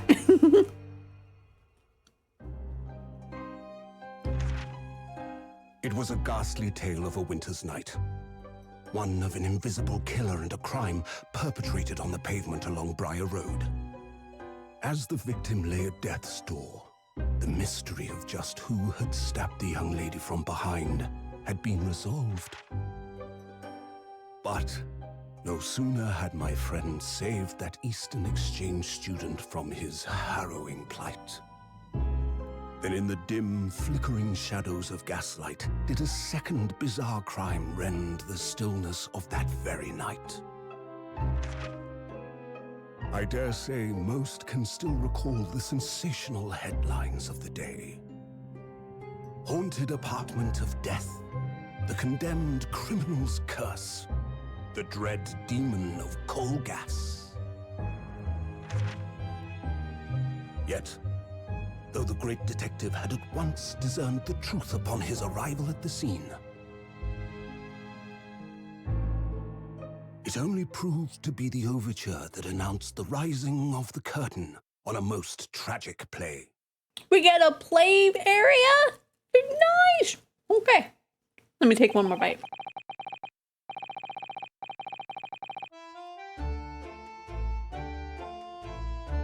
Okay.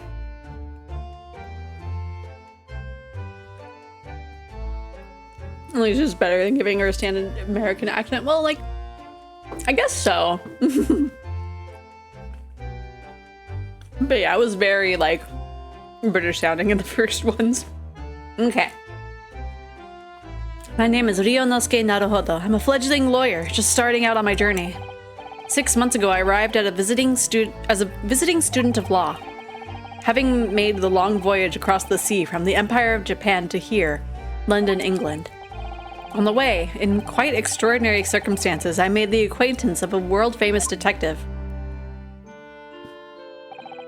Currently, I reside in the attic of the detective's own lodgings, from where I run my legal consultancy of sorts. I have successfully defended a number of clients in Britain's highest court, the Old Bailey. But since the practically grueling and unforgettable legal battle 4 months ago now, I haven't returned to the courtroom. In truth, I lost my right to return. But that epic trial was just one small part of an epic tale. A tale which was now about to awaken from slumber. Thanks to a letter that arrived this morning from my homeland. I haven't heard any other VAs, but they all sound like they have a British accent. True. What a delicious smell wafting up from the stairs. It must be nearly time for breakfast. I'd better go down to Mr. Sholmes' suite and say good morning to the great detective and his flatmate. If she's writing the letter in English, I guess it'll make sense to give her a British accent because people tend to pick up accents from whoever teaches them a new language. That makes sense. But, like, I remember it had, like, the animated cutscene of them, like, landing in England, and it's like, oh, wow, this is London, isn't it? Not that dramatic, but... Wow, I've never been to the streets of London. But yeah, I don't know. I guess it does really depend on, like, who taught them English. Oh, do no good. I was just about to call up to you. The bacon's ready. Good morning, Iris. It smells delicious as usual. Remember, Japanese is ordinary. Oh no, I missed it. Japanese is talking ordinary English. English is when you have a Cockney accent. Yeah. Like I have a heavy American accent because I'm not learning German from the native German speaker. Ah, that makes sense. Also, I guess like it would be easier to learn it from like someone who's British than someone who's American because this is like the 1800s. Let's see. Before we eat, though, I have some news. I had a surprise this morning. Shh! Not another word, Mr. Naruhodo. This could be just the abstruse thing for my pre-breakfast stagnation-repelling mental stimulation, my dear fellow. Morning to you too, Mr. Sholmes. Ah, yes, I see. So that's it. Why are you right up in my face? What is it, Mr. Sholmes? Wait. What is it? What do you see? What do you see with your special detective eyes, Mr. Sholmes? Oh, man. The truth is as clear as day to me. My faculties of observation have revealed it again. What are you talking about? You, Mr. Naruhodo, you have this very morning met with a surprise. Well, is that not the case? Really, my dear fellow, it barely warrants explanation. Firstly, your hair is particularly unkempt, somewhat reminiscent of a bird's nest. Secondly, you have neglected to fasten to the third button of your jacket. Clearly, when considered together, these two facts point to you having been flustered this morning. Just to prove a point, I'm going to start typing how I speak in Wu Yi. It'll throw off everybody. Maybe. Can I talk now? But of course, though I don't look for admiration, you understand. My hair always looks like this. It's been this way since I first met you. Oh, it has. And the button was ripped off last night, if you remember. By you. Hurley pulled your button off? Ah, yes, I recall the incident now. It was after supper, was it not? As the evening advanced, I picked up my violin and began to play the wailing notes of a haunting tune. But then, to my utter dismay, the third string snapped. Why did that have to happen? Why? Little wonder then, in my vexation, I grabbed the first button I saw and ripped it from its proper place. Well, I'd like it back now, please. It's troubling to me that I can't fasten my jacket. And it's troubling me that you expect me to know where it is. Somewhere thereabouts on the floor, one presumes. Helpful. Just to prove your point, I'm gonna start typing. Oh, wait, I read that again. Helpful. What matters at the present time, my dear fellow, is simply whether or not my deduction was unerring. But Hurley, Renato said that said it when he came in, didn't he? I had a surprise this morning.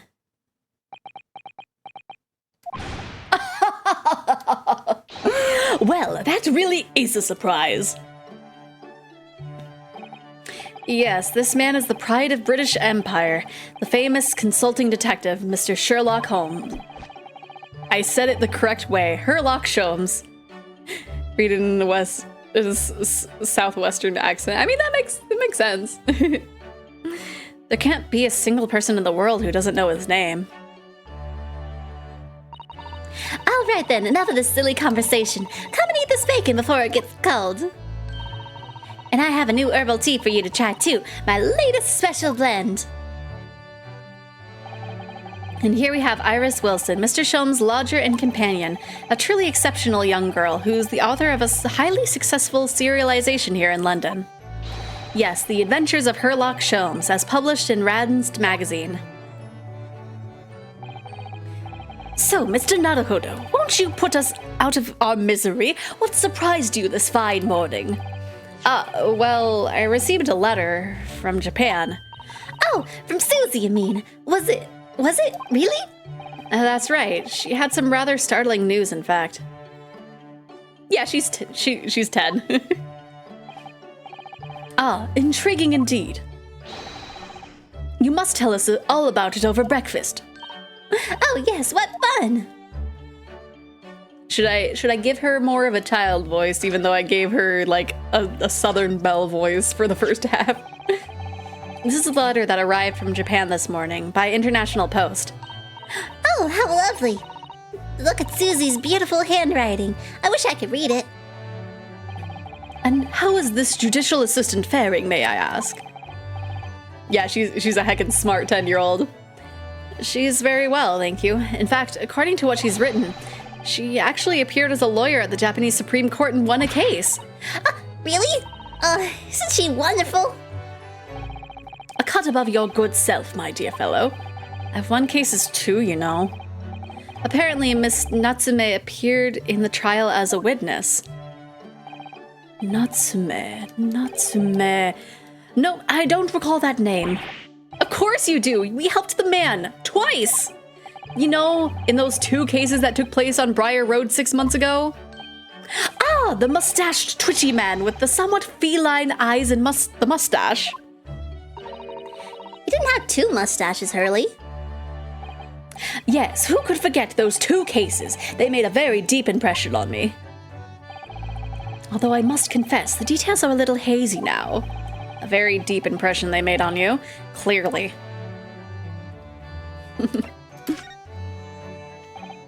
So, what is this startling news penned by Miss Susato?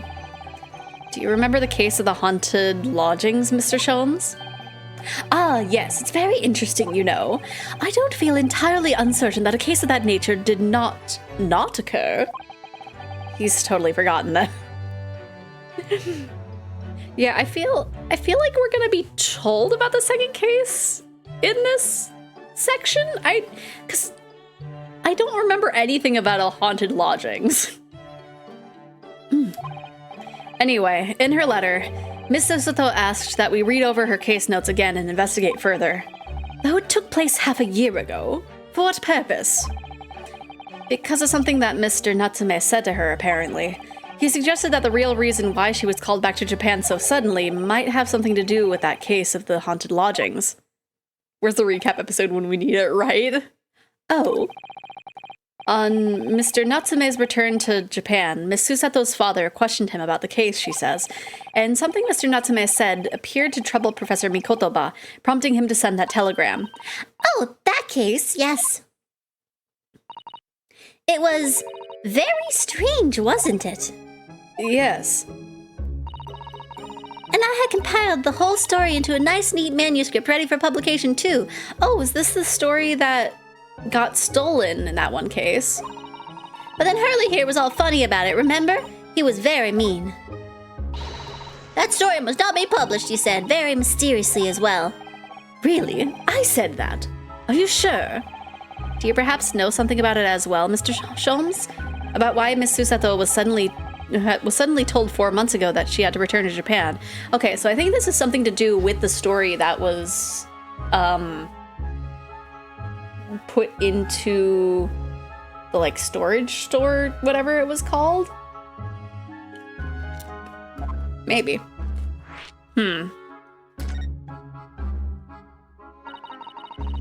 It's been 4 months now since we waved Susie off at Dover.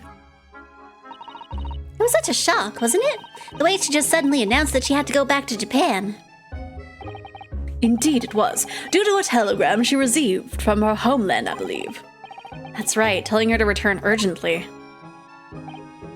Yes, because her father had passed away. No, it just said he was suffering from a high fever, the cause of which was unknown. He's not dead.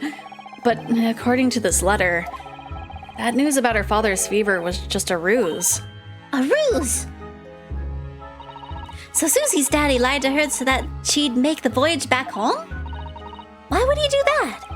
I have to admit, I have absolutely no idea, but she believes it's almost certainly related to the case of the haunted lodgings.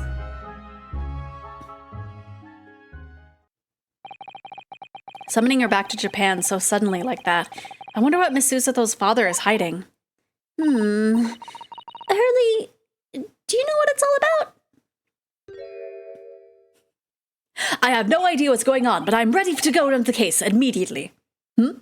Ah, well, who can say? What? But you said...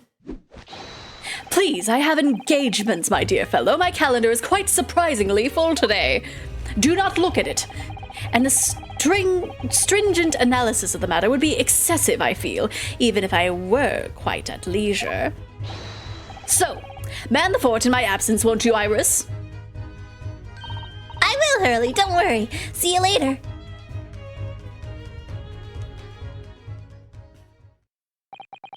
The place got haunted because of all the books and he got struck under some and started moaning like a ghostie. Oh no! It's quite embarrassing. I don't want that to be published. He scuttled off rather quickly there. I think perhaps Professor Mikotoba isn't the only person hiding something here. Soseki-san was involved in 2 cases, but only one of them was forbidden from being published. By, of all people, Mr. Sholmes. Aha! I found them at last. Iris, are they... The notes about the case, that's right. Susie and I compiled them together. The case of the haunted lodgings. Do you want to read them, Bruno? Man, I'm worn down to the bone. Don't tell me I got more work. Oh no! Hopefully not. Absolutely. Thank you, Iris. I have no idea what secrets should still be hiding in the shadows of this case, but perhaps if I read over the notes again, something might come to light. That's the spirit.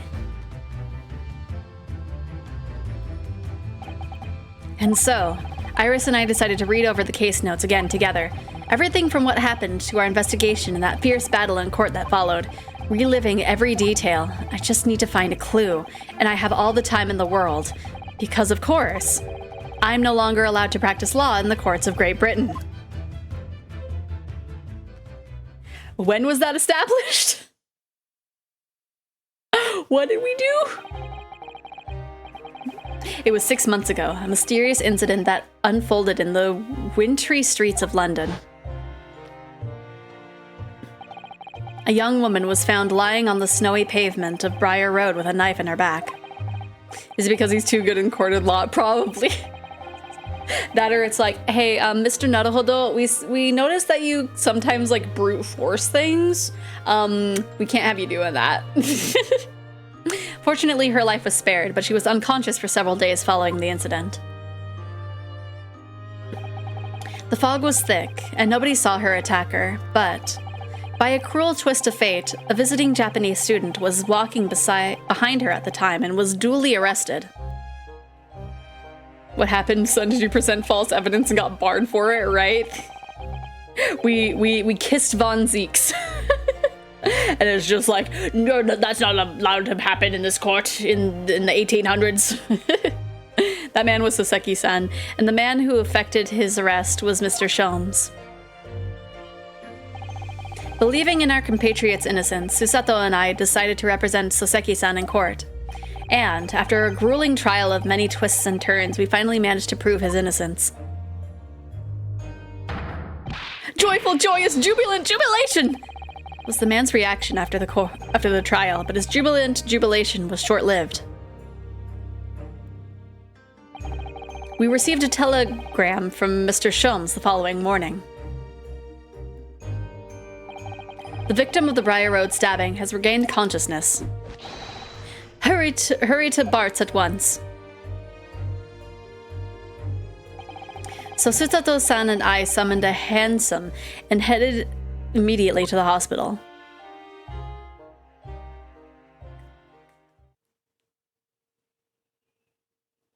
A rat! 21st of February. 5:30 in the morning? My goodness. There you are at last. Good morning, Mr. Sholmes. I think not. Oh? You're late. What on earth took you so long? Your telegram only arrived at 5 o'clock, Mr. Sholmes, and it's a 20-minute ride to the hospital. That's right, and it's 5:30 now. I think we made very good time. The time is utterly irrelevant. The fact is, I have been waiting for what felt like an eternity. In point of fact, I myself have awoken at 4 this morning by a telegram boy. And feeling it was somewhat unjust that I alone had been aroused at such an hour, I sent one to you. Well, thanks for that. Anyway, you're here now, so the victim is over there. She's only just regained consciousness. She's so small. You should introduce yourselves, and I shall observe from here. She must not know who I am. So that's the lady who was found in the snow-covered pavement with a knife in her back. Her name is... yes, here we are. Miss Green. Very, very, very good. Miss Green. Eek! A mouse, Mr. Naruhodo! An enormous mouse! Vermin in a hospital? That doesn't seem the best. But it looks like a very healthy specimen, doesn't it? It's very plump. I'm not sure we can say it's down to the excellence of this facility, if that's what you're thinking. I feel like it's maybe her pet? Good morning.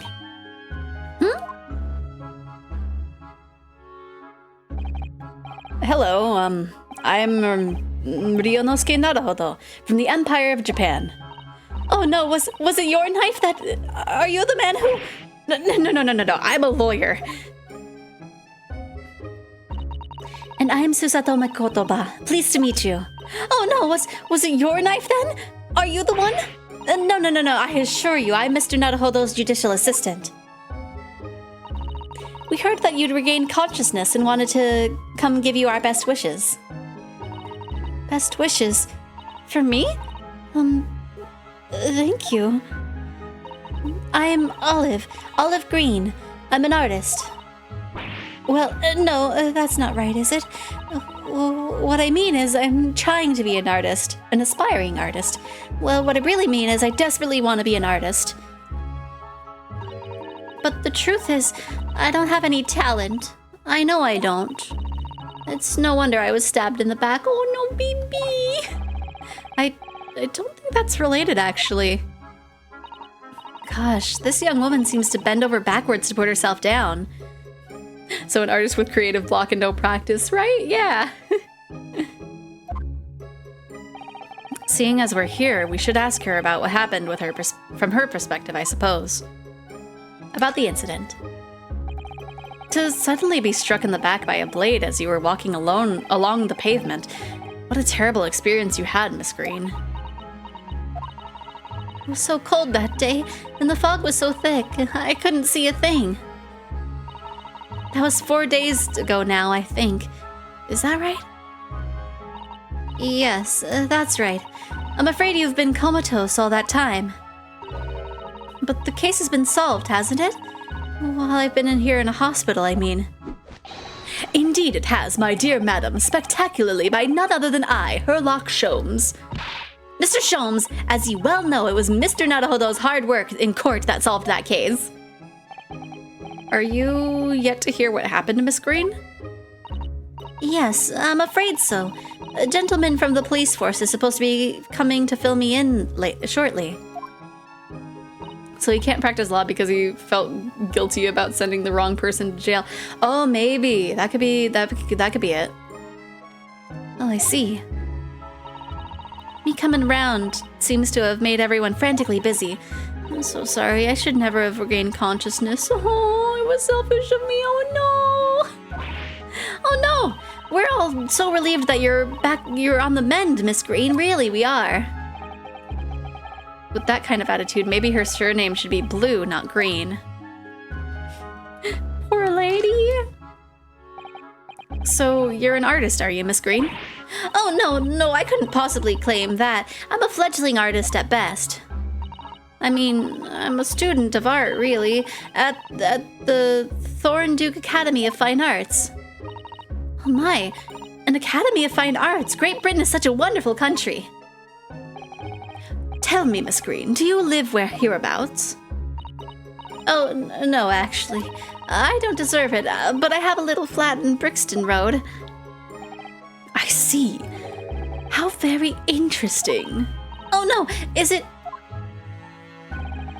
Brixton is some 10 stops away from the underground from here. Or on the underground from here. And Thorndyke Academy is a mere 3-minute walk from Brixton Town Centre. Does that matter, Mr. Sholmes? Perhaps not, but Briar Road is a far less suburbious part of the town by comparison, dwelt in by those of inferior means, including the maleficent Mr. Mustache. Inferior means? I suppose Soseki-san does fit the bill. It struck me as somewhat out of the ordinary for a young fine arts student to be walking in such a district. That's all. What's this? She suddenly clammed up. Mr. Sholmes, you should be ashamed of yourself, prying into a young maiden's private affairs. Oh dear me, do forgive me. If you don't mind, I'm being discharged shortly, so I need to pack up my things. Of course, we won't keep you. Thank you so much, Miss Green. Okay, so I guess we get to look around then. We have nothing in particular to note of the painting that's on the floor. But this man's. Look, there's a photograph in this frame here. Oh yes, it's a picture of a young gentleman. He looks to be about the same age as Miss Green, I would say. Perhaps the young woman's special someone, do you think? Stabbing was a favor, then art college tuition is mighty expensive, and few artists have the opportunity to pay it off. Oh no, maybe, I don't know. My, Mr. Naruhodo, didn't know you had a sense for matters of the heart. Not in the least. I sincerely said the first thing I thought of. That was the one thing it wanted us to look at. Is there a Mr. Naro fodder here? Mr. Naro fodder. Naro fodder now. Well, if you're looking for Naruhodo, the lawyer, that's me, but... Ah, Mr. Naro fodder. Good. This is for you. It's a message from Mr. Saucy Nutsmeg. What? Mr. Natsume sent a message to me? But why would a policeman be delivering a message from Mr. Natsume? Exactly. What's going on? What's a Scotland Yard constable doing playing delivery boy at this time in the morning? Ugh, what are you waiting for? Let me see that. Oh. Well, this is most unexpected. Is something wrong, Mr. Sholmes? Is something wrong, Mr. Sholmes, he says. Have you not seen this note? No, how could I have? It would seem that London's criminals have no intention of letting the great detective rest. A new case calls, a case of murder, no less. We must depart at once. Murder? Call a cab. Time is of the essence. But the trouble is, we've yet to read Mr. Natsume's note. I was thinking we ought to pay him a visit at his lodgings once we did. That will be entirely convenient. Convenient? What do you mean? It's all here in this note, my dear fellows. The murder we must investigate took place at Mr. Mustache's lodgings.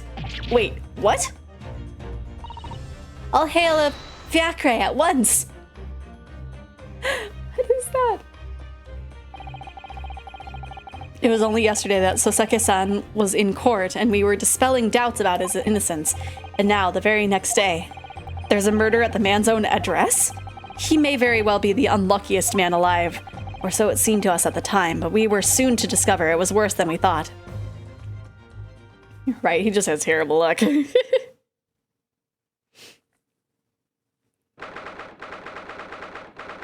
Okay. Really quick, I'm gonna be right back. It's not gonna take that long, but I will be right back. Just give me 1 second. Why did you do that, Taylor?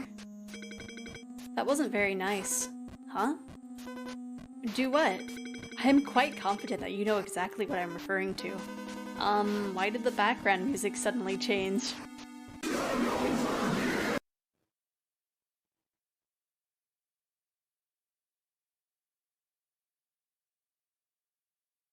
Okay.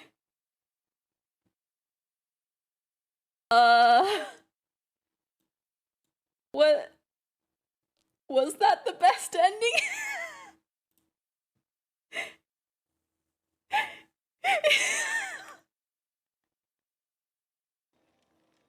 Become the narwhal and run the up. Give me a minute, okay? No. Puppy belly's in the way of everything. How dare you? Fat Whoops. freaking Watch it. yup. Runa? This is the first time to create your own opening and force your way through. I don't know if I can do this, but I do know one thing. Susato-san is the greatest judicial assistant in the world. Oh my gosh, psych.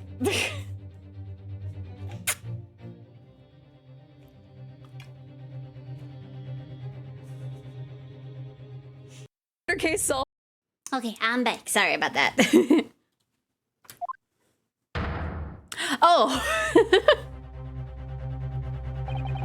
Wait, that's that one person that we met on like the road. And they like talked Shakespearean. Did you do it? Wait. I wasn't. Did you think I was? I stepped away for a second to record the thing again, like real quick. Cause let me see if there's. Oh no, it is too late. Let's see. I'm looking. Oh, it does say to keep an eye on the page for future audition slots, so maybe I can audition for another character. Didn't you have a recorder? Yeah, I don't know. I mean, like, they closed the auditions for it like 2 days ago, so even if I recorded anything yesterday, it still would have been too late. What on earth? Shame, you should reply to others, though, yeah. Oh my, the gentleman is deceased without question. He's dead. Wait, I think that, like, closed really fast now that I think about it. Because they closed... Yeah, they had it open for 2 days, my goodness. Locum student, Mr. Naruhodo Esquire. Mr. Natsume. Oh, why? Why is this happening? Why to me? I've only just got out of the country yesterday. I was finally home after 2 days of misery. And then I wake up the next day to this. No early bird should catch a worm like this. Woeful worm without wiggle. I see you're in high spirits again this morning, Mr. Mustache. Aye! Not the horrible Herlock Sholmes! Shove off! Show yourself the door! I never invited you! My rule is 10 a day. You may not get every roll, but it'd be like... It'll be that one that you get. True. Well, I think, like... I'm trying... Like again, it was only open for, like, 2 days, so I wouldn't have even had a time to actually record it. Mr. Sholmes came here with us. I'm quite sure he'll be able to help you, Mr. Natsume. I'm entirely at your disposal, Mr. Mustache. What can I do for you? Oh, you. Here we are, already. Busybodies. Ah, Inspector Gregson. What a pleasant surprise.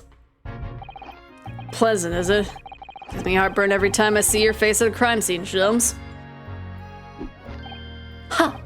I deduce, Inspector, that your heartburn is a result of your excessive consumption of fried food. Good morning, Inspector.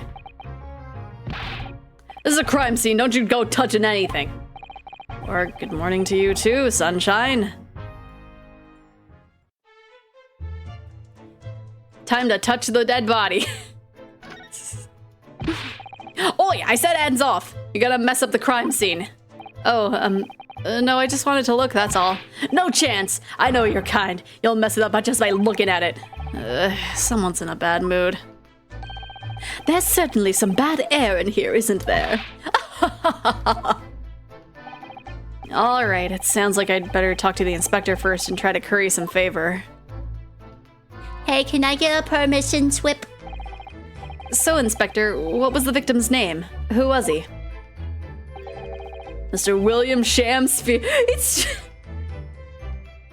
He was a lodger here. As you can probably tell, he was an actor. A bit of a dead loss, as it happens, or just dead. Mr. Shamsphere. It was the landlord, old Mr. Garadeb, and the other lodger, Mr. Natsume, who found him. The fella didn't raise at his usual hour, so Garadeb got worried and kicked the door down. Oh, right, they did kind of mention that.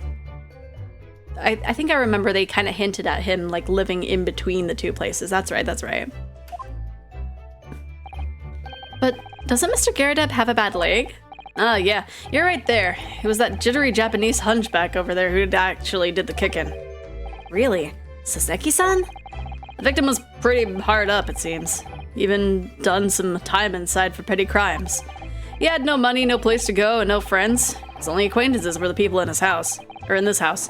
Miserable life and a miserable end to it. So, what exactly is Mr. Natsume still doing here? He's not involved in the investigation, so shouldn't you have sent him away from the crime scene? Well, I'm not saying it's because the fellow looks odd or anything, or that he acts suspicious, but I thought it would be prudent to take a statement from the cohabitor. You nearly said culprit there, didn't you? So he didn't die a theater kid's death, no, Sag. Oh dear, Mr. Natsume appears to be under suspicion again. Certainly seems that way. He does just come across as such an odd fellow, doesn't he? Poor man. How unfortunate. Anyway, I can't say much until the coroner gets here. But I don't think the fellow's been a goner that long. His body's still warm. Even if the inspector would allow it, I don't think I could bring myself to touch a dead body. Is he just, like, what if he's just, like, playing dead?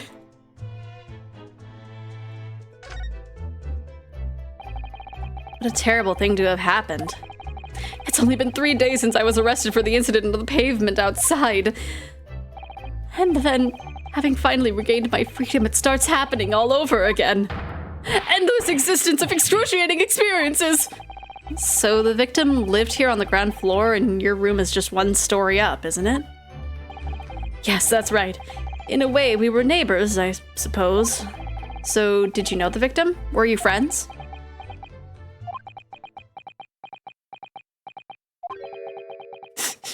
Were you? What's the matter with Soseki-san now? It was an innocent enough question, wasn't it?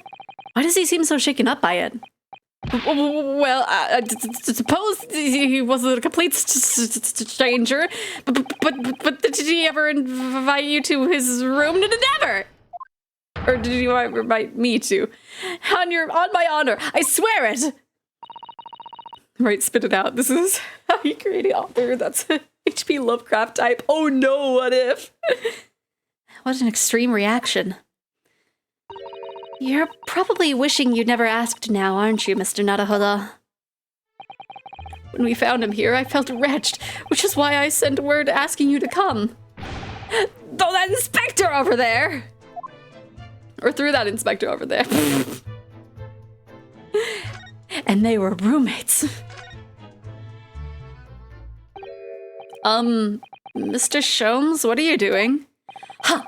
You need only observe to know it, my dear fellow. Investigating, naturally. There's nothing natural about that pose. Mr. Sholmes, have you made some miraculous discovery? Patience, my dear madam, patience. We've not been here in this room 5 minutes. So far, all I've managed to deduce is what actually happened. My goodness, but isn't that everything we need to know, Mr. Sholmes? Now that you propose the idea, I believe one could indeed see it that way. At the present time, I have managed to draw 2 incontrovertible conclusions. The first, that there was a physical struggle here last night in which the victim fought for his life. Ah! Some just raise? I mean, he somehow miraculously gets the answer, but yeah, he's just like,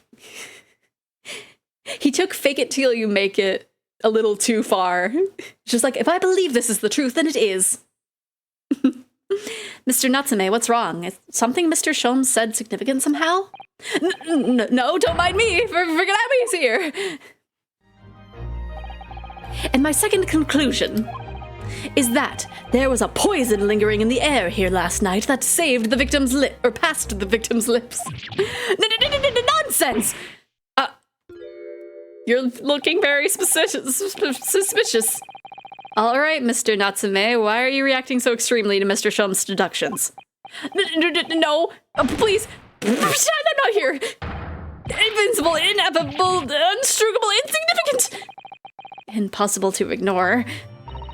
You must tell us everything, Mr. Sholmes. Spare no detail. Doesn't have 1,000 IQ, but has the best RNG luck for a detective, right? It's all RNG. He's just very, very lucky. But of course, let the theatrical tragedy before us be unraveled by my great deductions presented for your pleasure in 2 acts. You've heard some truly astounding great deductions from Mr. Sholmes in the past. No doubt that this will be no exception. What miracles will unfold before our eyes this time? So, my dear fellows, for your delight and wonder, let the curtain rise. For Herlock Sholmes' Logic and Reasoning Spectacular, Act 1. The game is afoot. Okay, what do we got? Cause of death. RNG manipulation strats, right? Careful observation of the victim reveals to us the events that inspired on this disconsolate room last night. Foam at the mouth of the deceased clearly indicates the use of poison. Next to the victim, we notice a large dining plate, which contains, you will observe, 1/2 of a sizable bar of soap. Meaningful? Indubitably. Why is the soap set so purposely upon this dish, like the victim's last supper? In fact, yes. Could it be that the man was about to eat it? Of course, the fork reveals the answer. I like how Natsume just like looks at the camera like...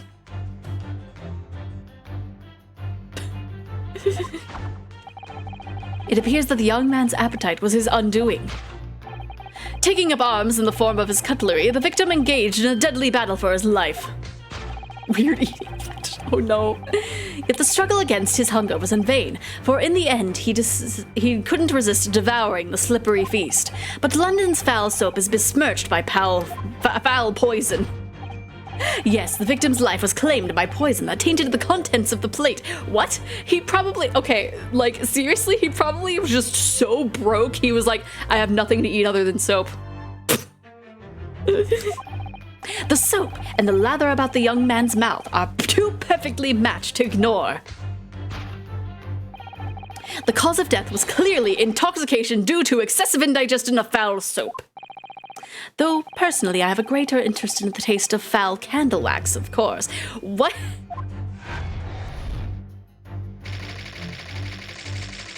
I, the great Herlock Sholmes, would never eat soap, but like candle wax, you gotta do what you gotta do.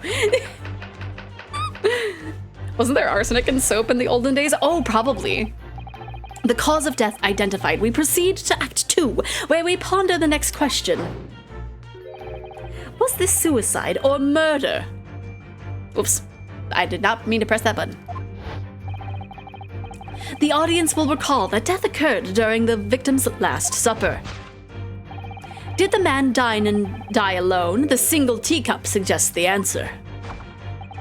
To draw a conclusion on such meager evidence would be foolish, however, certainly. The careful criminal could have absconded with his own cup to cover his tracks.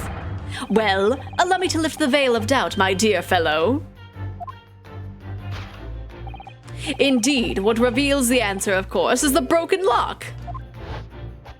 I've heard of a man eating car parts as a strange eating habit, so this is understandable.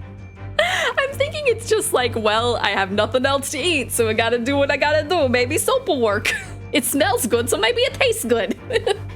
Though forced open now, after the time of the incident, this door was locked. And the sole key was in the victim's pocket.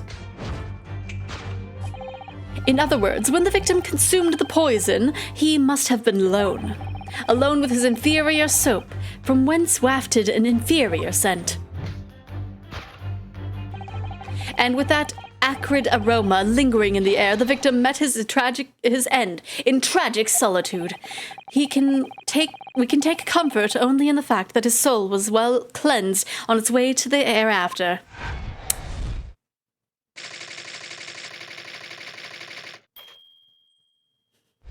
Menthol smells good, but it'll put hair on your chest. Oh no.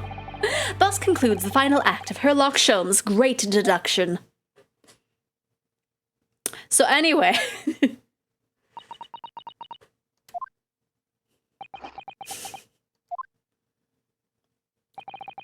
there's just one thing, Mr. Sholmes.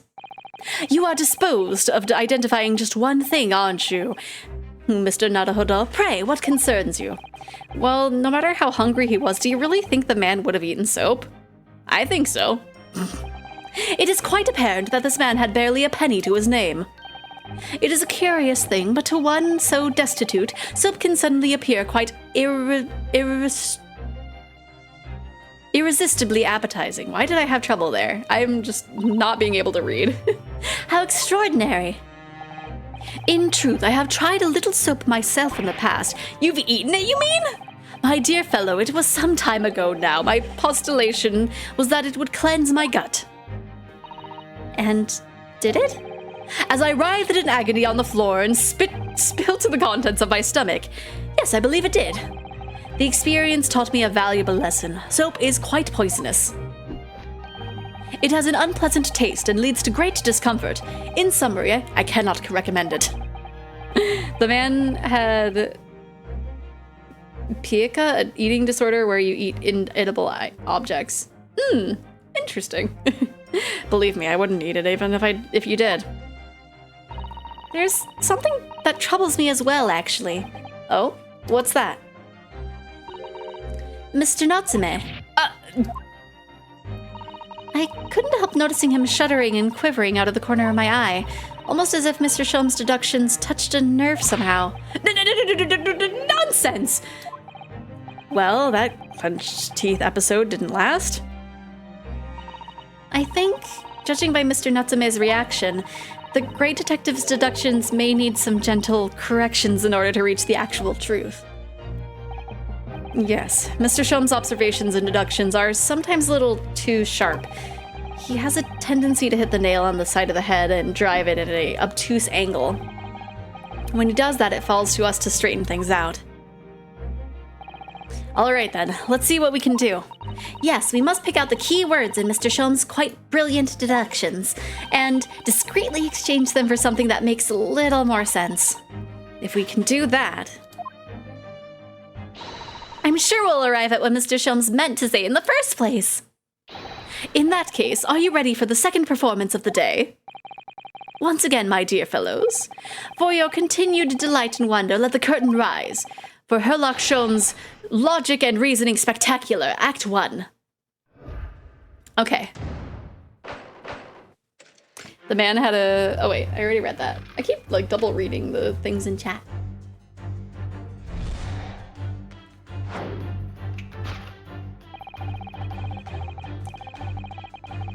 Okay, we're just gonna have it kind of go.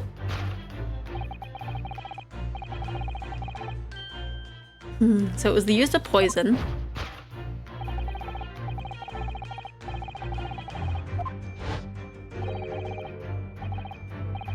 Okay.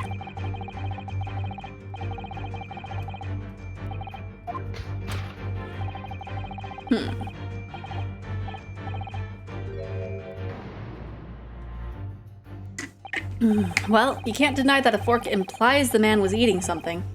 Or is about to eat something. Yes, that's true. If I were to decide to eat some soap, I should prefer to use a fork than to attempt it with chopsticks. And of course, only half of the bar of soap is left on the plate. But might there not be some other explanation? Something material that proves whether or not the man really ate some soap.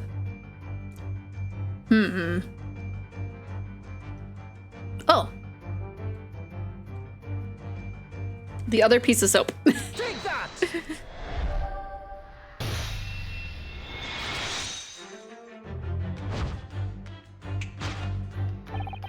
Could it be that the man was about to eat it? Of course. The other piece of soap reveals the answer. It being the other half of the soap on the table. In short, the victim was not eating soap at all. But it's obvious, really, for no depth of hunger could drive any man to attempt to eat soap. Even I, with my unquenchable thirst for practical knowledge, took only a single bite. But that begs the question on how the man was poisoned, because there's no sign of any food on the table. An excellent observation, Mr. Naruhodo, and one that furnishes us with the answer we seek. For London's most foul soap is besmirched by foul poison. Yes, the victim's life was claimed by poison that tainted the contents of the plate. What would the mechanics of eating soap with chopsticks be? Very slippery? I guess you would... Gosh. Like, you would have to kind of... It would also be a very slow process, too. Mr. Sholmes is still pushing the soap argument, then. Perhaps he's suggesting the man licked the soap rather than ate it? If soap in London is that poisonous, I don't think I want to be washing my hands with it. But there are no signs of any food in this room at all. Of course, food isn't the only thing that passes people's lips, is it? I guess it would be like the cup, right? Take that!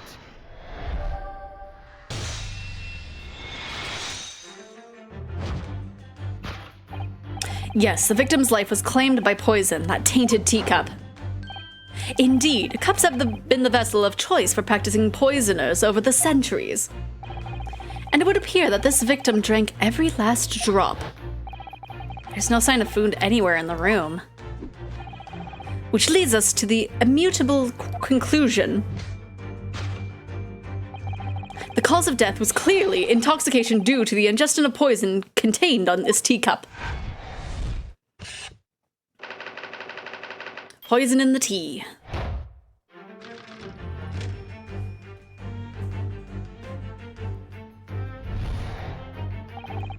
Cause of death identified. We proceed to Act 2, where we ponder the next question. Was this suicide or murder?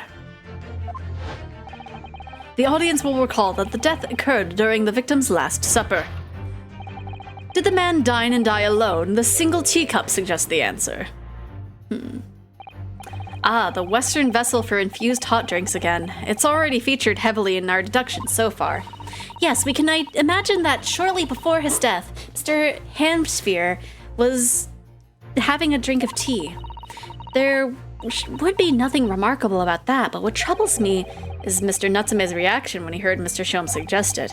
There's more to this deduction than it seems. We must closely examine the scene of the crime again for some more clues. Oh. Take that!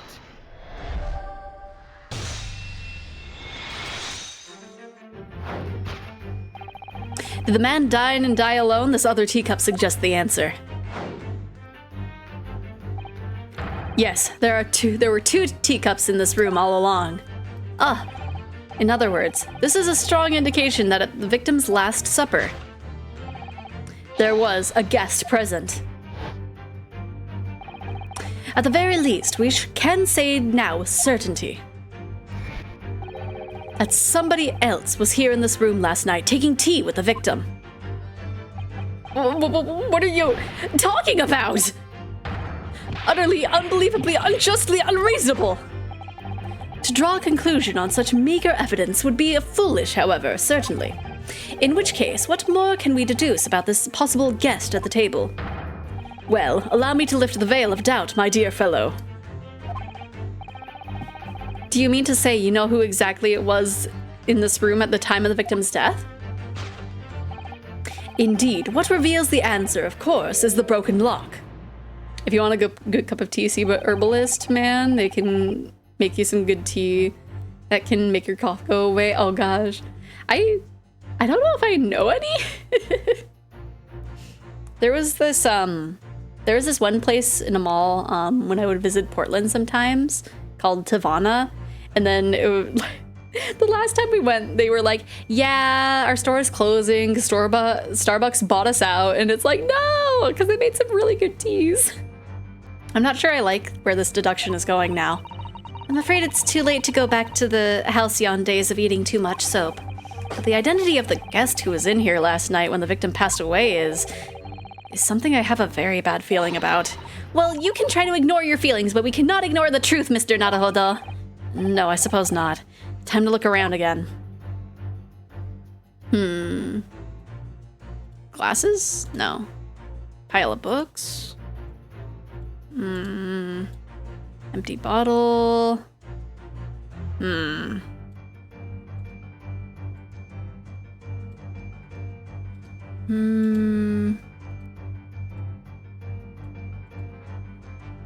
gonna look at the books. At first glance, it seems that the only things in this room are the makeshift stage and the costumes. I overlooked these 3 books initially. I wonder what they are. Let's see, the titles read The Picture of Monsieur Lecoq, Canterbury Yearnings, and A Meal for Gabrielle. Wait, I'm sure I've heard those titles before. It could just be an incredible coincidence, but they're the exact same 3 books that Mr. Natsume purchased the other day. What? Yes, on the day of the unfortunate incident when Miss Green was stabbed. Soseki-san had just been at a bookstop and bought them. That's right. And now those 3 titles are here in the room of the victim, yet Mr. Natsume claims never to have been here before. What does this mean, do you think? I really don't know what to make of it. Pile of familiar books. Now we can present it.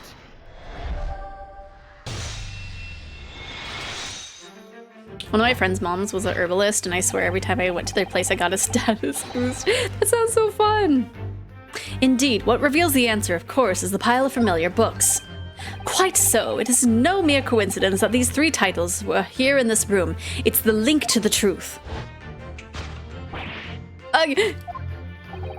Mr. Natsume, you purchased these books 4 days ago at a second-hand bookshop. That's just a coincidence. In that case, you will be able to bring these same 3 titles from your own room, will you not? This very moment. No, never, non-negotiable. If you can't bring your own copies here, it proves that these 3 books are in fact yours.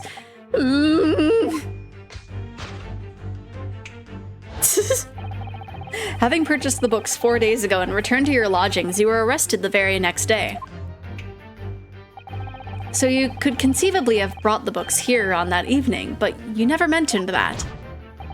In other words, you could only have brought these 3 books here to the victim's room.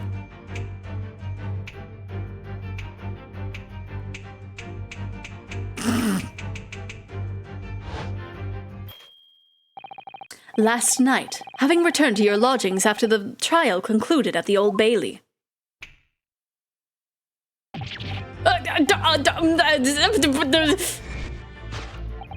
In short, there is only one possible conclusion.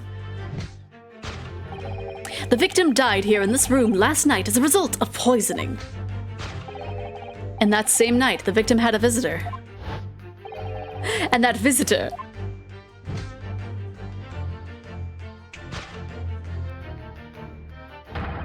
was you, Mr. Soseki Natsume.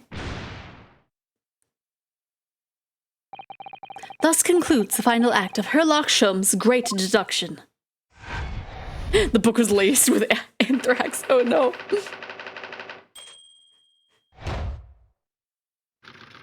So yeah, he's looking really suspicious.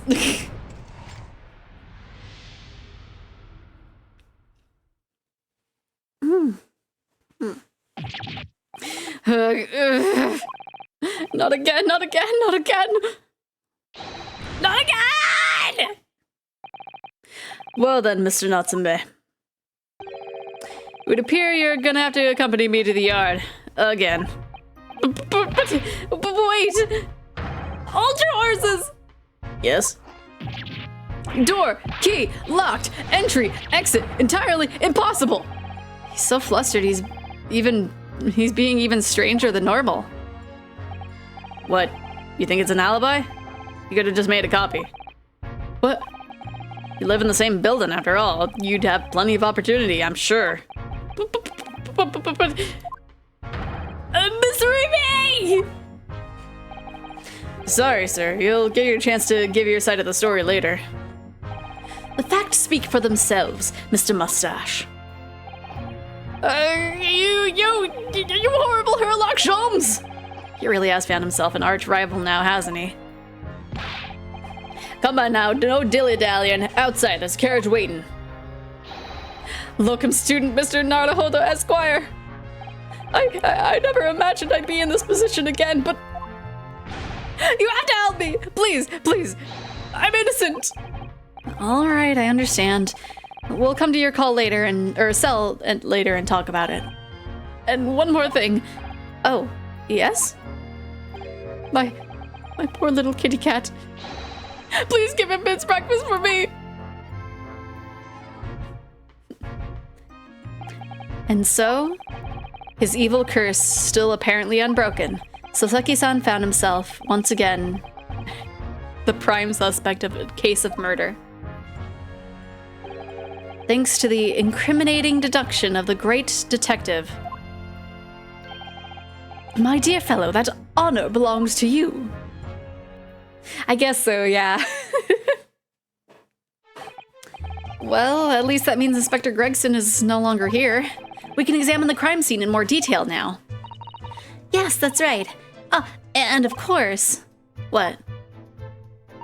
Have you forgotten what the inspector mentioned before? It was the landlord, Mr. Garadeb, who discovered Mr. Shamsphere. Oh, John Garadeb, yes. I suspect we could find him in his sitting room on the top floor as usual. Right, we must remember to go and talk to him later then. Okay, let's examine his body.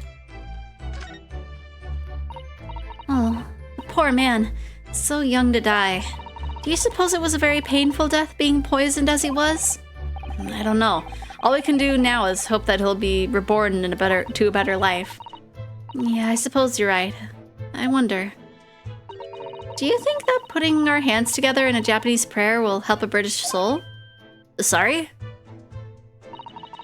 I made sure that I had a reference at the ready for just such an occasion as this, actually. This book is entitled The Beginner's Guide to Praying for the Departed, the British Way. I'll just reread it now. One moment. There's quite a spine on that book, isn't there? Interesting.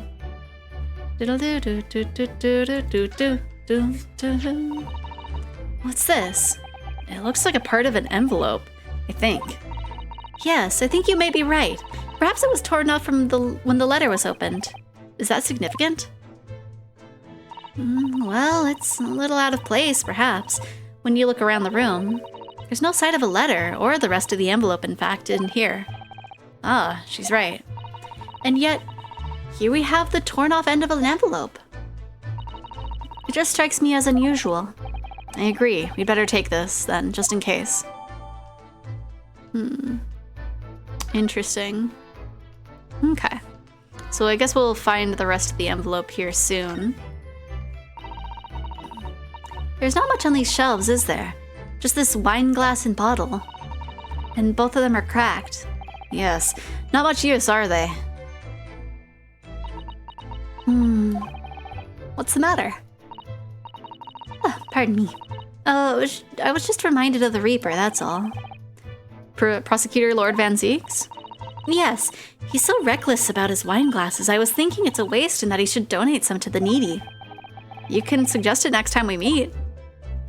He's probably gonna be the prosecutor on this trial, honestly. Look at these extravagant and bright costumes. Somehow they look out of place in this room with its grim and shady going-ons. This one looks like a king's attire. A king? I've always dreamt of being a king. Oh, I think you'd be more suited to a feudal lord. A daimyo, or such like. With a chonmage top knot? Every Japanese man wishes he had a chonmage. Oh, you'd look wonderful with one. And you already have the sword. Can you imagine what would happen if I walked around the streets of London with a chonmage and a sword? People would be like, what the heck's going on? Oh yeah, the window tax. As we've seen from the outside, the window is completely bricked up. A vestige of the former window tax that the Brixton had to pay. What strange thing they used to tax in Great Britain. I mean, making people pay for the number of windows they had on a property, it's extraordinary. It's heartbreaking to think that of the poor having to block up their windows just to avoid an unaffordable tax. Oh! What is it, Miss Usato? If you look closely, a number of bricks are loose. Oh, he's probably kind of like trying to... Interesting. Oh, yes, it looks like as though an amateur has broken out of a few of them just here. Was it Mr. Shamsphere who did it, I wonder? Being a lodger renting this room? Ah, look at this, Mr. Naruhodo. On the outside, there's a little ledge. And there's something on it. What, outside? Why didn't we look at them? Why didn't we look at the soap? It's so cold outside. I can feel it through this gap. It did snow all last night. It would be cold. But more importantly, what is it on the ledge out there? What are those snow-covered lumps? It's more bars of soap. Soap? What are bars of soap doing lined up on a ledge outside the window? I have no idea. But the pair of them look rather charming like that. Still, it's very strange, isn't it? Bars of soap lined up outside the window. I think perhaps we should take one. There are two after all. Oh dear, I suppose we could. Oh, what's this? Look here at the soap. Ah. Do you see? In the middle there. There's a patch that's a different color. It's sort of transparent, but some sort of fancy design, I suppose. Only in Great Britain. It looks like the Hinomaru flag of Japan, doesn't it? How wonderful! It's probably a very expensive brand. Expensive? Then what's it doing in this ramshackle old room? Interesting. Very curious. I guess we can inspect the teacup. Ah, one of the teacups from Mr. Shamsphere and his guest drank from last night. But don't go drinking from them, Mr. Naruhodo. There's bitter poison inside. I'm not planning on drinking any, don't worry. Anyway, the cups are both empty. That's true. So, one was Mr. Shamsphere's. And the other must be the cup from Mr. Natsume was drinking from. But Soseki-san wasn't poisoned, of course. Perhaps we should take these so we can examine them in more detail later. Oh, we're taking both of them. Okay. Dun, dun, dun, dun, dun, dun, dun, dun, dun, dun, dun, dun, dun. I feel like this little thing down here is weird. Like it's very not a part of the background. But it won't let me look at it. And here we have another disproportionately large machine. It looks like a meter of some kind. Ah, this is a gas meter, I think. It seems that in this district, residents pay for gas as they use it with coins. Ah, I see. Yes, now that you've pointed it out, I can see that there's a slot just here that looks like it would take a coin. So you mean you would put a coin in there? That's right. That would buy you about 2 hours of gas for lights and heating. So, if you were a poor person with no money, you'd have to sleep in the freezing cold? Yes. Or if you were a scatterbrain with no change because you forgot to exchange your money at the bank. Thank goodness there's no meter in our office. Interesting. So,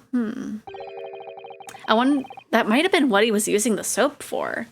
But I'm not 100% sure how. But something. Looks like you're having a good snoop around, eh?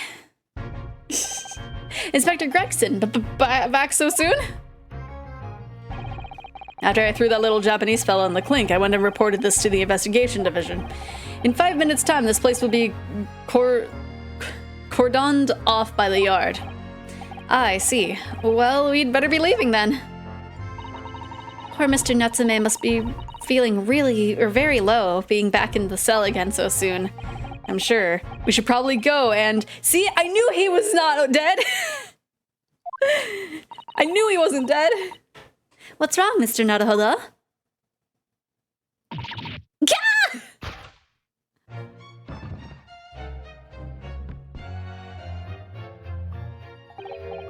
Out, out, brief candle. Life's but a walking shadow, a poor player. That struts and frets his hour upon the stage, and then is heard no more. Now, how soundeth the next part? It is a tale told by an idiot full of sound and fury, signifying nothing. Indeed! Oh, happy day!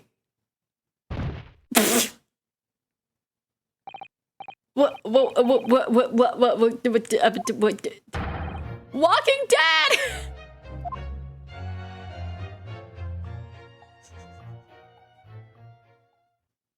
Okay. The fella isn't dead at all? What was that nonsense he was saying, though? I think... Yes, it was from William Shakespeare's Macbeth. So wait, they're not... Wait! This isn't this universe's Shakespeare? This is a different person entirely to Shakespeare? Okay. That's... okay. Also, give me a second. I want to have a little blanket. Whoops. Okay. Me. It's like, I'm all cozy in a blanket, so I should show the blanket. I need to make an asset of my blanket. I think that'd be cute. Let me see. There we go. Let me see if I... Oh, my hands are kind of peeking out from the top. There we go. I'm all cozy now. I'm all cozy. There's just a very strong coincidence. Right? A soliloquy from Act 5, Scene 5. Shakespeare. So it was that the victim, Mr. William Shamsphere, came back to life. If the man had indeed been poisoned, it transpired that it hadn't killed him. He was taken by emergency carriage to a nearby hospital for treatment, and Inspector Gregson evicted us from the scene of the crime, whatever that was now. Oh no, we're only gonna have like a little bit. Oh wait, no, it's still not even to be continued. Okay, cool. Who are you? Whatever do you think will happen now? Good question. What a strange situation for Mr. Natsume, arrested for murder, but then the victim comes back to life. I think perhaps the victim was never dead in the first place. It seems very likely that Mr. Shamsphere did consume the poison as we deduced.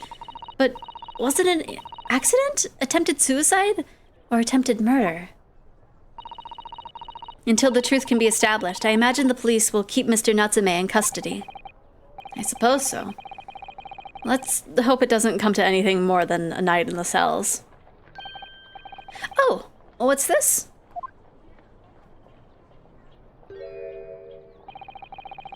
Oh, I was worrying that my hand was attached to the blanket. What's that man doing over there? He looks like he's trying to see into Sasaki-san's lodgings. Is something wrong, Mr. Naruhodo? Excuse me, could we have a word? Oh, ah.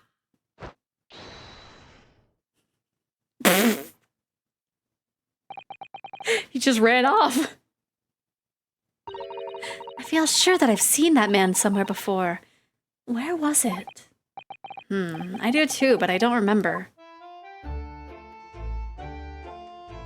Maybe we...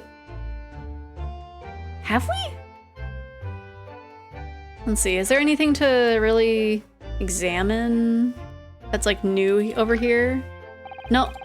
London's blanketed in fog again today and the sky is covered in cloud, but if you look carefully in the distance, you can just make out the Crystal Tower being built.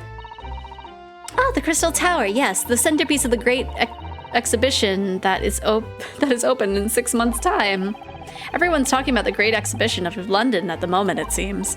Well, it is to be the largest event of its kind anywhere in the world, with technology and scientists from all over. I can't wait for it myself. Do you think visiting students from the Far East like us would be great entry? The last great exhibition that was held in London had more than 6 million visitors, it seems. And this time, the British are determined to make it an even bigger success to outdo the Paris Exposition. I see. That's an incredible number of people. And with so many people expected to attend, we should easily be able to slip in unnoticed. There's always the honest approach of buying tickets at the main entrance, Mr. Naruhodo. We should break in. Wait, no? Why has somebody built a snowman of this sort built this snowman on some sort of pedestal, do you think? That's not a pedestal, Mr. Naruhodo. That's part of the snowman's body. Really? But it already has a perfectly good body. Well, it's true that British snowmen are usually made with 2 balls of snow. Perhaps this is a foreigner. And now we're looking at him as if he's strange. Poor man. I know how he feels. If anything, it's Japanese and British 2-ball snowmen that are the strange ones, isn't it? After all, real people do have 3 sections: head, torso, and legs. Do you ever think that perhaps you think about things too much? But that is very interesting to point out. Okay. I think it wants us to go to a location. Man, there's a lot of places that we can go. I guess we can go to Garadeb's room, maybe. Go back into the house.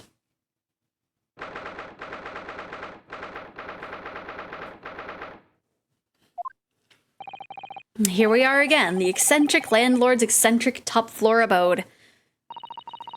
We're here because Mr. Garadeb's the one who discovered the incident this morning, don't forget. Ah, you chaps, eh? Yes. Good morning, sir. Thank you for your cooperation in court yesterday. It was quite a trial. As much for Mr. Garadeb as anyone, really. Came straight back here after all that business at the Bailey yesterday. Didn't expect to wake up to more bally nonsense this morning. I wonder, if you wouldn't mind telling us exactly what happened to Mr. Garadeb?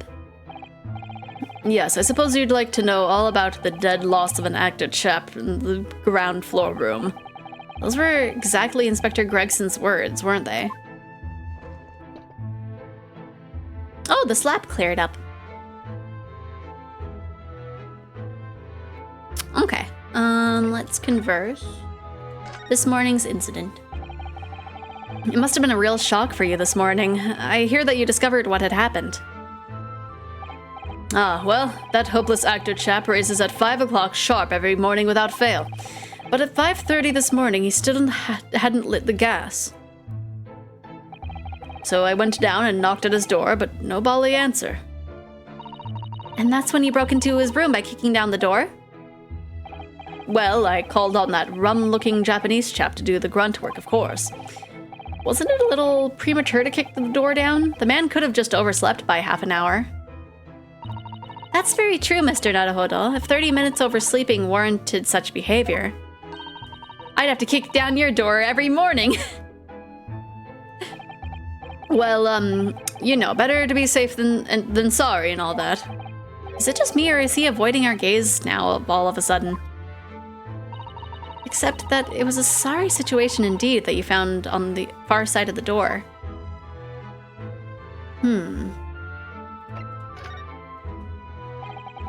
The victim's name is Mr. Shamsphere, I believe. Is that right? Yes, William Shamsphere. Took the ground floor room 3 months ago now. And how would you describe him? In a word, destitute.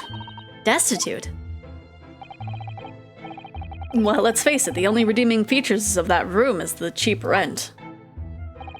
Anyone wanting to live in a place like this is either broke or has a bully screw loose. So hard to choose which category Soseki-san would fall into.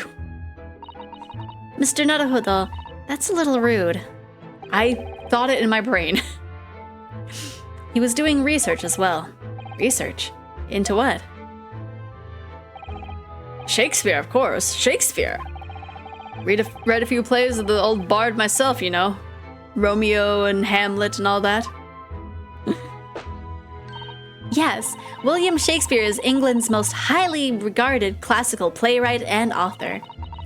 He's known as Sal in Japanese, as you know, and many of his works are already been translated.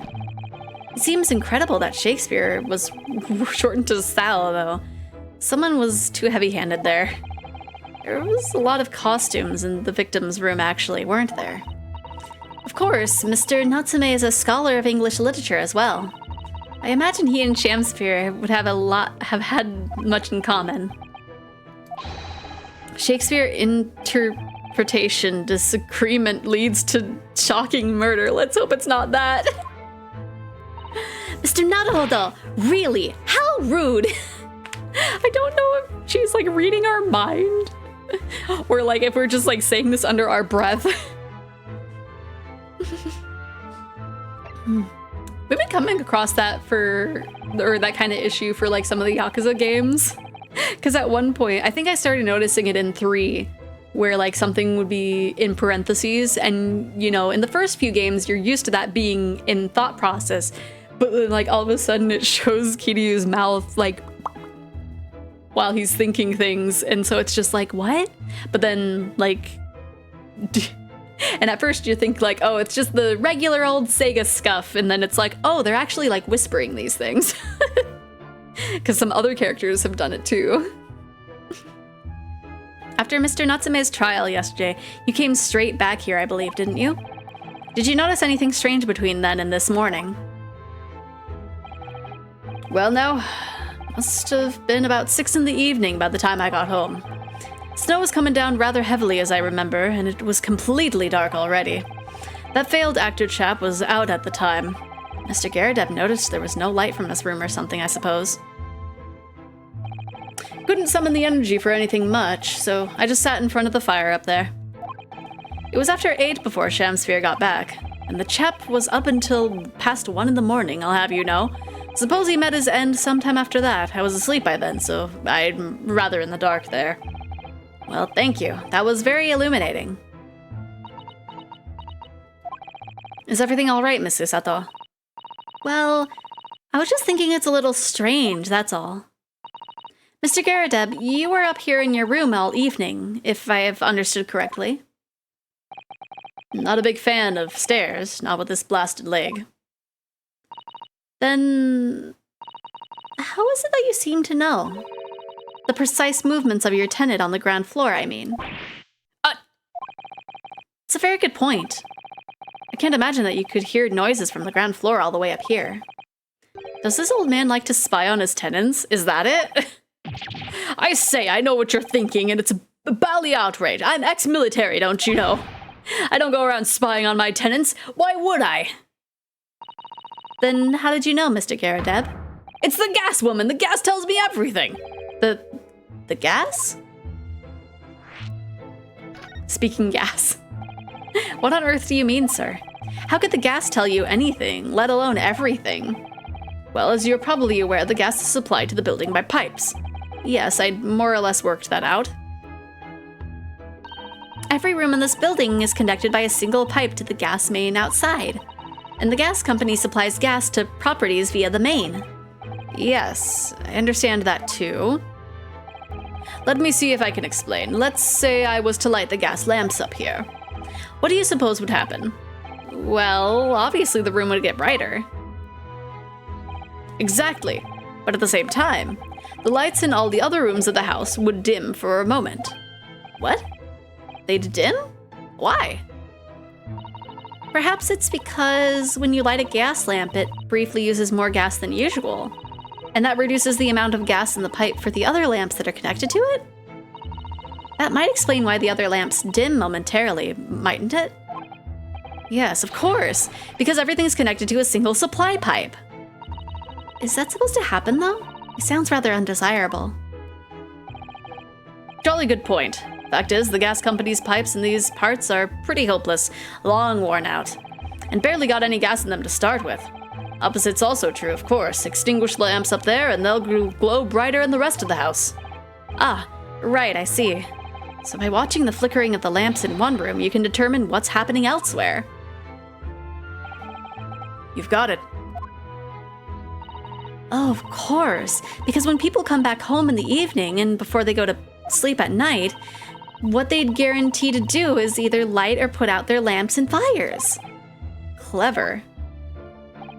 In point of fact, the room on the ground floor and the one above it use slightly different amounts of gas. By watching the lights in here closely, I can work out almost exactly what's going on in the whole house.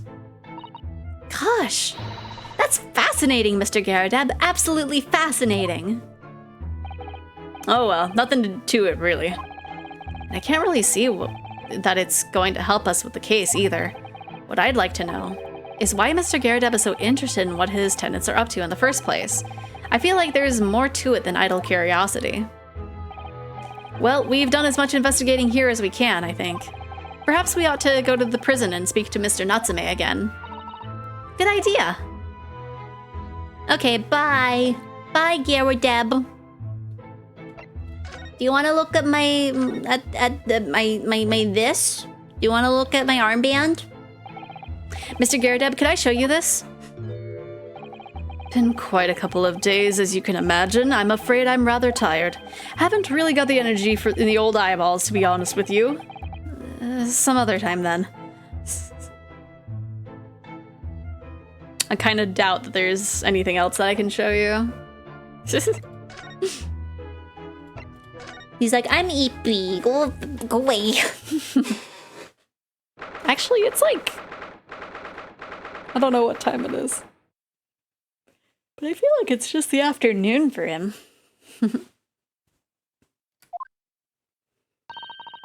Look, Mr. Naruhodo. Mr. Natsume, have the police finished questioning you now? Locum student Mr. Naruhodo Esquire! Oh, yes? What is he? Tell me, is he a ghost? Is he here to haunt me? Let me guess. You're talking about Mr. Sholmes? He actually calls himself a great detective, Mr. Natsume, not a ghost. But his diabolical deductions, they're not of this world. They've left me. Ah, cursed! I'm cursed, I tell you! Well, that sort of hurts. Credit where credit is due, Mr. Naruhodo. You were heavily involved in the deduction, too. Yes, moving on, we have some wonderful news. Oh? The victim that we all thought was dead has come back to life again. Now, in the absolutely worst case, you could only be tried for attempted murder. That's great, isn't it, Mr. Natsume? It's terrible! Oh. I'm stuck in the cell, suffering for some silly wrong end of the stick! You did it, didn't you? Confess, you're the killer. Why the mustache? Constant questions! I'm sorry to hear that. Ugh, that selfish shyster. Make up your mind. Are you dead or alive? If you were going to come back to life, why bother dying? Wickedly wishy-washy William! Well, it seems likely that Mr. Shamsphere was never actually dead in the first place. Ah, yes, that might make sense. And I'm pleased that he's alive, of course. Our lively debate last night was much fun. It'd be sad to think it was our last. Oh! Oops. Mr. Natsume, does this mean that you did see the victim last night? You met with Mr. Shamsphere, didn't you? I'm not saying another word! I demand to have a lawyer present! Who do you think I am? Please, Mr. Natsume, we need to hear your side of the story. I'm accursed like this. Okay. I will show you my badge. So that way you know I'm a friend. Have I shown you this before, Mr. Natsume? Oh, yes, that sweet, sweet aroma of our beloved homeland. It shows that the wearer is a defense lawyer. It means nothing in Great Britain, of course, but I still wear it. Oh, I know exactly how you feel, locum student Mr. Naruhodo Esquire. My Hadamaki belly band! I don't feel right without it!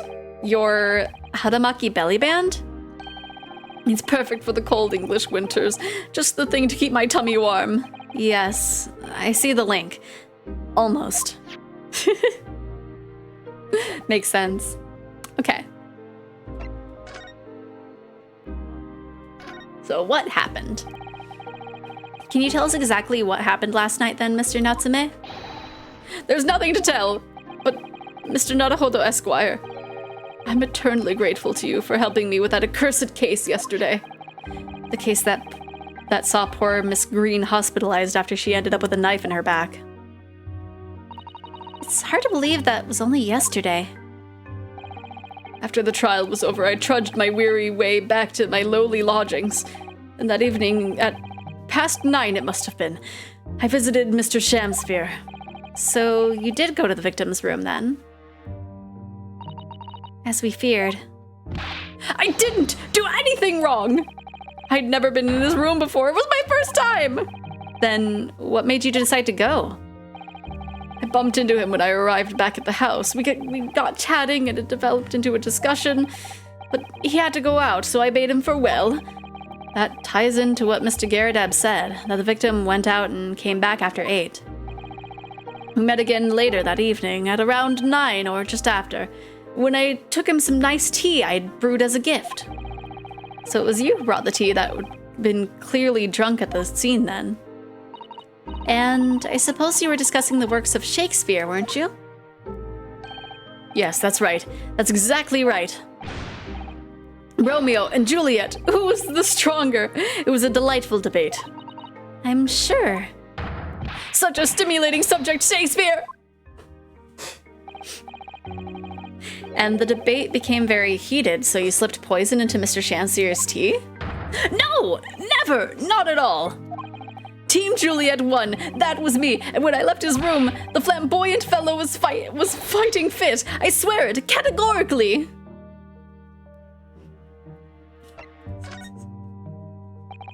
Mr. Natsume, you often say the same thing about yourself. I've noticed that you have a cursed existence.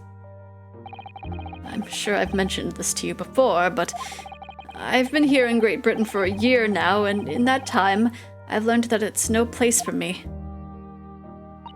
It can be very trying to live in a foreign land and adapt to the ways of another culture.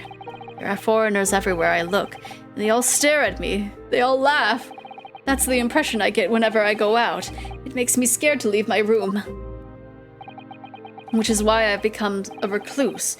But even in my room, I find no respite from my fears. I've moved more times than I can remember. And then 1 week ago, I moved into Briar Road. But why? I mean, why did you choose that place? It doesn't seem very comfortable. Because the rent is cheap. I have so little money. It spoke to me. The rent? Obviously, there's a reason why it's cheap. Because the room is cursed. Cursed? Cursed how? The previous occupant, the man who lived there before I took the room, died there. Oh no! He was only a young man, but one morning he was found dead and no one could explain why. Surely no one would want to live in a room with a history like that. I didn't. When the letting agent recommended the place, I wavered. But I want books! And books cost money! A horrible history, and this is a small price to pay! When I realized it would mean I could buy more books, I signed the lease like lightning. Brave? Or blinkered?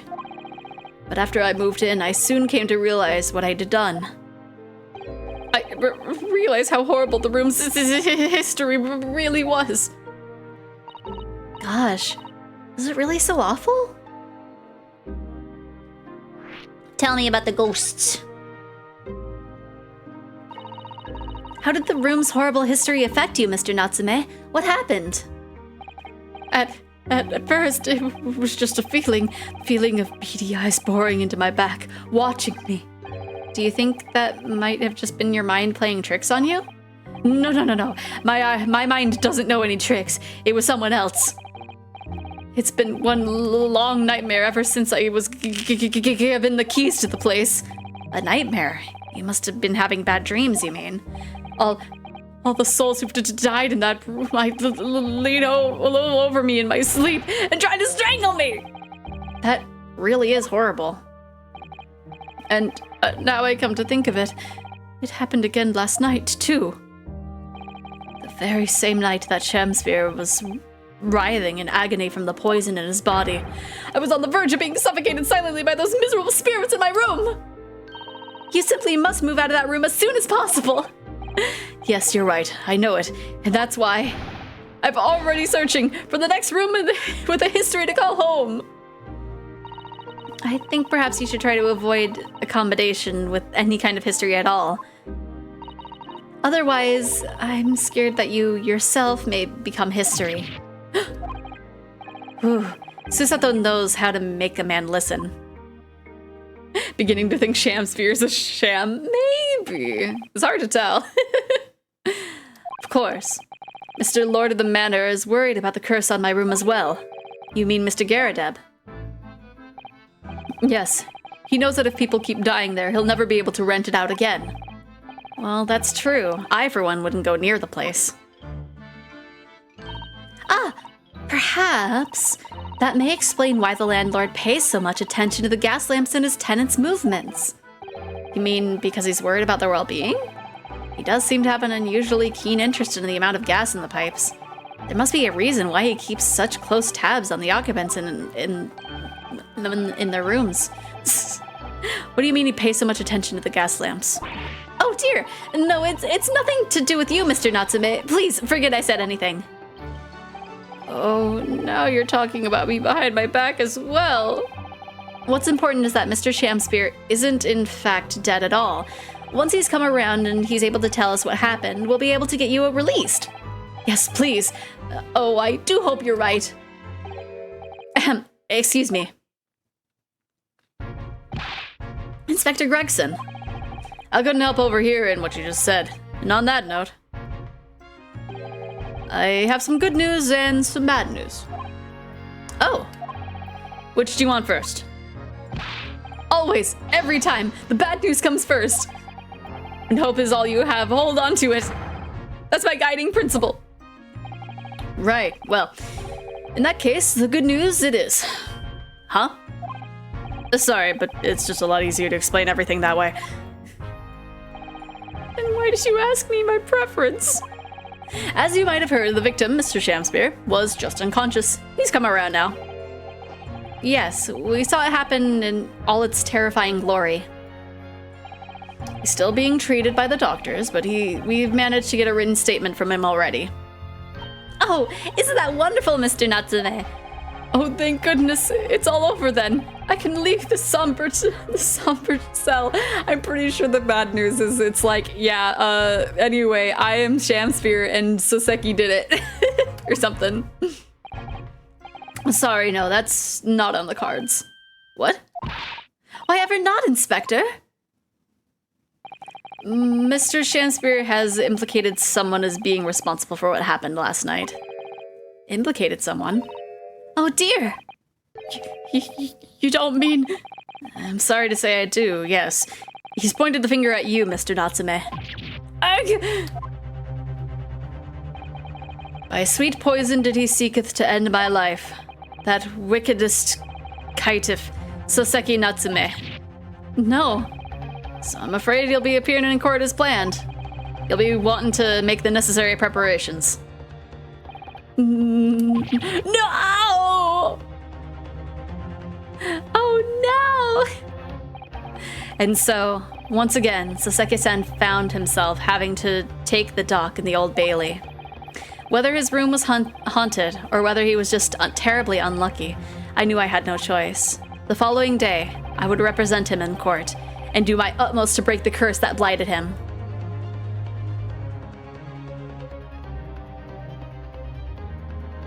Aw, man, it is a to be continued.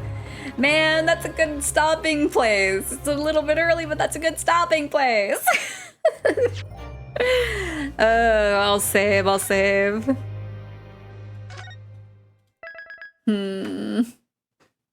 That's a really good stopping place. It is a little bit early, though. I am getting a little eepy, though.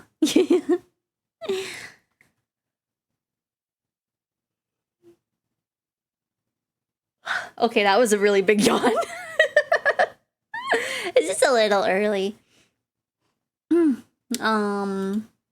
yeah, let me go on ahead. Let's go impromptu making a Discord stream. Oh gosh. Well, let me at least go into the just chatting screen. Cause yeah, I think like that's just a very convenient place to end. That way we don't have to worry about anything between now and then. I mean, I don't know. I have the Discord. It's just like, I don't know. It's just me in there and some bots. I feel like I should have. I don't know. Reserve energy for the coming streams of the week. Yeah, that might be a good idea. Cause yeah, I just had something like happen without going into detail. It just sapped my energy, and it's like, no, I'm streaming. But yeah, I should maybe be okay tomorrow. I'm not 100% sure. If anything, we might we might play Shadows of Doubt tomorrow instead. I'm not sure. At this point, this is just Zep being embarrassed about an experimental sketch they made with this Discord. Wait, what? An experimental sketch they made? Like, all I have is like specific rooms, or I mean, I have a lot of the like bone work for it. The only thing that's in there is making sure the Mix It Up bot works with saying that I've gone live. That's about the only content that's actually in there. I haven't put any sketches or anything in there. I do have channels for work in progresses for art, so there's that at least. But yeah, let me see who's streaming. I have a feeling. I'm just giving something as example. Some artists don't like showing their sketches. True. Okay. I mean, if I was embarrassed to show my sketches, then it would be weird to stream art because you're seeing the sketches like while they're being made. Our friend who's playing Pikmin 2, if you want to check them out, maybe. Because I was thinking of maybe raiding Psych. Because there's a lot of times that we skip out on raiding Psych. Oh, there is Noonish. I've been wanting to raid Noonish for a while, but I also haven't like stopped to buy them for a while. Or ever. Maybe someday.